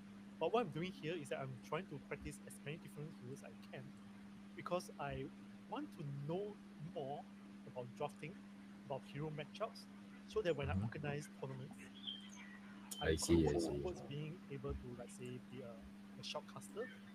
Mm-hmm. And if I work with teams, I could maybe suggest something, even though I'm still very underqualified. But working towards there, I'm not trying to be a quantitative player that can be like one of the best of the best. Because firstly, I'm one of the oldest players around, slow hands. Secondly, my role is more behind the scenes. So for me to know as much as possible, I mean the width, the breadth instead of the deep. So I can't deep dive, but I should try to know as many as I can. So for Yep. younger, what I like to see is Amon. Although Amon is actually not a good pick for jungle in tournaments. However, in this MSC, we see Amon being picked twice by Kyrie. And he's one of the very few top of the top junglers who can carry that off. And as for I am Amon main. but Yeah, I'm Amon main. Yeah. I thought you are focused on ESPN. Yes. Okay. So if you were to give me any role, I mean, I will be able to play. Maybe not well, but I will have a comfort hero. So for jungle, one of my comfort heroes is Amon. Ah, nice. Yes. One of it. One of it. I would love to play Lancelot because my name is Lance. It's kind of Ah. funny. But I'm too slow hands to be good at him. Because to play Lancelot, we need to be really on point with all the dashes. Yeah. Maybe all you have to do is maybe train and know the passive because most of the heroes that we play with are based on their passive itself. Like for example, Lancelot is the ring that actually lasts. Last time was 7 seconds, now it's 3. So with knowing the passive, it actually gives you the advantage to time your movements or even time your spells or retry or what so. Yeah. So I will understand. I will understand how you are trying different heroes to understand how the game goes. Like for example, if you're just playing that one hero, you wouldn't understand how the other heroes would be used or how to recounter them. Like yesterday, can I share my experience? Yeah, sure. So basically, yesterday, not even yesterday, it was just now morning.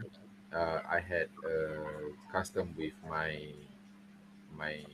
mentee basically. So he's a player in Dark 21 as well.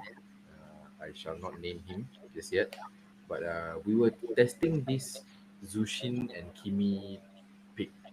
Okay, so he was playing Kimi, I was playing Zushin because his main is Kimi.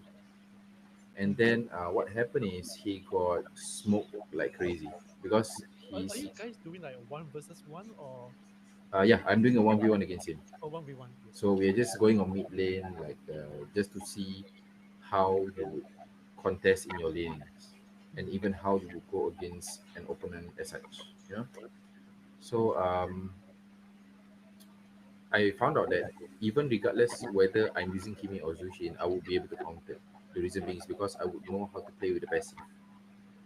So it's more of you getting the basics right, like the pure basics. I don't need to go like, oh, I need to play like crazy. I need to do some moments, all this.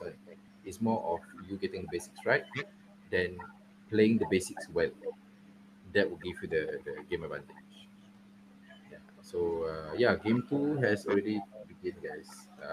Still in the drafting phase. Zushin, Phovius, and Baxia has already been banned by Onyx. Okay. Um,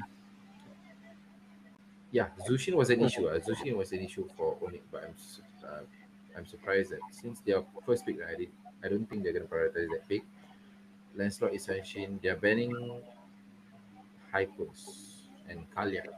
Yeah, these are the usual bans that you will see in tournaments most of the time.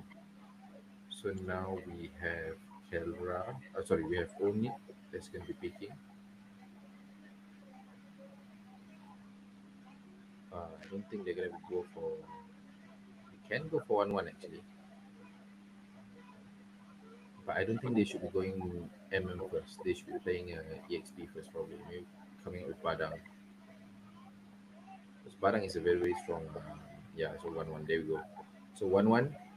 Badang probably King Kong. King Kong is usually playing all those fast hand heroes. That's what I can say. And maybe some fast rotation heroes basically. Chi Chi for Hiko, so for Team Spirit. Chi Chi also has the fast agility to play around against their EXP with their skills repetitively, just hitting non-stop, and their cooldown is extremely fast.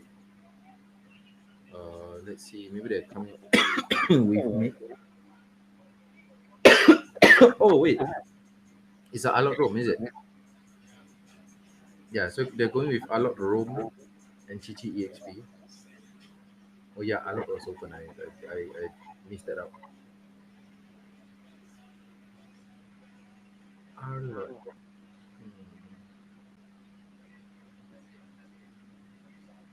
So there are a couple of heroes out there that's open right now. If they are gonna play with counter picks, they can go for tank and EXP first. Yeah, so Selena, Fredrin, or they're playing this okay.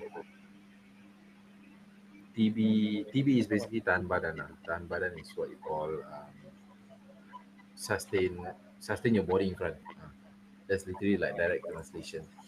So people would say, okay, this guy, I will TB. So I will sustain in front. So Fredrin will be the one sustaining, while the movements will be picked for for the MM and Mage. Akai is the way to counter. So Team Spirit has Team Spirit is a good playing counter picks basically. Okay, Pakito. They ban Pakito. Most probably that's for Chichi. No, for Alot as well. Yeah. Faramis. Okay. Ooh. Should they ban Kufra? Possibly if Onyx would ban, I would recommend to ban Kufra. Though. Yeah, Kufra or they have banned Faramis, but they didn't ban Kimi. So Kufra is still open. For Team Spirit, are they gonna ban Badang? So Uranus maybe? Yeah, Badang. There we go. Yep. So Badang has been banned by Team Spirit, so there's gonna be the last ban by Onyx. If they don't ban Kufra and it's still out there, I mean there's a lot of ways to play now. Like even in mid lane there's a lot of tanks playing on mid lane, you know. Yeah, but then Kimi is a safe ban for marksman and mage. Moskov has been picked by Team Spirit. Strong DPS.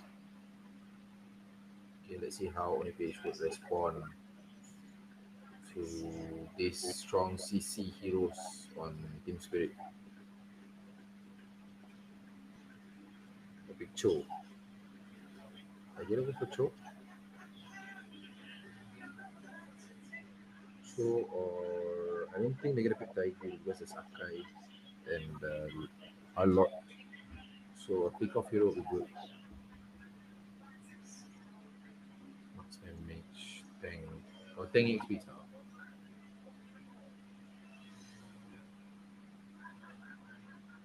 Whoa, Edith and Lapu. Edith has rogue.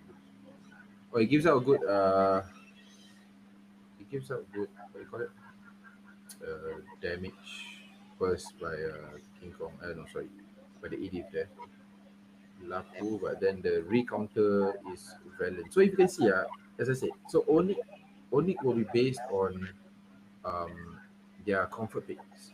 Okay, so Team Spirit for their hand is they will play with recounter picks. I should put it that way. Okay. Okay. So my team has hang on.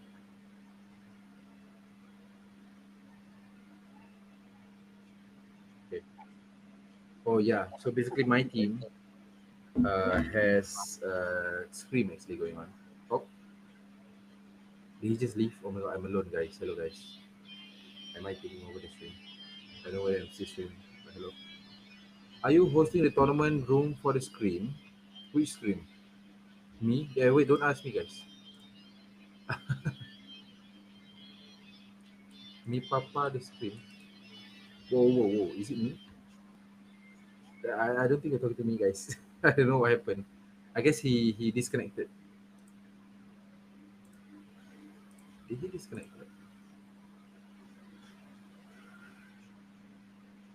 I felt he disconnected. Yeah. So hello guys, I'm alone. I'm alone here, guys. So let's just see how I can commentary alone. Because usually I will have someone to do commentary with me. Like I'll be doing commentary alone. Okay. Yeah. See, as I said, the aggression on Onyx should be as such. Yes, just like that. So if they can control the game from early, it's gonna be easy for them to play in the late game because they are late game heroes who have been sustained well, sustained well already. Okay. Guys, are we still live on YouTube? I hope we still are because I don't want to be commenting nothing. I hope we're still live. Okay, Team Spirit losing momentum. You see the early game aggression for Super Prince. Okay.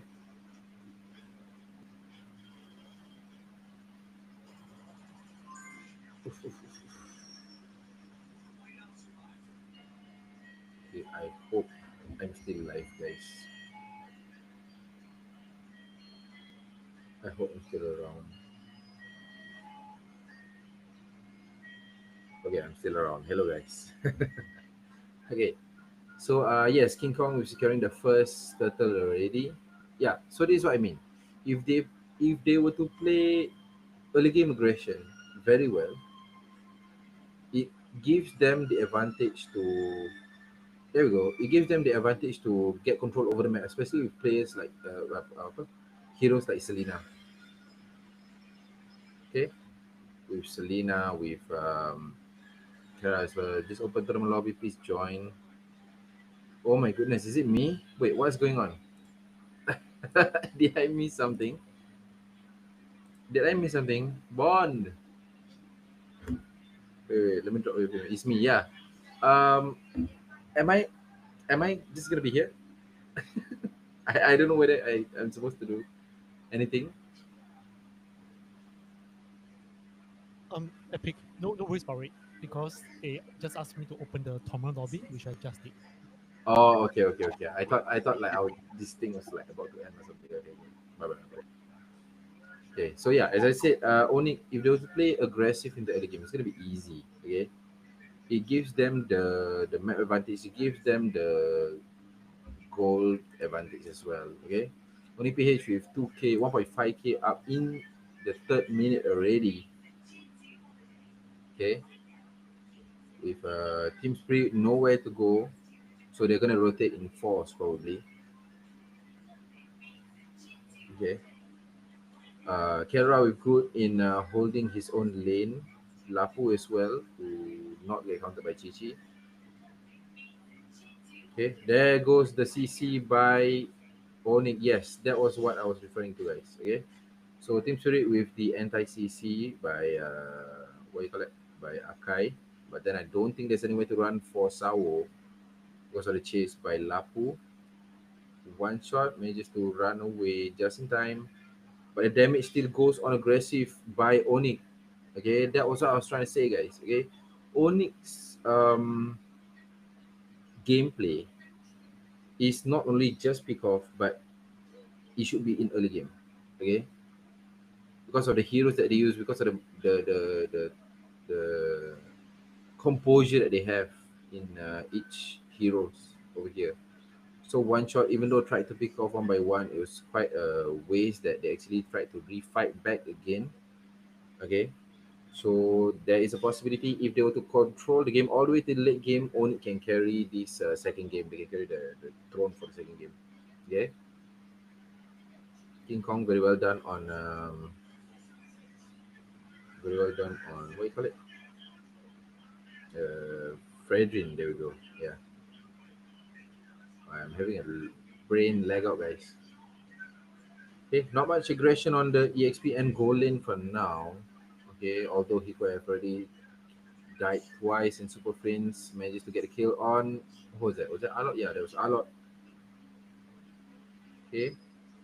Kera trying to play a little bit more aggressive on Hikos just so that he can't get his lane minions. Okay, Edith with good positioning. Selena holding, the fact that Selena is holding back in mid lane against two, knowing that Team Spirit couldn't play as aggressive now, it shows a lot in the map control now already. Even the odds. Okay. See, as you can see, Selena's objective is just to plant your traps everywhere, open the map, give vision to the teams to know that okay, it's gonna be they're already a lot, they're already at the turtle, they're already here, they're already there. Okay, like I can see right now. Aduh.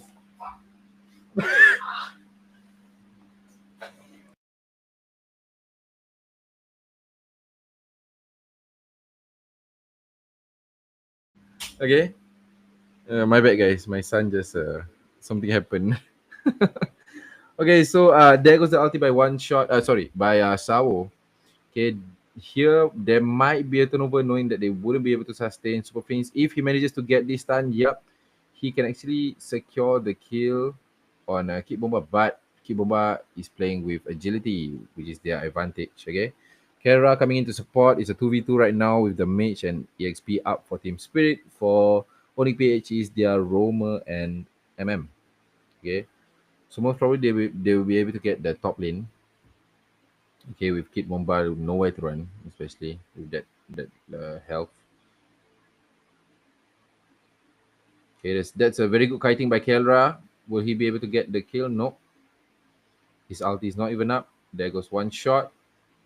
Oh, and Kelra is carrying this alone, guys. Look at that. It's a 1v what? 1v3, 1v2? Oh, sorry, 1v3, 1v4. If they were to go aggressive, which they didn't manage to because one shot wasted his ulti over there. Oh, guys.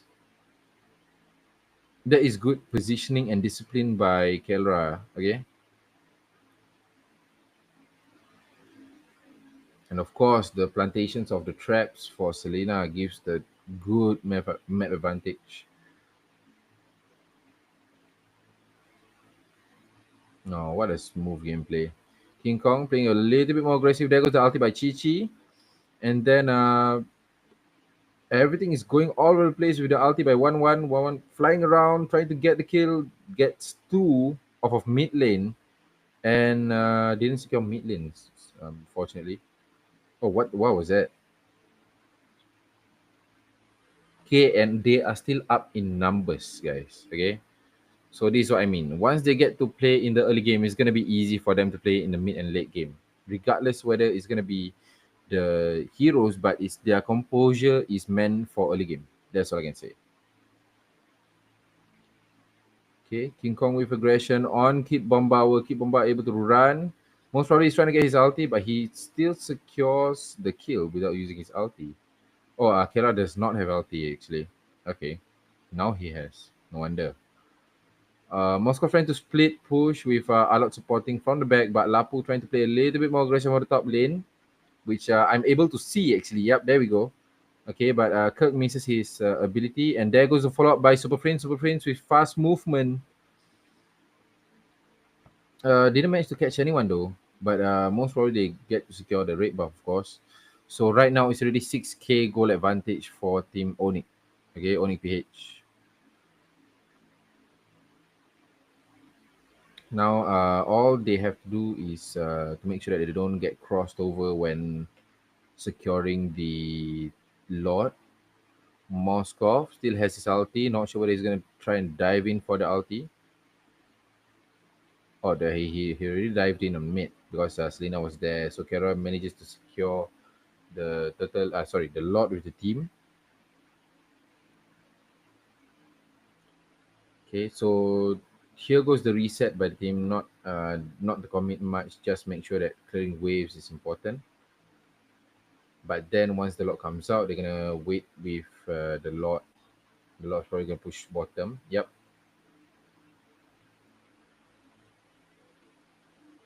Kara clearing mid. They might be a war in mid lane already. I can foresee because King Kong is just gonna dive in with Brusco trying to CC the back line. And then Aka is going to play with his ulti. There goes the retreat by King Kong. Yep. Okay. If Team Spirit manages to catch their 1-1 off guard, then it's already one damage dealer eliminated. So if they manage to get it, if he managed to get him off guard lah, basically if he doesn't have his second skill. Everyone still holding their ultis tightly and holding their towers as well.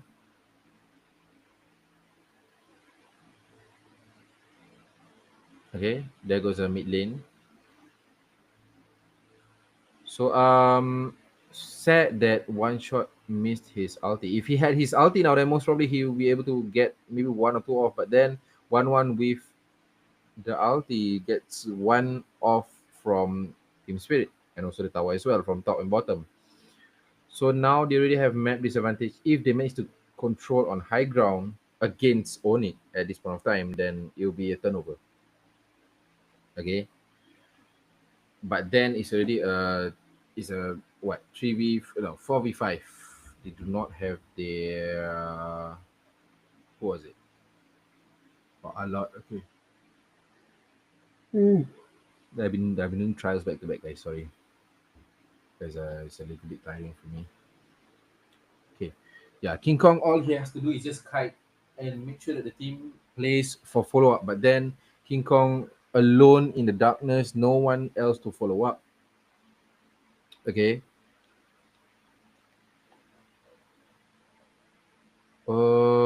Sunset Level is still holding on to Edith's ulti. Okay, if he manages to deal that strong amount of damage in mid game, then it'll be good. Not mid game, sorry, late game in team fight, late game team fights. That's what I mean. Oh, my brain is stuttering out, guys. Yeah, most probably I'll go get my drink. Okay, so Team Spirit, as said, they're trying to catch someone off guard and they are trying to control the high ground with Onyx running back and Super Prince managed to flicker away. Kirk trying to get the control on the team, but then it's already CC immune by Moskov. That was a very, very timed purify. Very well done. Okay, mid lane.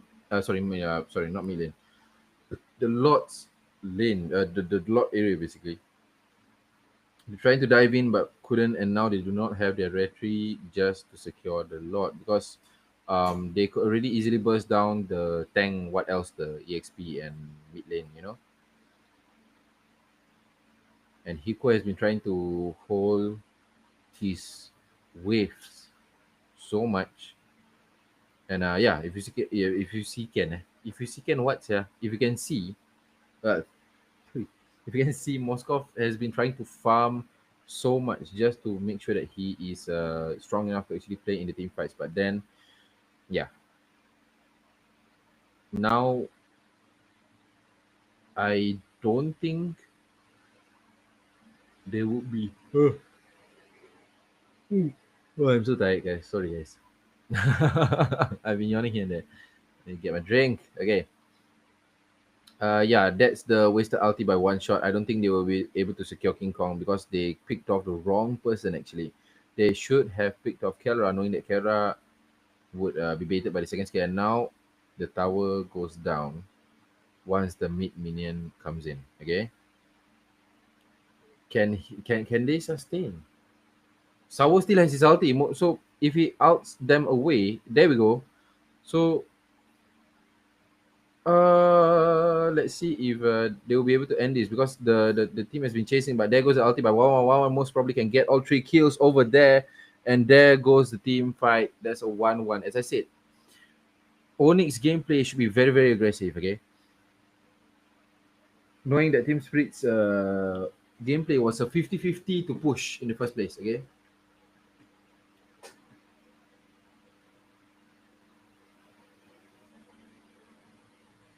Oh my goodness. Okay. I need to stretch. Let me grab my drink first, guys. You guys hang in here.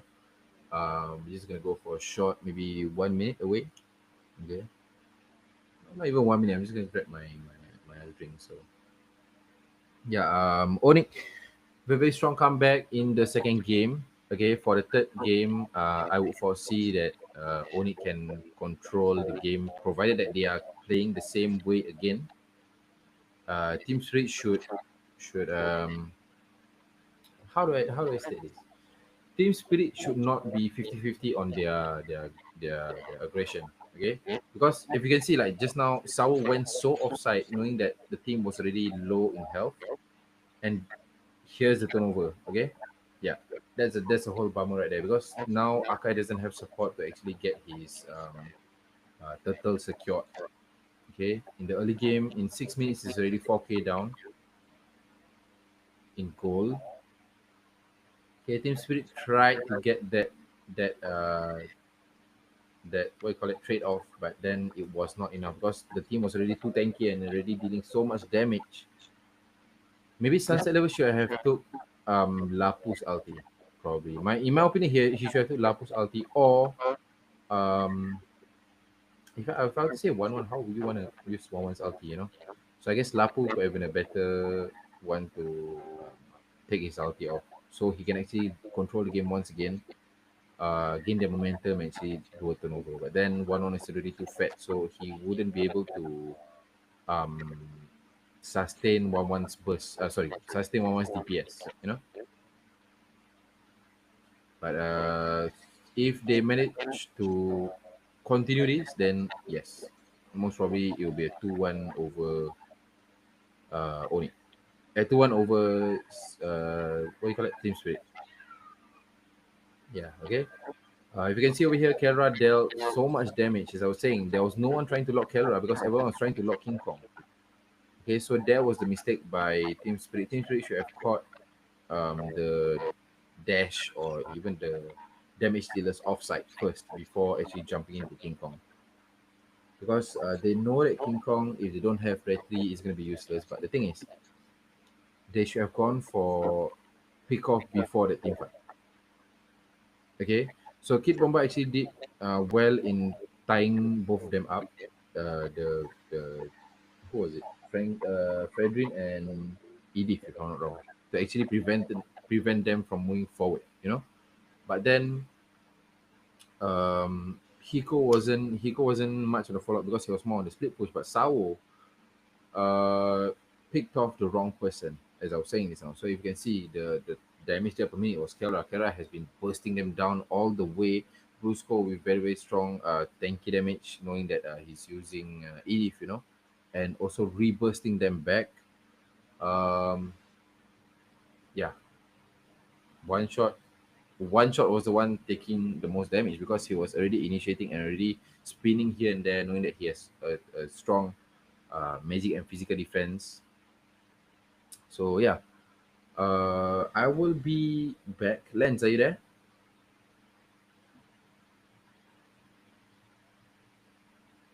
Yes, I'm here. All right, I just saw. Okay, I'm gonna be away for a while. Give me a minute. I just want to go get something. Okay.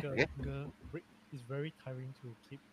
No worries, no worries. This is what I used to do because if you don't know, I used to host tournaments. Cool.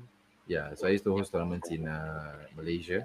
So people in Discord from Malaysia, some of them know me from a certain server. So yeah, I used to host. I used to help conduct, even to manage the tournament itself. I helped out to cast and to host the tournament. I know it's tiring, but it's a fun thing to do, lah, for me. You are driven by passion. Thank you. Yeah, driven by passion. Yeah. Okay, if I were to have my other caster from Discord to actually join in, it would be great because we bring the fun to the hosting. Put it that way. Yeah, but then I don't think it's available now. Yep. Okay. Okay, I will be taking a break for now. Just hang in there. I will be back. Okay. Thank you.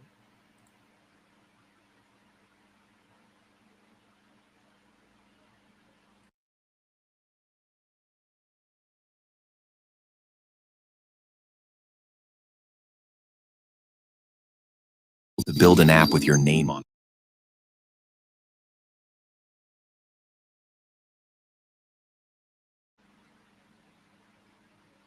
For Lens, maybe you can just move the sound, just increase the sound by one so they can just hear the background, you know.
Okay, so the pro scene will be up. The pro scene will be up. The game will be up. Sorry, I was reading something. My bad. So the play will be out in a bit. Okay. They will be playing for. I'm not sure whether they are still gonna play for Pick of Heroes. Okay. Lens, you there?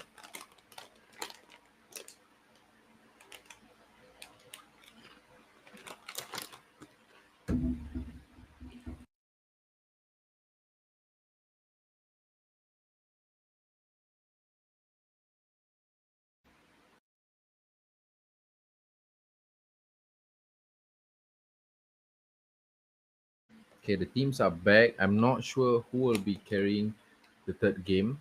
I'm not sure whether it's going to be Team Spirit or it's going to be Onyx PH. Okay, let's see what their drafting would be. Okay.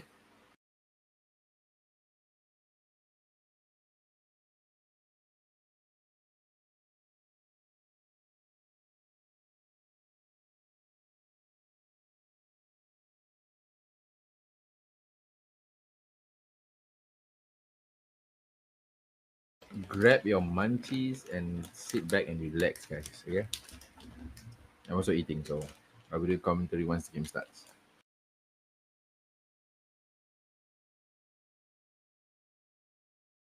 But who do you guys think? Who do you guys think would take up the third game? Would it be Onyx or would it be Team Spirit? According to the first two games, because for me, Team Spirit already attained a good pressure in the first game, but then lost momentum in the second game. So I would feel that if either one of them continues this momentum, they would take the third game. So which one do you guys think?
Okay, so Team Spirit feels annoyed by Selena. So Selena will be out of frame. Zushin will be annoyed at Team Spirit Zushin and also Yisanshin. So Lancelot, a usual ban, and I would foresee a Baxia Kalia ban. Okay, let's see what they're gonna ban this round. Unless one of the teams would be playing Kalia, then there'll be the advantage for that team.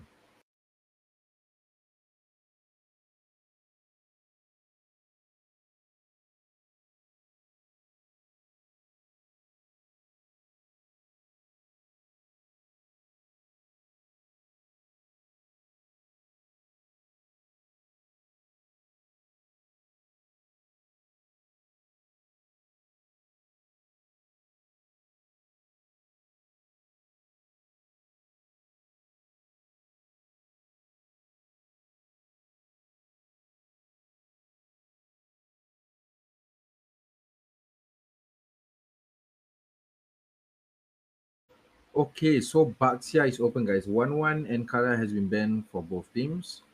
Baxia is a very dangerous pick, in my opinion. Yeah, because of the anti-regen that he can do, because of the tankiness he brings out in the team, and also the what you call it, the rotation wise, it's gonna be easy for Team Spirit to rotate, provided that they are playing with agility heroes. Okay, so Kara getting the On EPH getting the Chi. It's quite a safe pick for EXP. Yeah, easier to rotate and high damage intake and also output. Granger has been picked as well. It's a very, very good pick. Most probably Irrital is going to come out. Irrital and not sure, maybe Farms. I don't know. Let's see.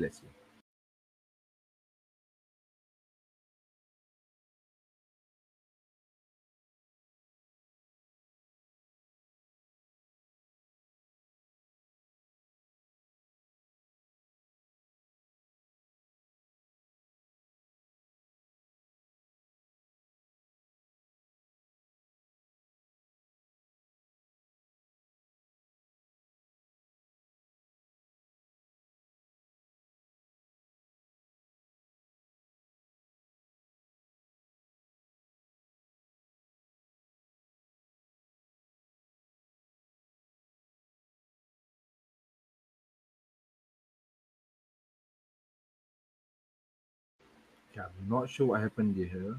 Not sure whether it's going to be a timeout or what.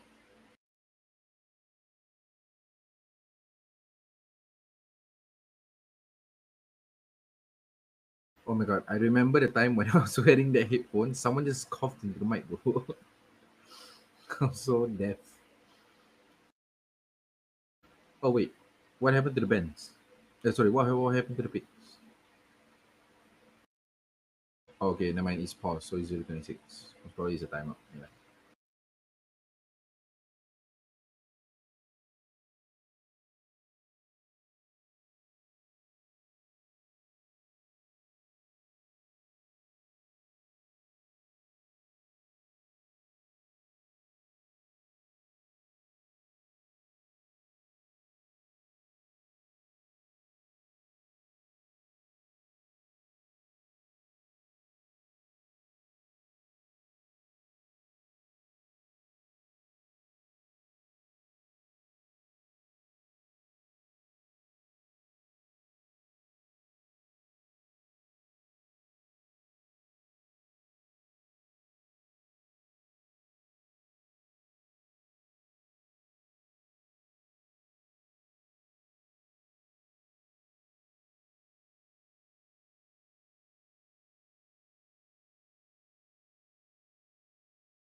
Okay, so I'm not sure what's going on. Most probably there's a technical issue over there.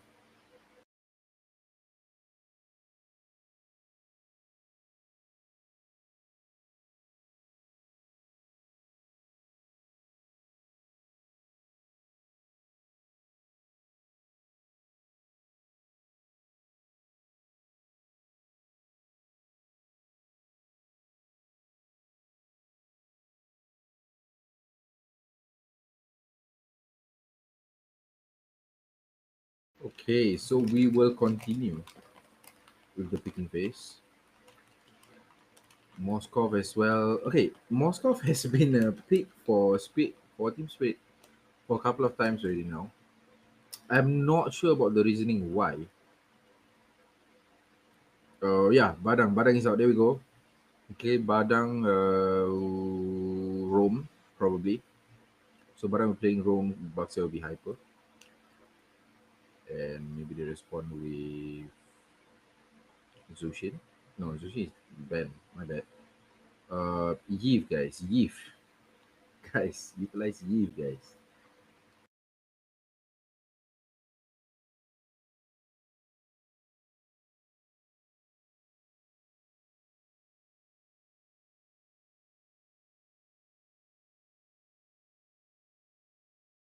Okay, Joy is out. There we go.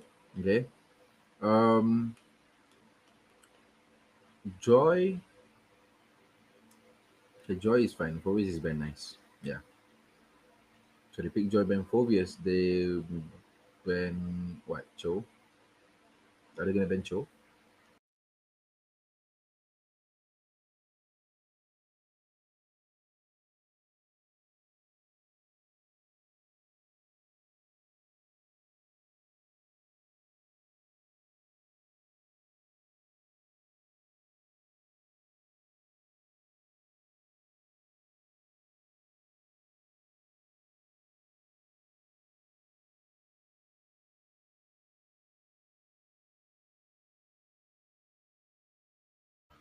Okay. Gatot. Gatot is banned by Team Spirit. I don't know whether they're gonna be Cho player or no. Not saying Cho player or no lah. What I mean is like, um, I don't know whether they're gonna ban or they wanna pick Cho. Because if they don't ban, then Team Spirit is gonna ban. If not so, then they might pick. Because of the joy, you know. Angela and Bugsy are nice. Go ban. Oh, Florin is still open though. Yeah, Florin. Yeah, as you can see, Florin Lapu, Alot as well. Alot is open. Or then most probably they might secure Alot, probably. Yeah, to actually give a set for the team.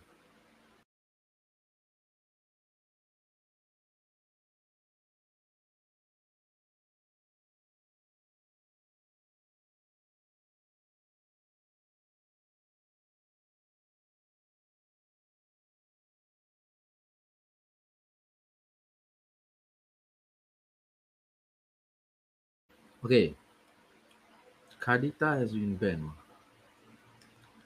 That's a first, I guess. That's cool. Kadita. I'm so confused right now. Why Kadita? Oh, maybe to not get stunned. I mean stun there's a lot of possibilities, but Kadita to not get chased probably. I don't know, but there's a lot of chase heroes, so I'm just questioning the Kadita right now. The Kadita ban.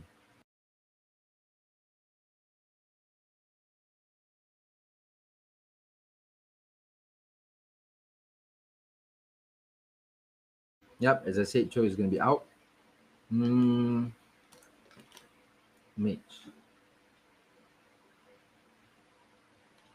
Nah, I don't know whether they're gonna play Faramis or not, but Valen probably for Cho. Because their million is still not out yet. So Gwyn maybe? Nah, but I don't think Gwyn. Because they have Moskov. Moskov. I'm thinking about a mid lane that can actually do well with Baxia and Moskov. A lot, of course. Farsa. Oh my god, Farsa is open. Oh my days. I totally forgot Farsa was open, guys. What a draft. What a draft by Team Spirit. They got DPS, they got burst, they got tanks, they got setups, and they got anti-regen. That is a solid draft, guys. Loy, maybe? And for Loy, Kimi? Kimi, Loy, Velen. It's gonna be either one of those three. If not, I don't know what they're gonna pick.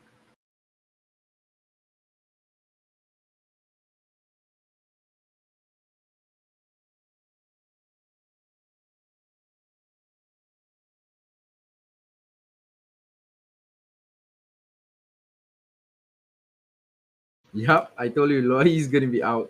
What is oh I am so good this game. Okay, sorry. Kidding guys, okay. So yeah. Loy Velen or what was the other one I said? Kimi. Yeah. Why I said Loy was because um they're gonna play for fast movements and fast rotation while they wanna catch the team fights off in the team fight itself. So what they wanna do is they wanna get Loy to actually stun in team fights, especially in Alot and Barang's combo. So that's what they're gonna do. Wait, hang on. What is this? Alot Rome, is it? Oh my goodness, I was expecting a Badang roam though. But okay, I see that Ala is gonna play roam right now, so yeah. Let's see how the team's gonna play out. Oh, okay. Why they didn't play Ala roam was because of the Chi, most probably. Most probably. Because Badang is a flex hero, so yeah. So cute, the Fasta walking around. Look at Fasta just turning around and around in mid lane. Okay, anyways, let's go to the game, guys. Okay, let's see who will play the aggression first. Most probably it's gonna be Onyx because Joy and Cho can actually play off this game. But no, there was no aggression for some reason. Yeah. Oh, there we go. Team Spirit with the early game aggression. We can see. But King Kong actually manages to get his Lito, giving a goal advantage as well.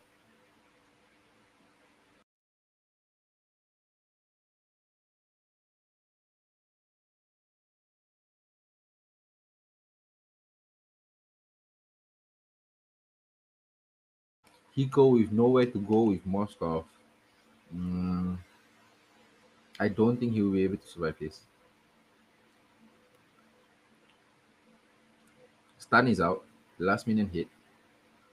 King Kong maybe trying to go for the ulti. Yup, he has gone for the ulti, but Sawo managed to run away with the flicker. One shot trying to drive in as well. King Kong managed to run away. Kelra got stopped halfway through. Stun, and Kelra is dead. That was a bad chase actually by Onyx there. Okay. Goal advantage wise is only 100 goal difference, not much goal difference. So the turtle can be secured by anyone at this current point of time. With levels both still at level 4.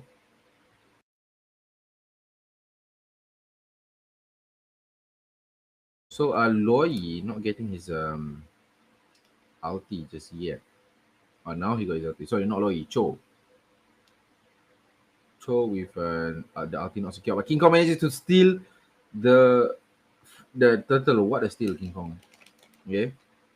And then Team Spirit has to go aggressive to actually get his damage done. And that is the reason why Loyi, guys. In team fights, it's gonna be easy. The moment they stick around, it's gonna be easy for him to just stack his ability again and again and again together with his shield with enemy no one to burst down his shield except for Alot and Farsa.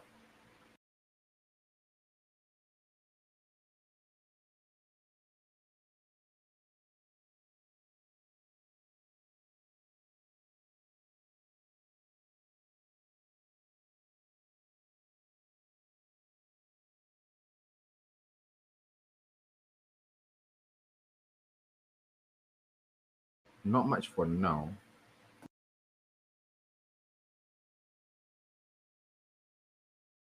Okay, just King Kong trying to invade the ulti, but the retry. Can King Kong actually run away? Yes, King Kong managed to run away from Badang and Farsa. I mean, Farsa miskilled there. Misclick. I mean.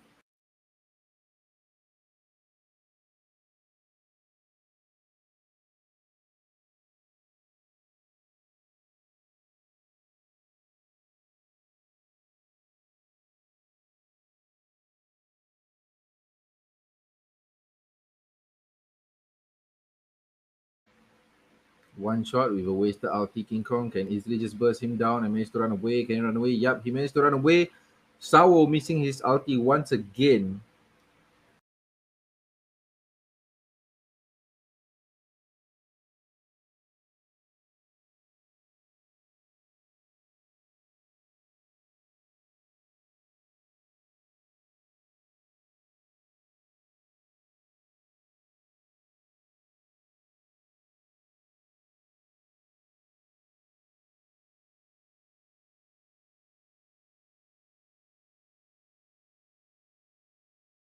Okay, so once again, they're just playing for kiting and bottom lane aggression from Kara actually. There goes the pick off with Barang. No other skills left to use. Can actually be stolen by by King Kong, but then King Kong missed his retry right there. So Baxia managed to get his retry just on point. It's a very good retry. That's the chase by Brusco. Okay. But then Moskov catches him off guard, and now King Kong actually got him off guard. So that's a split tactic to actually pick one person off due to the loss of a lot or turtle. People call it, not people call it. It's turtle even lol. Okay. So yeah. So Kera with map advantage, so he will be picking off that first tower down. But with support from Farsa and Baxia, I don't think he will be able to push forward because Loy is trying to play safe with Joy trying to farm back his levels against Baxia because it's gonna be easy for Joy to push his enemies away just with his dice and ulti non-stop. Okay, there goes the ulti by Badang, but sadly Badang couldn't have any follow-up just yet. Team isn't strong enough because currently Onyx has gold advantage and also Turret both is still together, so I guess it's a fair play. But then they have minion advantage at this point.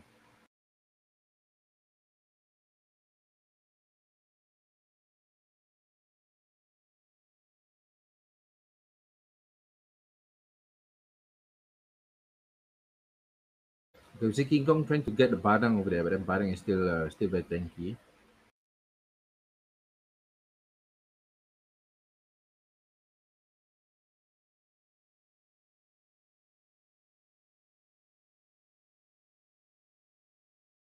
Okay, King Kong, despite the turtle being free, he managed to get the 2 kills on mid lane. Moskov missing his ulti one more time, and there goes the trip. No, there goes the quad. Guys down in mid lane. Kiko is left just to push, but then turtle is being secured, and also mid lane most probably they will be able to get to get to the top lane, and that was a very very good pick off by Cho. As I said, Cho is a very very good pick, but then Farsa was already 2 offside and 2 off guard.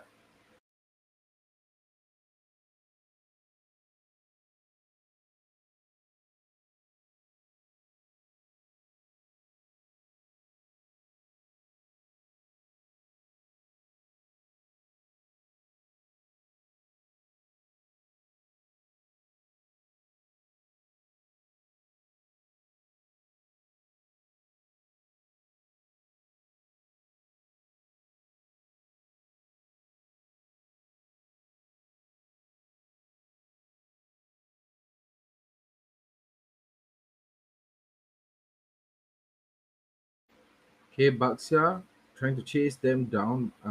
Yep, there goes the ulti by Badang and Arlot. There goes the combo. But Brusco managed to hit the damage dealer away. And everyone's health is nearly down already, guys. Okay, so they'll be securing the mid lane easily. Because for me, if you want to play Moskov, you got to play proper. Okay, what I mean by proper is you have to look at the team first before you pick Moskov because I don't understand why Moskov is a priority. Okay, maybe to split probably.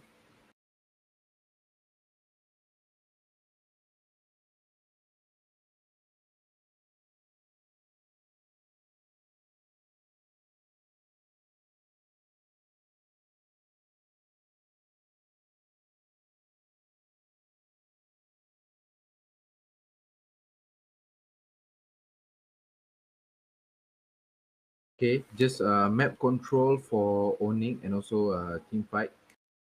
Most probably they're gonna teleport right after this team fight because they already caught their Barang off guard and Kera with the stack on what was it? Was it Skypius? Probably that was Skypius.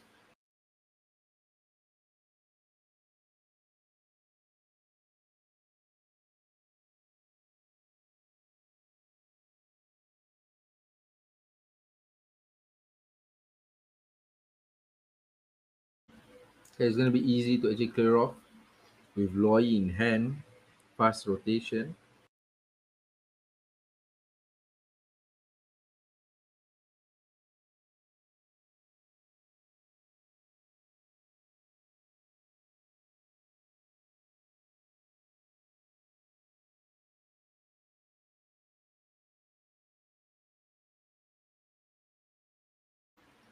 She chose focus is just to do kiting on team spirit.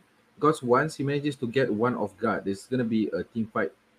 Because Farsa is gonna pop his ulti, Baksa is gonna jump in, and Ala and Badang tries to do a setup.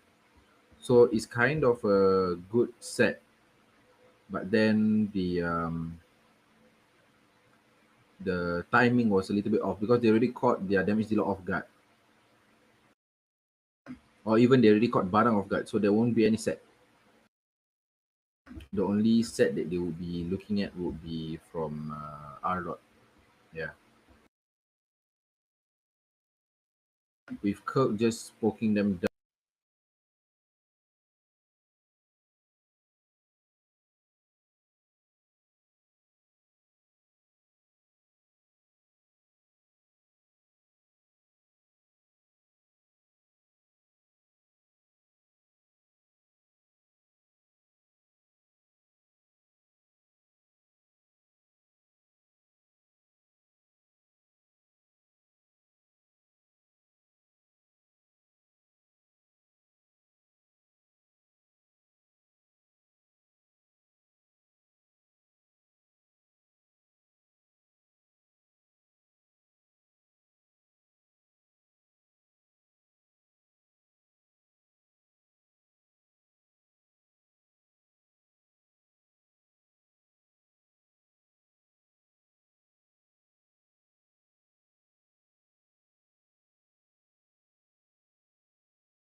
Hello guys, finally I'm back.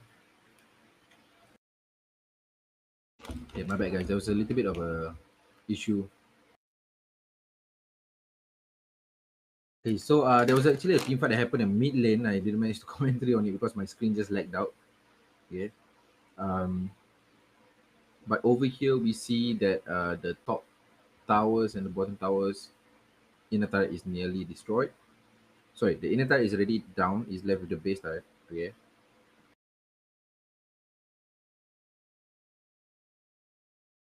So what Team Spirit is trying to do is gain back their momentum on their lanings as well, so they can actually gain what you call it, they can actually gain the map. Okay, so easily just micro the team away. Okay, push them back, force them to play in team fights. But then Sour didn't even manage to run away.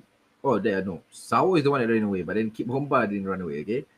So Kara with already that amount, that crazy burst damage, Sansa trying to run away. Oh my goodness, my tongue is all over the place today, guys. Most probably because I'm eating something spicy.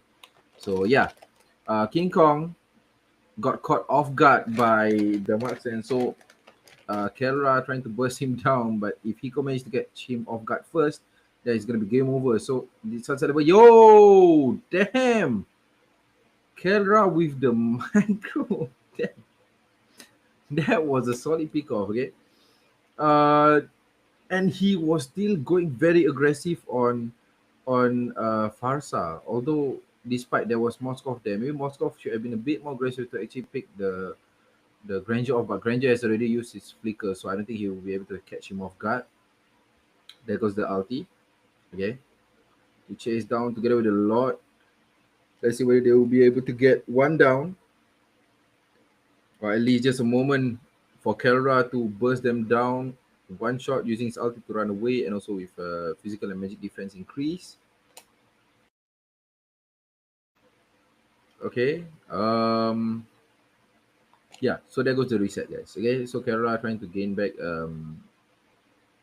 jungle? I don't know whether he's gonna play with the jungle or not, but they freeze their lanes basically. They didn't pressure too high forward because the moment they lose their high ground, it's gonna be a turnover for Team Spirit to actually do a comeback.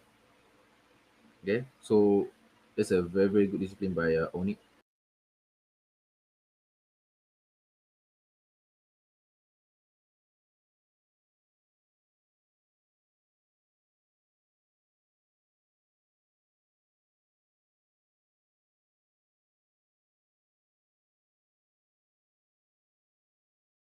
So one thing for me, the mistake there was to force Farsa's ulti, because the moment if the choke was there, then it would could have been caught off guard.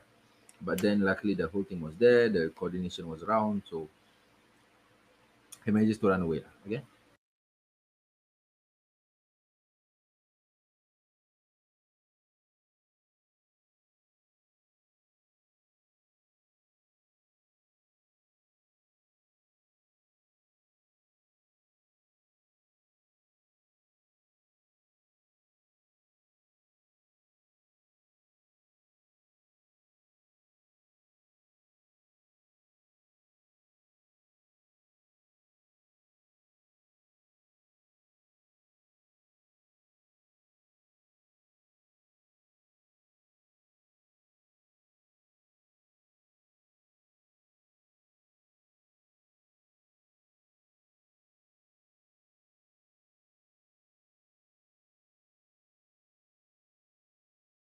Is to run away together with Granger to not get caught off guard. Maybe a lot should have swiped a bit further only.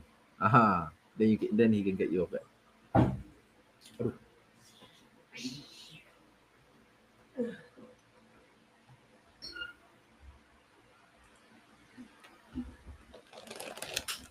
Aduh. Okay. Macam je.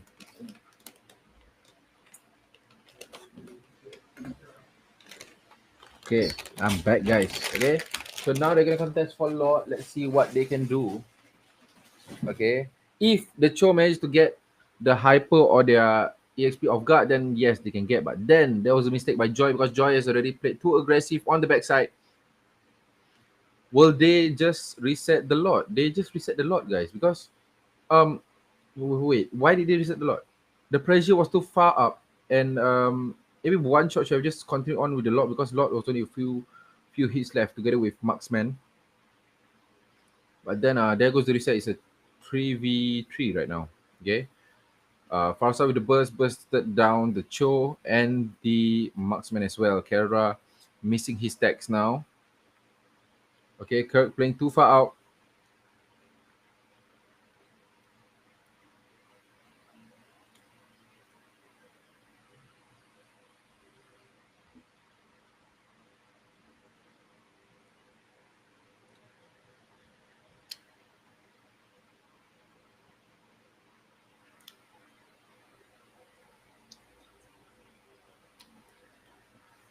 Okay, so that's gonna be a free turtle by King Kong. Okay.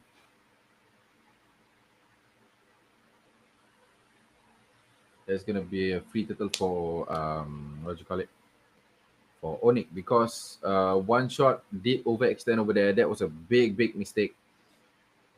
Okay, he pushed too far in. He could have just continued on with the lot over there actually. So they could have secured this lot.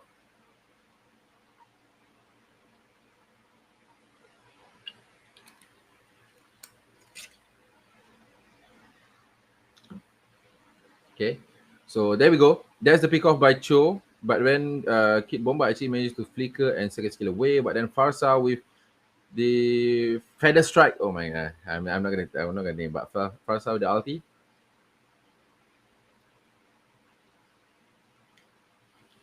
So all the base turrets are down, just left with Lord to settle. So Onyx is just going to retreat because Cho is already low and he has to go to the base to get his health back. That was a good try though. That was a good try by Cho to actually pick off the Badang. Maybe just to force the flicker probably. If not, I guess picking off baiting Farsa's ulti would be good. Sorry, not ulti. What is it called? The Purify will be good. Okay.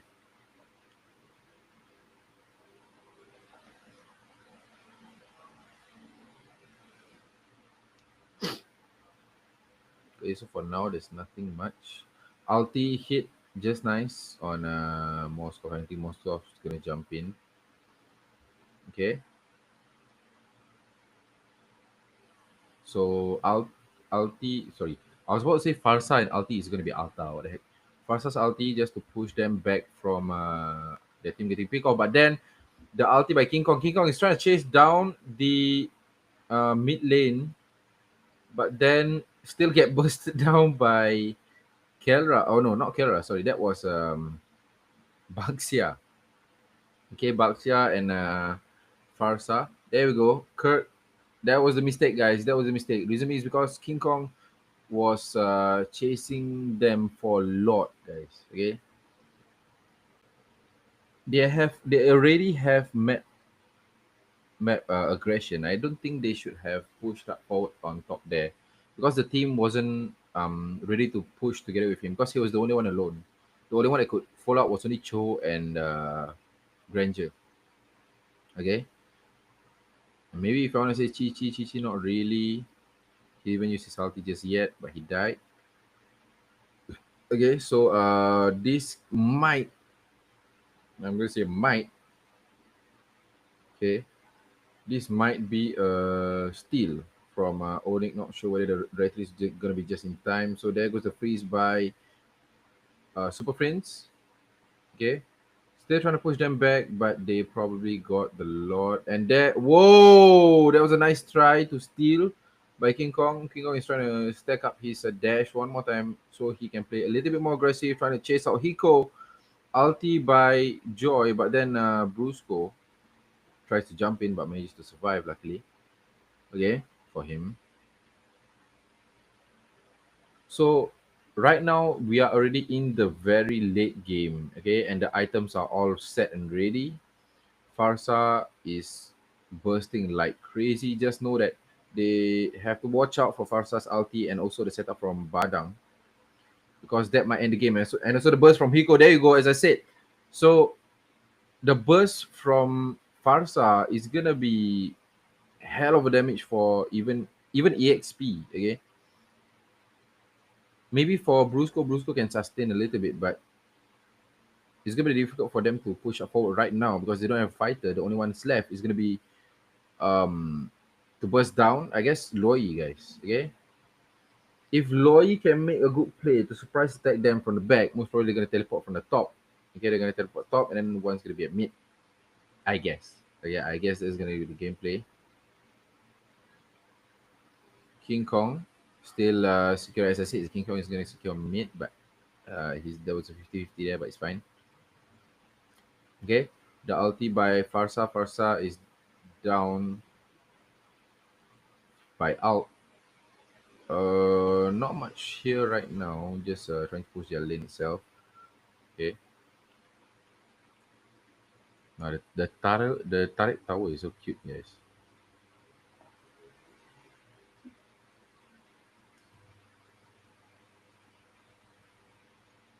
Okay, if you guys wondering, yes, I'm playing this stream on mute. Okay, so the ones that you'll be hearing is just my commentary. Okay.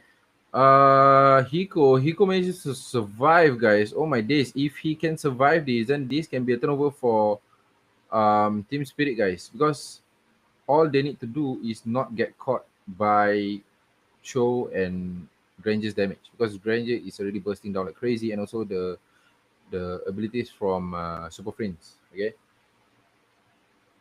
from Loyi.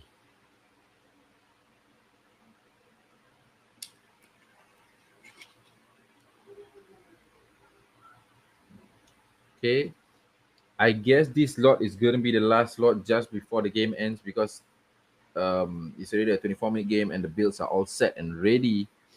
Okay, maybe not Cho. Cho is still trying to complete his build. Okay, but seeing from the gameplay, they're gonna play this game very, very fast, and no, not this game, this lot very, very fast. I mean, okay, just Hiko and there we go. Hiko and Mage do not get caught off guard. Hiko and Sunset level, basically. Okay, there goes the ulti. The moment he goes in, he's gonna die because he is not ready for a 1v4. Okay. Yes, despite whatsoever, there's already minions pushing the top and bottom lane, so he has to go back to actually retrieve that base regen. Okay. So that was a good ulti by Super Prince. okay, to check out the bush on who was there. So Brusco can actually zone the area now. Okay, King Kong's objective right now is not to secure the lot just yet. He's still trying to kite around the lot, so there will be a team fight that will be happening. Okay, so now they know it's already a 1v3 because two of them is already clearing the tower and probably they're gonna go in right now. Yep, there we go. Okay, Sunset Level managed to run away. King Kong wastes his ulti with no one. Kirk trying to sustain, but I don't think he'll be able to survive. Now he already caught Kelra. Kelra is now off guard. King Kong is dead, and the only one alive right now is gonna be Brusco, Kelra, and Super Prince. And now Sawo. That was a very, very good setup by Sawo and what's it called? Kid Bomba. Okay, to actually get their backline first. But then the minion wave is already pushing up very fast, and one shot has to go back, okay, to farming because their teammates has gone back to get the minions at base. Okay.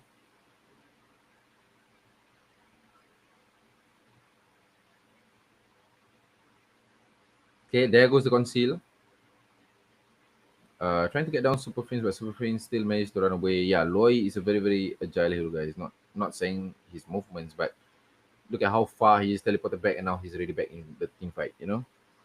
Okay, Brusco trying to zone them away. They're trying to chase Brusco because King Kong and Kirk is away. Can Brusco actually manage to survive this? Because if he dies, then this is gonna be a turnover for Team Spirit because Team Spirit can get his what you call it? Oh my god, my brain just lagged out, guys. I'm so sorry. My brain lagged out. Anyways, okay. I was about to say Loy. Okay, Loy was coming to support, and then my brain was saying something else. So that was my bad, guys. Okay.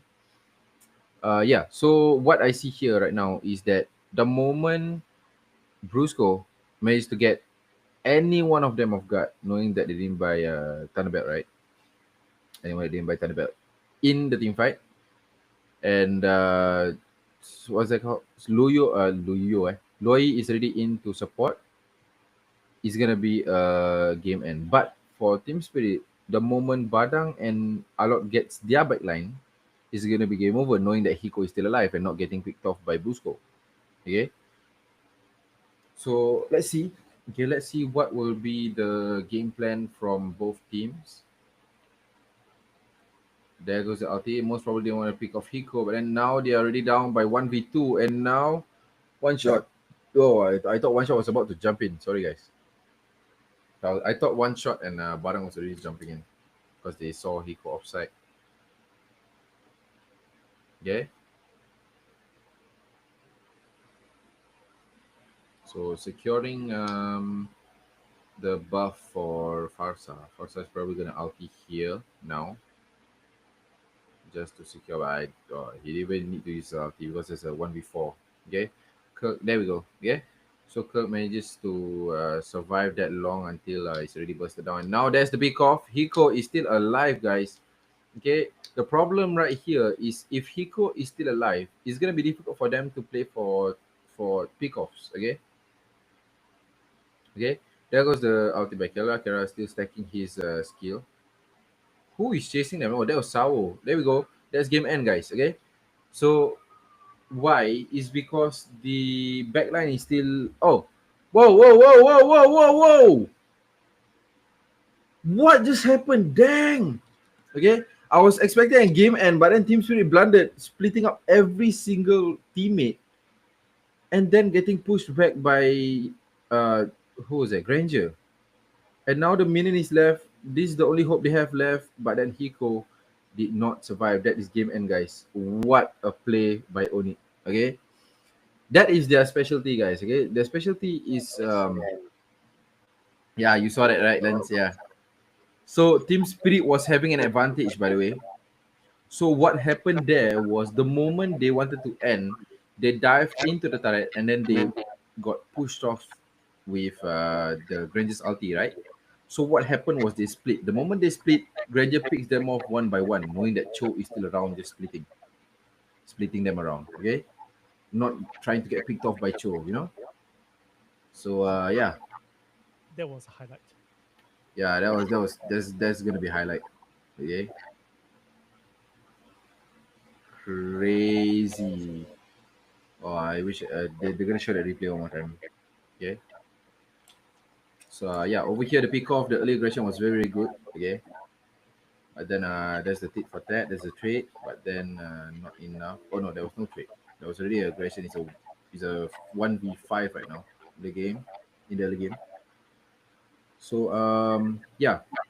So this team fight, Badang's objective was already on to their backliners. But the issue is Sao's ulti will miss.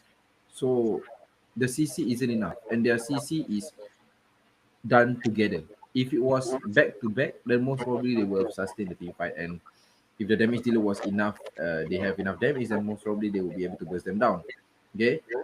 Like over here, they have already bursted down the Joy. Okay, so Joy has nowhere to go. They have no retreat, so they can secure the lot. Okay. But what happened here was Kelra was a free roaming. Basically, Kelra was just a free roaming hero at that point of time. Okay. Look at how easy Kelra can just burst down because there was no follow up. Do you see what happened there? So Badang tried to capture the backline, but then Brusco was already fighting and sustaining alone. And now the moment Sao goes in, is already game end. Okay, because I was expecting a game end from Team Spirit, but then yes, Hiko has the damage, Kelra has the damage, but the moment they blundered going in one by one, knowing that it's already in their own turret, they have the turret, but they jumped in, then that's already game end. There we go. Okay. The damage was crazy on Granger. The damage was crazy. Even for Cho, all he had to do was just chase the enemies down. Okay. Especially for Kara's positioning is crazy, guys. Okay. Yeah, I would really see I would really see how Loy impacted this game differently. Okay. See how fast the mage can easily rotate. See how fast the tank can easily zone. So Chi-Chi's objective, I'm not sure what, but most probably just to sustain in team fights, tie them up so they won't run away. Okay, that was my idea. So maybe Loy can just spam the skills. So there's gonna be the stack again and again and again. But then it was a different gameplay. So Chi-Chi is gonna be the one initiating, while Cho is gonna be the one flanking them. So if they manage to catch one flank off guard, then that's gonna be a team fight happening. So Onyx is gonna get the advantage. But then if Badang gets their back line and Alot actually follows up, then it's their game. But then if you see just now at the top lane, what happened there was Badang, yes, Badang got the back line. But Alot was still in securing their own backline. Their own Farsa, their own Moskov, because they were already attacking the Cho, they were still attacking the Chi-Chi. But then knowing Granger can easily spam his ability. Okay, and they win by range. Okay. Yes, Farsa can win by range, but Farsa doesn't have ulti already because he already spammed the ulti in the top lane. He tries to run away and didn't manage to do so. That's already a mistake by Team Spirit. Okay, so all these blunders are the things that I guess most of us wants to avoid. But kudos to Team Spirit because that was a very good team fight. There was a good vision by the EXP there. But it's really wasted because I was foreseeing Team Spirit to actually do a turnover. Okay, because of the pace of the game, because of the control of the game, Onyx was pressuring like crazy since early till mid game. But the reconnection between mid and Rome connected once more between Team Spirit in the mid to late game, so which gives them the advantage. But then sadly, Alok didn't perform in that game. Yeah, I would easily say that. I would simply say that Alok's what's that say? Contribution is not as much for here. Okay. As a roamer, what I feel is that when you want to vision the map, sure. But make sure when you want to do a good setup, make sure the EXP has a good follow-up. It's vice versa. If the tank, if the EXP is a good setup, make sure your tank follows up. But if you realize that the EXP is the one initiating most of the fights, so where was Saul? Saul was trying to pick off one person one by one. I'm not sure why.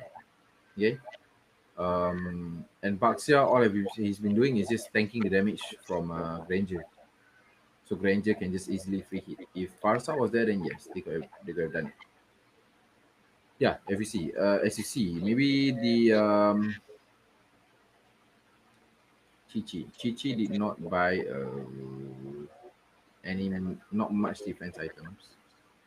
King Kong with burst already. They already have Wishing Lantern with shield, especially Wishing Lantern, Rose Gold, and Blood Wings, which can contribute to just kiting and tanking the damage for them. And then Granger with the Sky Pierce, crazy burst damage. So, in my opinion, I really feel that Team Spirit could have carried it just now. Okay, but Kara was already way too strong. Yeah, that's why.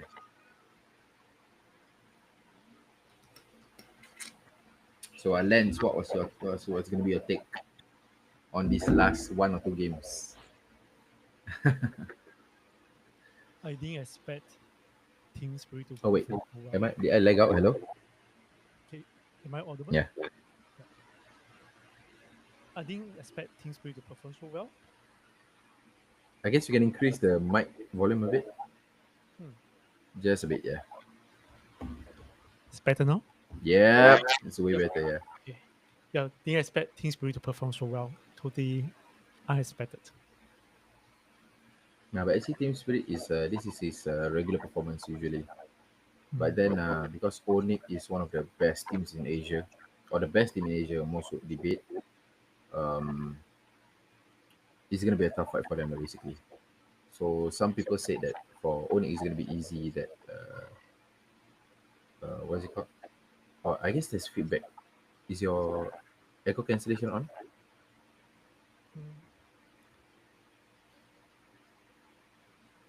I'll mute myself when I'm not speaking. Oh, okay, can. Okay. So basically, this is Onyx. No, sorry, not Onyx. This is Team Spirit's. I guess fifth. Was it fifth? I don't think this is the first time that they gone against together. But the gameplay is very much the same. Okay. Everyone expected Onyx to actually carry the game since the first it could have been 4-0. Sorry, 3-0. Okay. Or even basically 4-0 lah, 4-0 or even 3-1. But I can foresee it as 3-2. But then Team Spirit has to have the discipline to actually not rush in for the game. Okay, rush in for the backline, rush in so much until they missed out their ability to do a combo. Okay, so Arlot and the Arlot and Badan combo was actually a good combo, but then they missed out. Okay. Yeah, so everyone was expecting Onyx to outshine them. So they said that this is going to be easy draft, it's going to be easy game.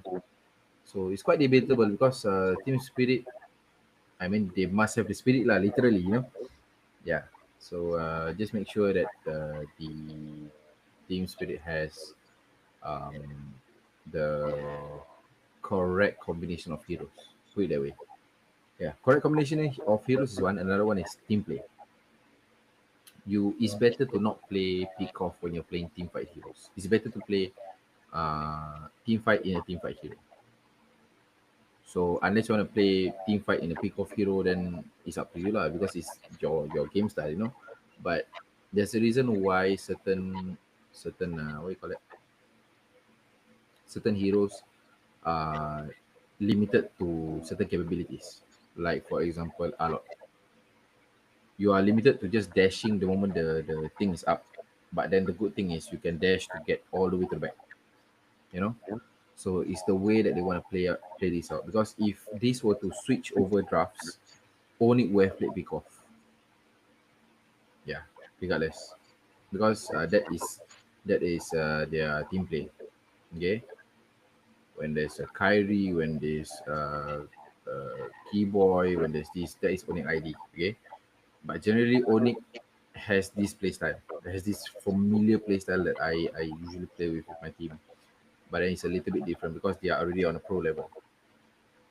Okay, so Yes, I understand how Team Spirit and Onyx PH would play out their gameplays. Yeah.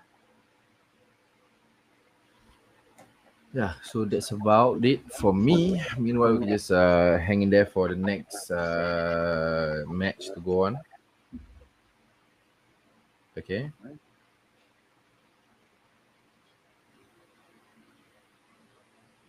Yeah, I guess my wife said that, yeah. What's up? Oh, that's the tournament, is it? Hello? No, I was saying that the guys, our local guys, just screaming, practicing against one another. Oh, I see. Okay. Yeah. But by the way, I guess if there's you feedback from your side still. feedback, okay, Yeah. I don't know So where I is can hear my own voice. I'll have to reduce my because my audio setup is connected to the screen sharing. It might have feedback to that. Because Oh, okay, this one, got it.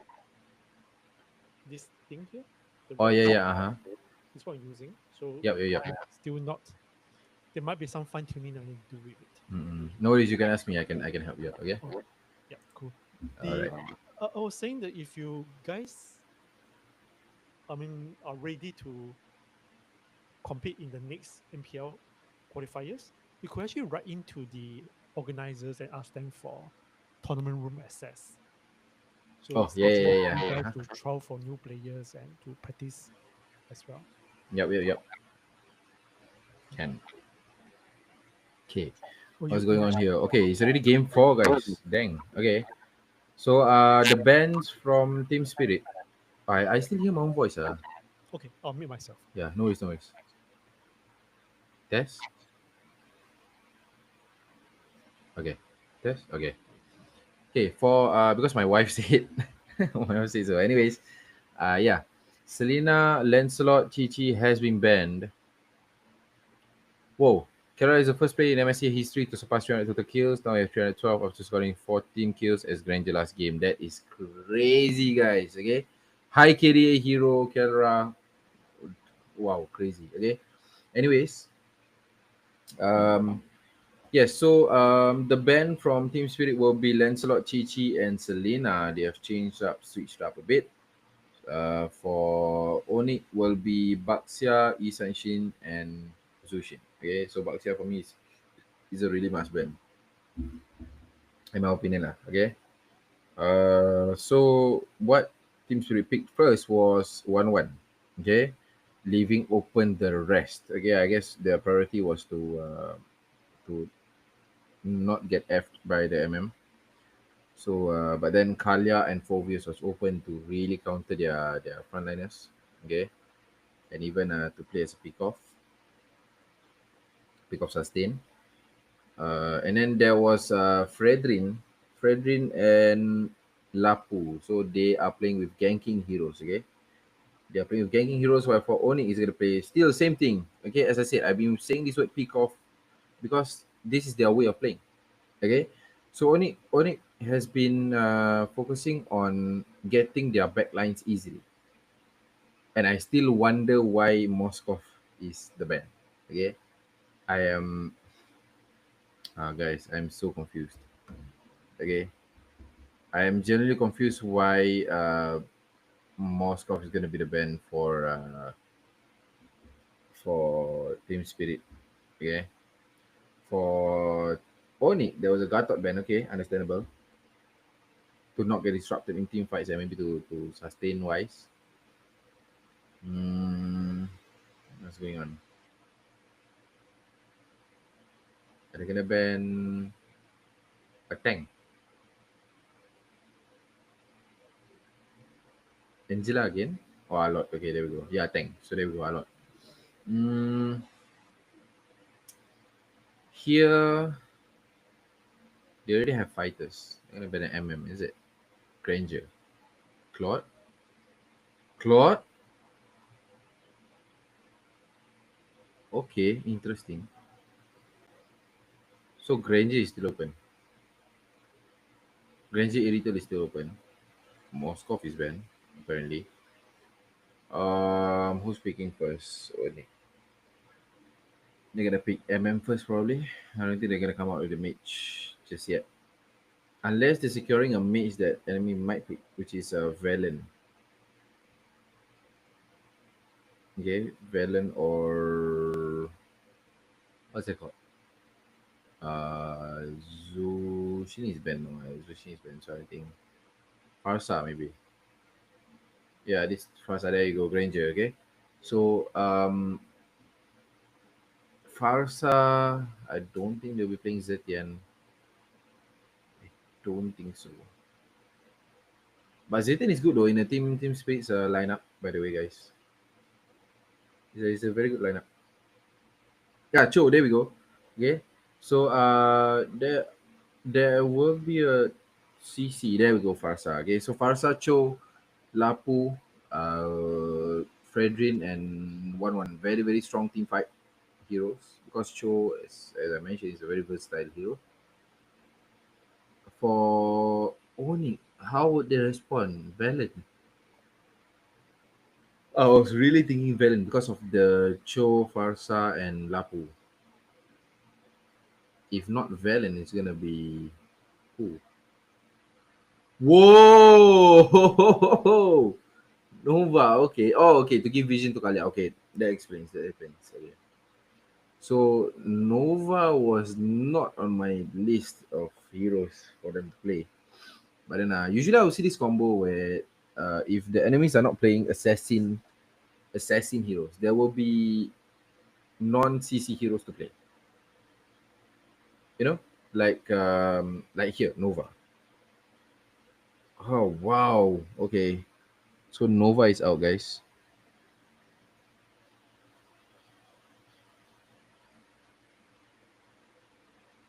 Oh, my back is aching so much. Okay, guys.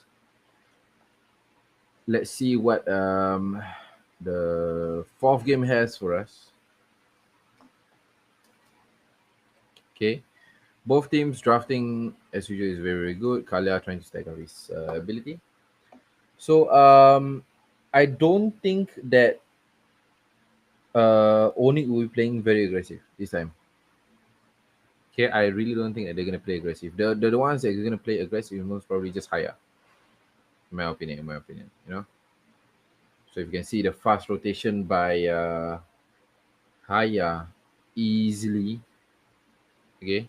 Yeah. So as I say, I don't think Oni is gonna play very aggressive this time around. Because Cho is in the hands of Team Spirit. So I'm not sure who got it or they got it. Okay. So Team Spirit got the Lito. Oni tried to secure that just now, but didn't manage to. Whoa, that was close. Okay. So they're gonna be pressuring EXP lane for now. Gold lane is just gonna let go unless they're gonna play in mid lane all the way until the turtle comes in. Okay. Not that aggressive. Yeah, not that aggressive. Okay. For Team Spirit.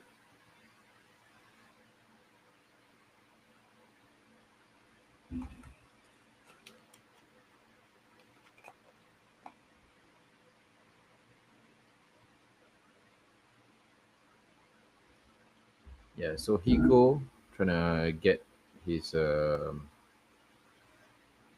aggression on who's that? Granger.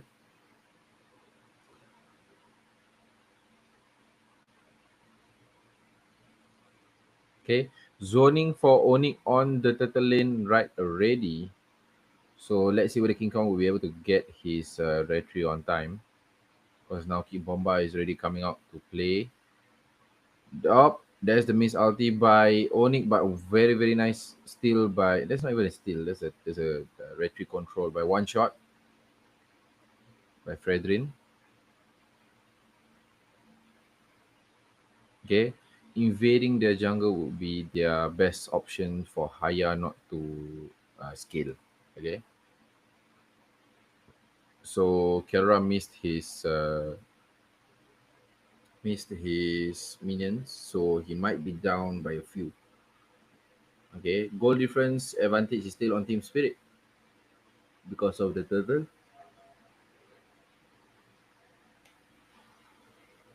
Okay.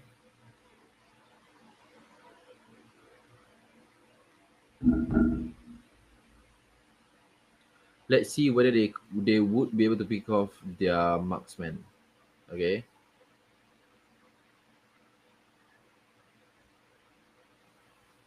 If they were able to pick off their marksman, which is the 1-1, it would be a good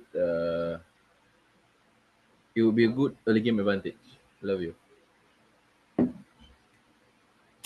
Okay. There goes the ulti by 1-1. Didn't manage to pick them off though, because the team fight is already happening on mid, trying to secure off their mid lane.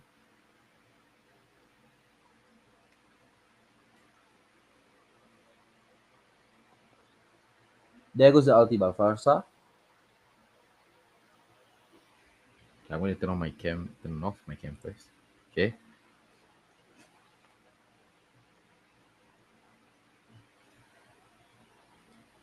So as you can see, the EXP is trying to stick on to the Granger, but then Farsa's aggression manages to get Haya off guard while farming, because their hyper is sorry, not their hyper, their roam is not around. Okay.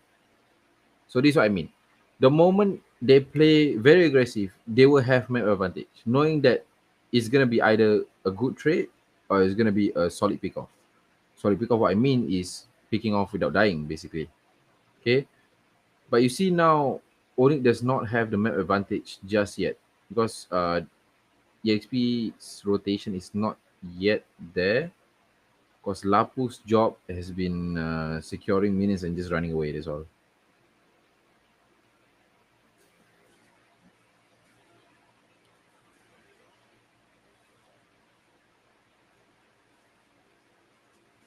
So level wise, is really far away from their hyper. Okay, from Team Spirit's hyper. Hyper is sorry, one shot, which is Red, which is already level 9. King Kong is still at level 7. They managed to pick off. There goes to pick off, but then managed to run away. Sniped by Nova, but then still manages to survive. What a build, basically, by Kid Bomba. Okay. Pico pushing off bottom lane since they know that everyone is at the top lane. Did Haya get his ulti? Sorry, not ulti. Did Haya get his blue, or did they steal? Probably they steal, yeah.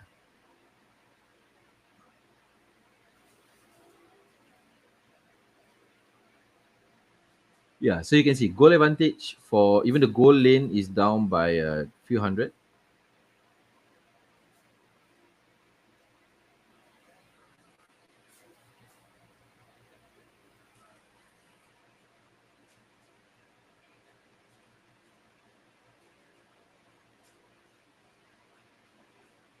Top lane is gonna be down, so they will be down by 2 turrets. Okay. Sorry, by 1 turret, since they have already gotten the top turret down, right? So Lord will be coming up in 5 seconds. Let's see how they will respond from both teams. Okay. If Haya manages to steal this turtle, there might be aggression from Onyx. I'm just saying. There might be a war by Onyx. Like Onyx will open up the war. But then Haya, that was not Haya's priority. Maybe the way that they want to do a comeback is just to clear their lanes first, okay? Since Hiko and Kid Bomba is already clearing their lanes.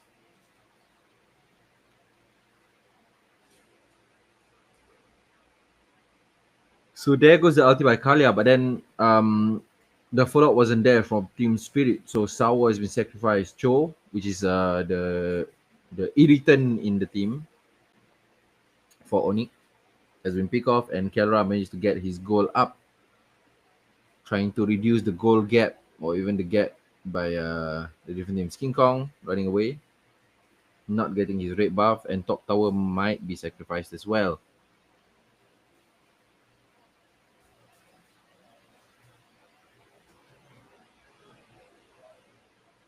So 1-1 just left his lane, most probably trying to push mid lane or go down. No, yeah, he's just gonna push mid lane. Kerra trying to support the team from behind. Busco trying to get one off guard, but then he dies as well because he was putting one shot, which is a tanker. I don't think they will be able to sustain that. They won't be able to burst that down just yet due to the goal difference and also level difference. One shot is already level 11 at the 8th minute, guys. Okay. Whoa, what was that zoom in on the face? Anyways, yes, okay. Bottom lane will be down as well. So now they are up by 4 turrets, guys. Okay.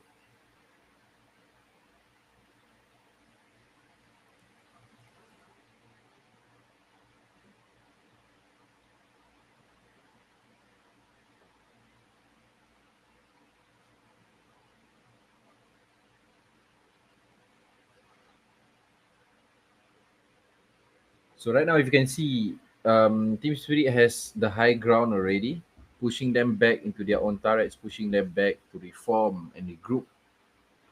Okay. Their objective is to split the enemy away. Okay.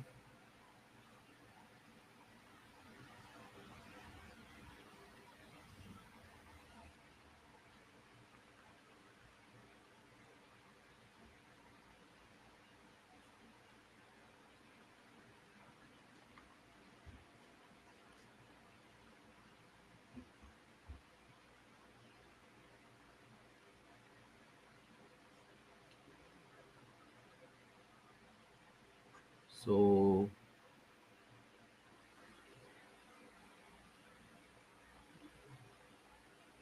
Sawos is trying to zone them away so they won't be a play yet. But Super Prince still stacking up on his ability, not painful just yet. Farsa bursting down from far. Because you can see here, if Brusco doesn't have his ability to actually kite Farsa's, what do you call it, Purify, then it's going to be a waste because they wouldn't be able to push up from there on.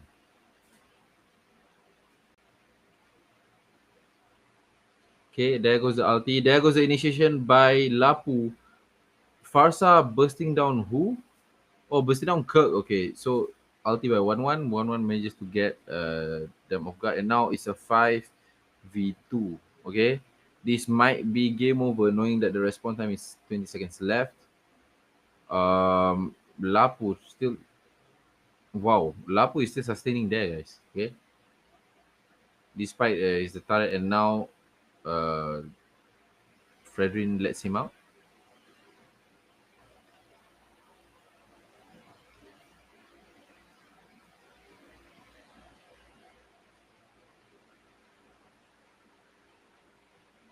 Now, finally, Kara manages to buy his Sea Helmet.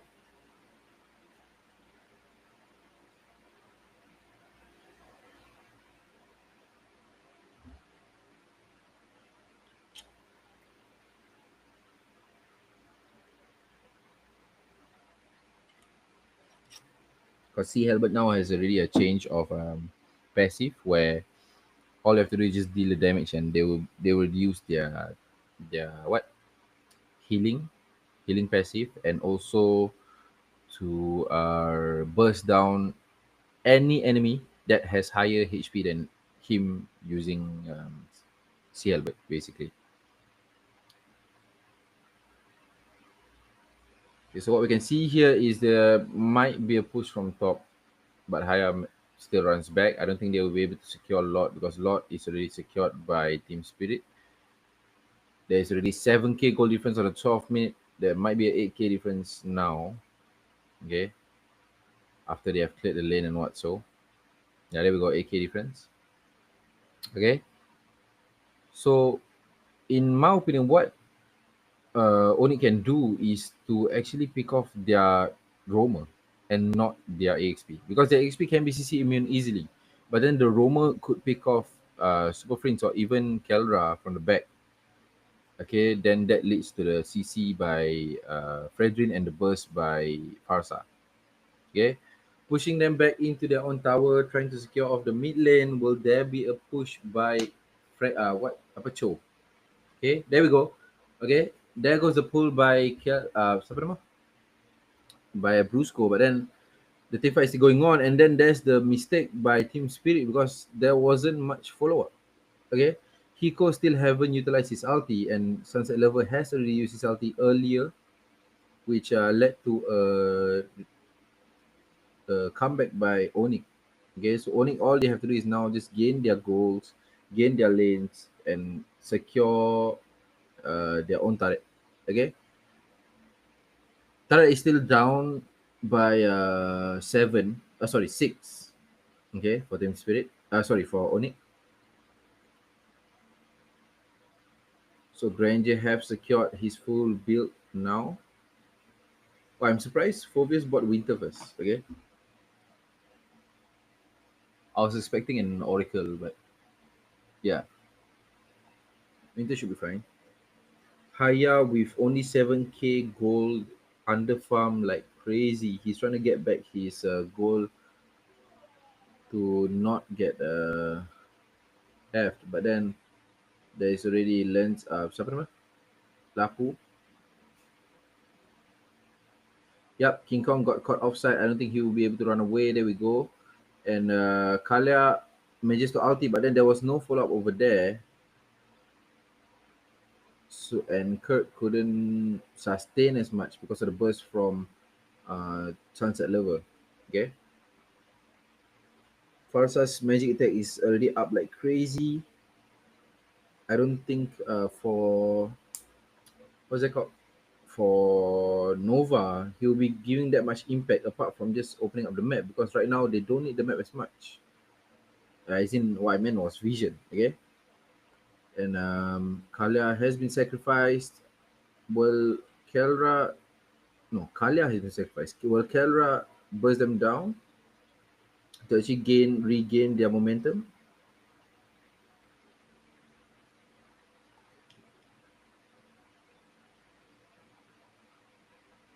Okay, because right now they are depending on Kalia, because right now Kalia still hasn't died yet. Okay, the moment Kalia dies, they gain gold, they gain yep, there we go, King Kong. Getting Farsa off guard. Because Farsa was already too high up. They just left Farsa alone in the dark after taking the blue buff. Okay. So now it's a 5v4, 5v2 temporarily. Okay, then it's going to be a 5v4. Nova has to open the map to not get caught by Hiko or Saul. Okay. There's the aggression by Onyx. If Onyx continues to play this aggressive, he can get the kills easily. Okay. Knowing that 1-1 does not have his ulti already. And Granger, all he needs to do is just burst them down. There we go, as I was saying. So the moment he gets momentum and he gets his triple kill, wow. Okay, so Farsa was not there to actually disrupt the game. Now they can do a comeback. All they need to do is just push their mid lane. And Keldra is trying to chase down Sunset Lover. Can Sunset Lover run away? I do not think so. Keldra, that could have been a minute if it was a bit earlier. And all they need to do now is just push all the way. But the minions are not around. Okay. So I guess the only way is to secure the Lord. Sawo coming back up, Keep Bomba coming back a one shot as well. Hiko as well, but I don't think there will be enough time for them to re-steal the to steal the Lord. Okay.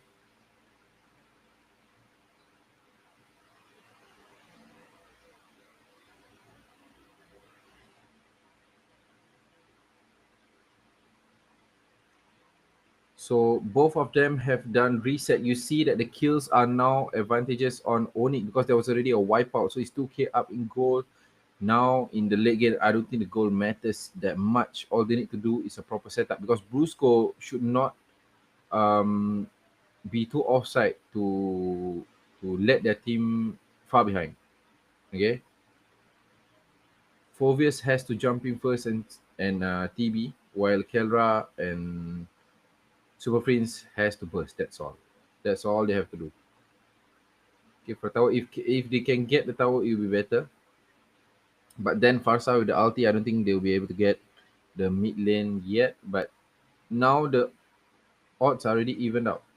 Okay, the moment Kalia jumps in and manages to bring him away from the enemy's wall, okay, maybe he has a chance to do a comeback. Okay, for Onyx, because of the burst damage that they can do. And now there we go. As I was saying, there goes the ulti. Okay, by Cho, but then Cho was already caught offside, and now the only one left is Kid Bomba. And whoa, I haven't said anything, and there was already a minute that was crazy by Onyx, and there is the end game, guys. As I said, there was already the comeback and game end. Okay, you can see that Onyx has sustained strongly, guys.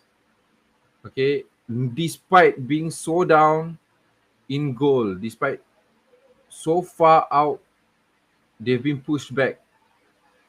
But team spirit has been weakened in the late game. Okay, because the moment Onyx pushes forward, okay, and the team follows up, while for team spirit they try to push them back. That's already the game changer. Because I was expecting team spirit to actually sustain in team fights and not pick them off. Okay, but then congratulations to Onyx. That was a very, very good team fight in the second and third game. Very, very strong. Okay. The first game from Team Spirit was well maintained. Okay. I don't know whether Onyx was throwing it off or what, but yeah, this was the game changer.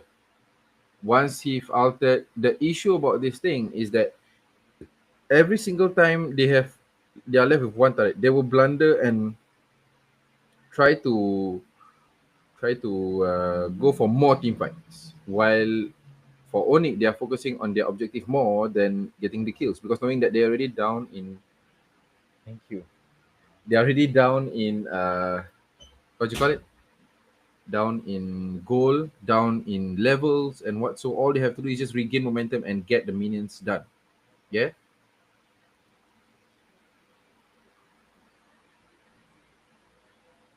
Yeah, so the game changer was the one at the base where they managed to get the 3 kills, and then now this is the wipeout.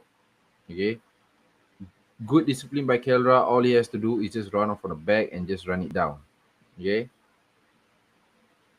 And then also the maniac on mid lane. Yep, you can see Kelra's damage burst out like crazy. Look at the positioning of Kelra. Kelra is so far back, but then he still manages to get the kill, knowing that the Fovius has sustained in front, and Kalia managed to get control of the one chasing who? The one chasing Kelra.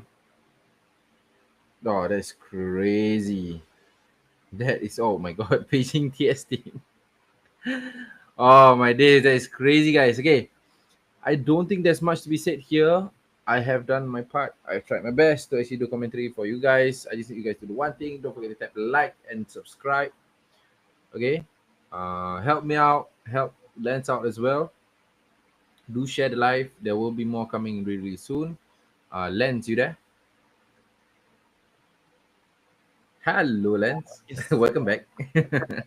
Thank you for the great commentary and analysis. I've learned so much listening to you. After what? Oh, I was saying I learned so much listening to you talk about the game. I mean, it would be better if you listen to a pro, because like Leah, LY4, or I just call him Leah, he has the pro stage experience. So whatever he said in before I came in was actually really, really good. Okay. I also learned a little bit here and there from whoever you brought in, like coach. Okay. Yeah. I really thank you so much for the opportunity, Lance, for giving me the opportunity to actually give commentary and also analysis on the gameplay. Thanks for joining us. Yeah. To you and your team offline. Thank you. Okay, so I mean after this, I'm gonna settle some ME stuff with them. Yeah. So thank you so much. I will make a move first. I will see you in the next one. Thank you. Okay. Bye bye. Lance, if there's anything, just drop me a WhatsApp. I will do that. All right. Bye bye.